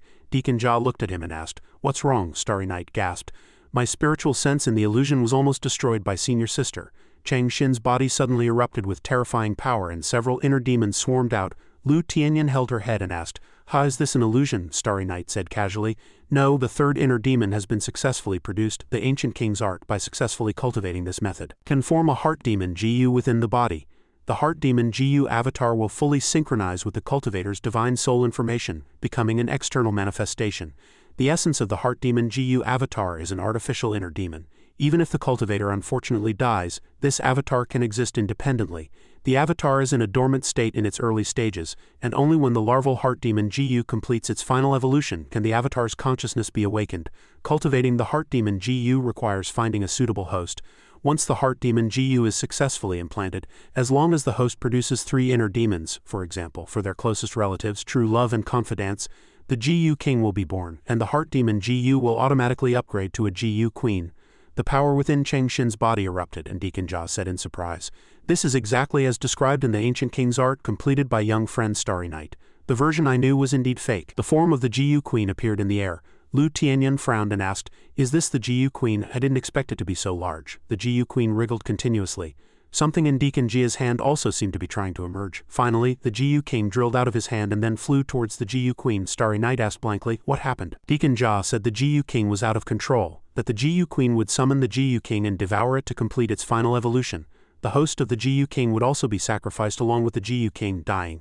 Deacon Jia collapsed. Cheng Xin cried out in panic, "Uncle Jia, after the GU queen absorbs the GU king it will enter the hatching stage. The number of sub-gus is directly proportional to the energy contained in the GU king. These sub-gus all have the same mission, Kanglan Kingdom, Immortal City. Those sub-gus swarmed in groups, their mission to find suitable hosts for parasitism." Suddenly a commander appeared and shouted at him, "Who goes there? How dare you trespass into Kanglan Kingdom's Immortal City? I am Lu Tianbo, commander of the Immortal City Guards at the mid-nascent soul stage." He brandished his long spear erupting with immense power and roared, "Demonic fiend, die!" That surge of power violently burst forth, enveloping a section of the sky in black clouds, but the sub-GU quickly pierced through the clouds, continuing its flight forward. Lu Tianbo exclaimed in surprise. "What?" He turned and commanded. "Quickly activate the city's protective formation. These things are a bit strange." Lu Tianbo's expression darkened as he pondered a solution. If wood element spells were ineffective, he would use a more direct method. Lu Tianbo swiftly unleashed his ultimate technique, Spear Shadow Barrier. The sub-GU, being artificial inner demons, were immune to all normal attacks. Suddenly a sub-GU drilled into Lu Tianbo's body. Unlike the heart demon GU born from the GU queen, the sub-GU had no host restrictions. Only one sub-GU could parasitize a single host. The city's protective formation activated, but the sub-GU still flew into the city, surrounding the cultivators. The city's protective formation has failed. Run. What the hell are these things? Any cultivator, regardless of their cultivation level, could become a host for the sub-GU. A soldier flew over and asked the commander, "Are you all right?" Those who were parasitized wouldn't die immediately, but would fall into an illusion created by the sub-GU, continuously generating inner demons until their divine soul collapsed. The sub-GU swiftly found a host and drilled into it. Unlike ordinary inner demons, the inner demons generated by the sub-GU could be seen by anyone. The areas invaded by the sub-GU were not only the Immortal City, but also dozens of large and small cultivation families and sects in the surrounding area. Thus, inner demons continuously generated, gathering in the sky, appearing like a giant fiery red cloud from a distance, just as everyone thought the entire sky would be covered by this red expanse. At the center of the inner demon cloud mass, a swirling current of air formed, as if attracted by some force being pulled towards the ground. They pierced through thick rocks, ultimately becoming the best nourishment for the GU queen provided by the sub-GU. The power supplied by the sub-GU grew increasingly dense. Lu Tianyan closed one eye, thinking, "Strange. According to the ancient king's art, supplemented by Junior Brother, these larvae should prioritize attacking the enemies closest to us. Why hasn't a single one flown over? Did Junior Brother do something?" From above, two people's loud questions rang out. "Where did these ruffians come from? How dare you trespass into the Kanglan Kingdom's imperial tomb?" Starry Night turned around and warned the other party, "It's very dangerous here. If you don't want to die, leave quickly." The newcomers were Shang Yi, the first prince of Kanglan Kingdom at the mid-Golden Core stage, and Song Peng, the Grand Steward of the Kanglan Kingdom's Bureau of Eunuchs at the mid-nascent Soul stage. Song Peng angrily rebuked, "Audacious, how dare you be disrespectful to His Highness?" At this moment, the GU Queen split apart. Song Peng shielded Shang Yi behind him and said, "Your Highness, be careful." The GU Queen split into two halves, and from within emerged a shriveled body like an old man. Shang Yi flew down with his sword and commanded, "Prioritize dealing with this evil creature. It's absorbing the dragon's vein spiritual energy." Song Peng unleashed his spiritual energy and responded, "Yes." Sword chi flashed, piercing through the old man. The old man stared fixedly at them, then immediately shot out tentacles. Starry Night flew over and kicked both Shang Yi and Song Peng away. "Don't cause me any more trouble." Both were flung backward. Song Peng asked worriedly, "Your Highness, are you all right?" Shang Yi looked around and asked, "Where is this? What evil art did that old man use?" Song Peng realized that the young man was trying to save them. Shang Yi exclaimed, "Ah," in surprise. Song Peng explained, "Your Highness and this old servant exerted our full power just now but couldn't harm that monster in the slightest." He rolled up one sleeve and said, "Moreover, this old servant was only slightly affected by its attack, and I've already become like this." Shang Yi's face was grim, unable to believe it. Starry Night shielded Lu Tianyan behind him and said, So that's how it is. After fusing with the GU King's abilities, it transformed into an inner demon capable of absorbing Cultivator's essence blood. This guy is truly terrifying, the old man exclaimed in surprise. Number 4, you're still alive. The Kanglan Kingdom I mentioned in the end actually became the first country to perfect the ancient king's art. I truly underestimated that Gugfai. He secretly rejoiced, feeling that the blood fiend Yin Evil Bead was still within him. Number 4 had actually found a way to conceal his aura. Haha, heaven truly helps me. Now I can finally refine the blood fiend Yin Evil Bead. Only then can I truly achieve the realm of immortality. Elder Du suddenly withered, suppressed by the surrounding pressure. Another old man also appeared and said, I never expected that. Besides the heaven-grade demonic sword, our Kanglan Kingdom actually has a heaven-grade demonic cultivation technique emerge. Starry Night looked at him in surprise. This person could actually harm Elder Du, who was in his inner demon state. Shang Wudi, the supreme emperor of Kanglan Kingdom, at the mid-nascent soul stage said, It's just a pity you chose the wrong place to cultivate. Shang Wudi moved his finger and a death domain had already formed a circle. Elder Du was immediately restrained by a force. Lu Tianyun's forehead dripped with sweat, thinking, I didn't expect the Kanglan ancestors' domain ability to specifically counter inner demons. It seems Junior Brother won't need to act. Starry Night suddenly shouted, Senior Wudi, he is my enemy, please hand him over to me. Shang Wudi looked down at him and said impolitely, Don't lie without blushing. It's precisely because you helped my grandson just now that I didn't attack you. If you dare to speak nonsense or make any changes again, this old man wouldn't mind killing you first. Starry Night remained silent. Shang Wudi looked at Elder Du and said, Don't struggle. This dragon's vein is filled with countless dried bones. They have all become nourishment for this old man's death domain, he continued. Your newfound power's replenishment speed is not as fast as the death I bestow upon you. It won't last more than a quarter of an hour. Elder Du laughed heartily, praising, Amazing, truly amazing. To be able to bestow the law of death upon inner demons. If you think eliminating inner demons is really that easy, then the 5 sacred halls would have offered you sacrifices long ago, and you wouldn't be living like a zombie in the imperial tomb. Shang Wudi calmly said, It's enough that this old man can eliminate you. Elder Du smiled again and asked, Is that so? The sub-GU gradually dissipated. Shang Wudi's face was grim, thinking, The aura and energy replenishment are rapidly weakening. Has he given up? Lu Tianyan was a little worried, thinking, Is Elder Du almost at his limit? But if so, Cheng Xin will also die. What exactly does Junior Brother want to do? Starry Night looked at the communication jade and asked, Are you on good terms with your great-grandfather? There's something I'd like to ask of you. Lu Tianyan turned and asked, Who are you communicating with? Shang Wudi commanded, Hand over the heaven-grade cultivation technique and this old man can spare your life for now. Elder Du scornfully smiled and asked, Do you think I believe that? Shang Wudi stopped talking nonsense and increased his power. Elder Du gradually weakened and then said, Then die. The sub-GU gradually dissipated and Cheng Xin also fell weakly. Shang Wudi looked at Starry Night and said, Now it's your turn. Explain the whole story clearly and this old man can grant you a swift death. Starry Night calmly said, Senior, you should worry about yourself first. Elder Du wasn't actually dead. He leapt up in his GU worm form. Shang Wudi's eyes lit up and he turned to ask, What? Elder Du began to transform due to the law of death. Shang Wudi looked up and understood. This guy wasn't destroyed by my domain but transformed into a true demonic soul state, wasn't he? He began to scan his surroundings warily, thinking, in his current state, although he's demonized into a soul, I can't do anything to him. But if he wants to attack me, he must materialize. If that's the case, I just need to be careful. Before he finished speaking, Elder Du's hand had already pierced through his body. Shang Wudi turned and cursed. Damn it, he clutched his chest, thinking, he's making physical contact with me in a fully demonized soul state, then materializing to absorb essence blood. There's no way to defend against this. If I keep entangled with him, I'll be the first to die. The domain was retracted by Shang Wudi. Elder Du looked down at him from above and said, retracting your domain. Are you conserving your strength? He continuously tried to absorb essence blood and said, struggling is useless. He forcefully pierced through Shang Wudi's body and shouted, die. Shang Wudi, however, was still not destroyed. Elder Du's face was grim as he exclaimed, what? Shang Wudi turned and asked, what's wrong? You didn't absorb any essence blood this time. Elder Du cursed in annoyance.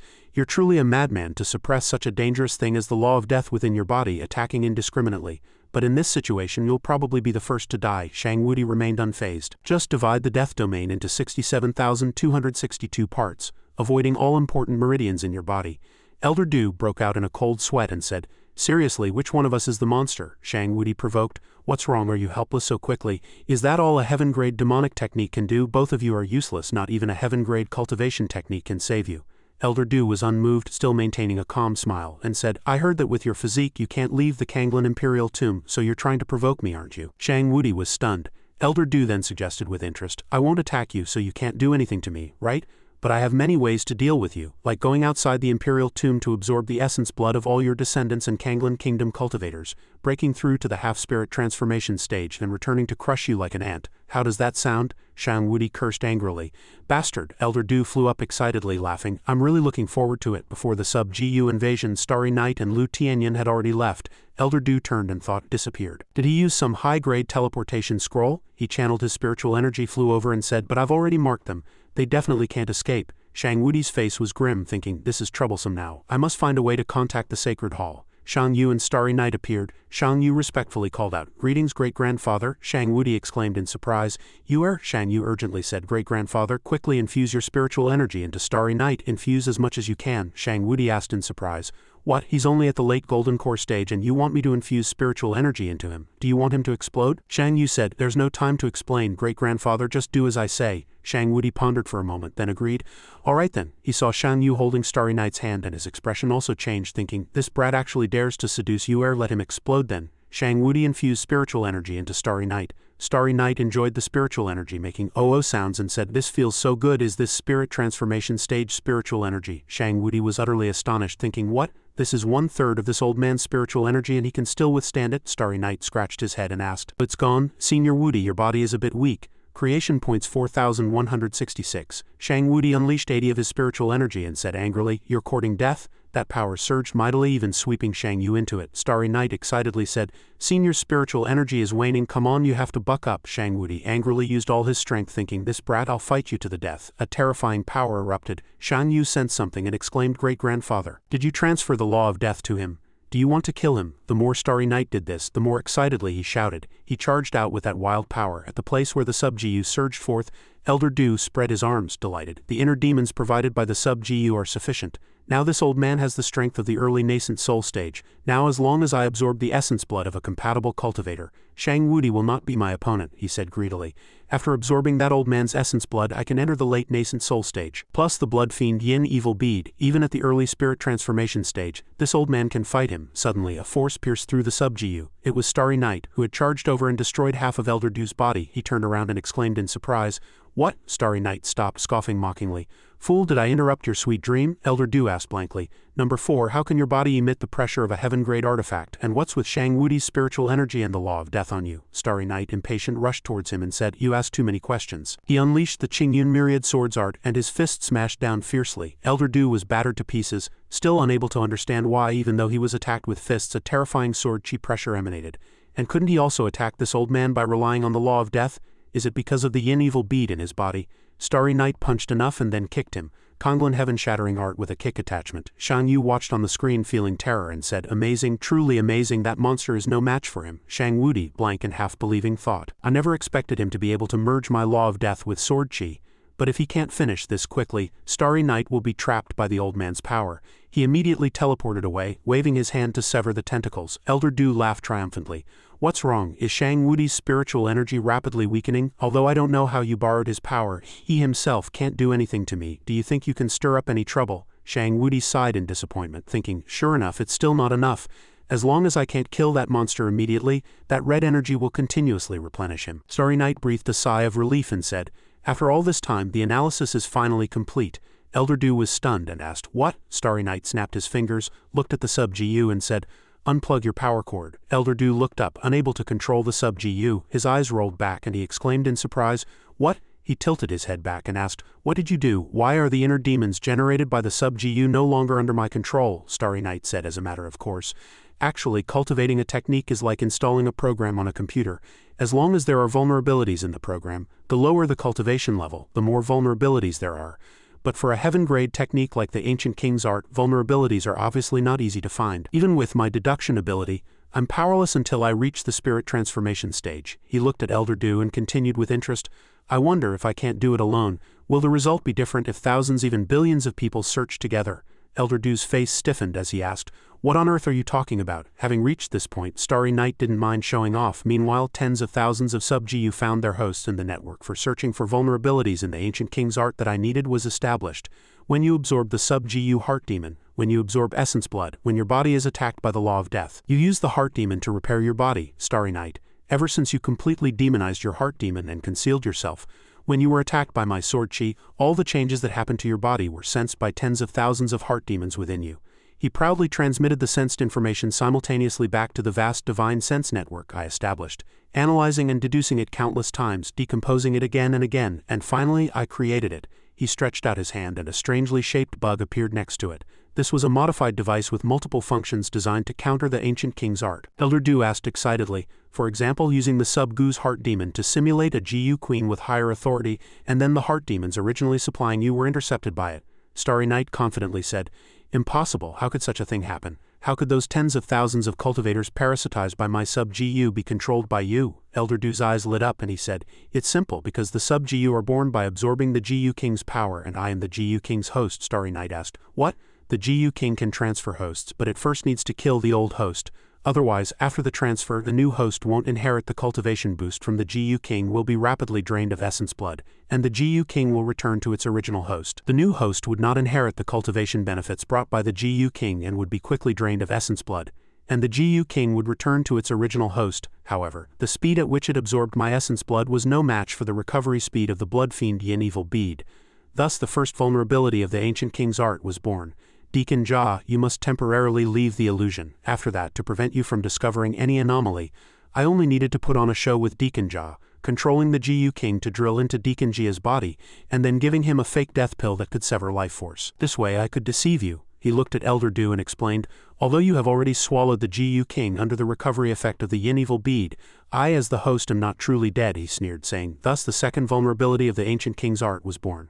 The GU King died, yet I, its host, am still alive, so I was surprised to find that in this state I could sense all the sub-GU you hatched and could even penetrate into the sea of consciousness of each parasitized person through each sub-GU. Therefore I tried to link the seas of consciousness of all parasitized individuals through 3 sub-GU. Elder Du truly didn't understand. Since you already know the ancient king's art so well, why not eliminate the GU King directly?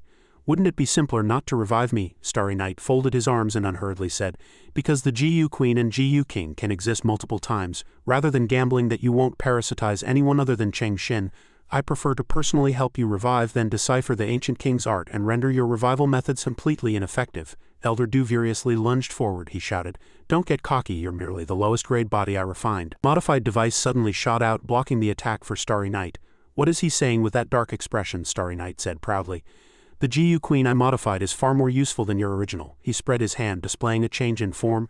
Elder Du trembled, saying, what is this? A colossal object appeared before him. With a single palm strike, Elder Du couldn't withstand it and was reduced to nothing. Starry Night asked indifferently, has it completely demonized? That mirror-like object shone down, making it impossible for Elder Du to escape. Starry Night said, we all come from the same mold. Do you think you can escape like this? Elder Du knew there was no escape, so he pleaded with number 4. Spare my life, I know many secrets and possess many methods that can help you become the strongest. I can be your dog as long as you don't kill me. Starry Night folded his arms and coldly retorted, one old man as a dog is enough, and besides I'm not number 4, my name is Starry Night. Power erupted instantly, and Elder Du was almost dissipated, screaming, no please don't. He was finally completely obliterated by that colossal thing with a single strike, and the light gradually pierced through. That colossal thing also gradually disappeared. The cultivators in the city asked in bewilderment, what happened to me? My head hurt so much. Starry Night, exhausted, also collapsed. Lu Tianyan helped him up, calling out, junior brother. Starry Night slept soundly in her arms. Lu Tianyan breathed a sigh of relief, saying, really, always showing off alone, sleep well.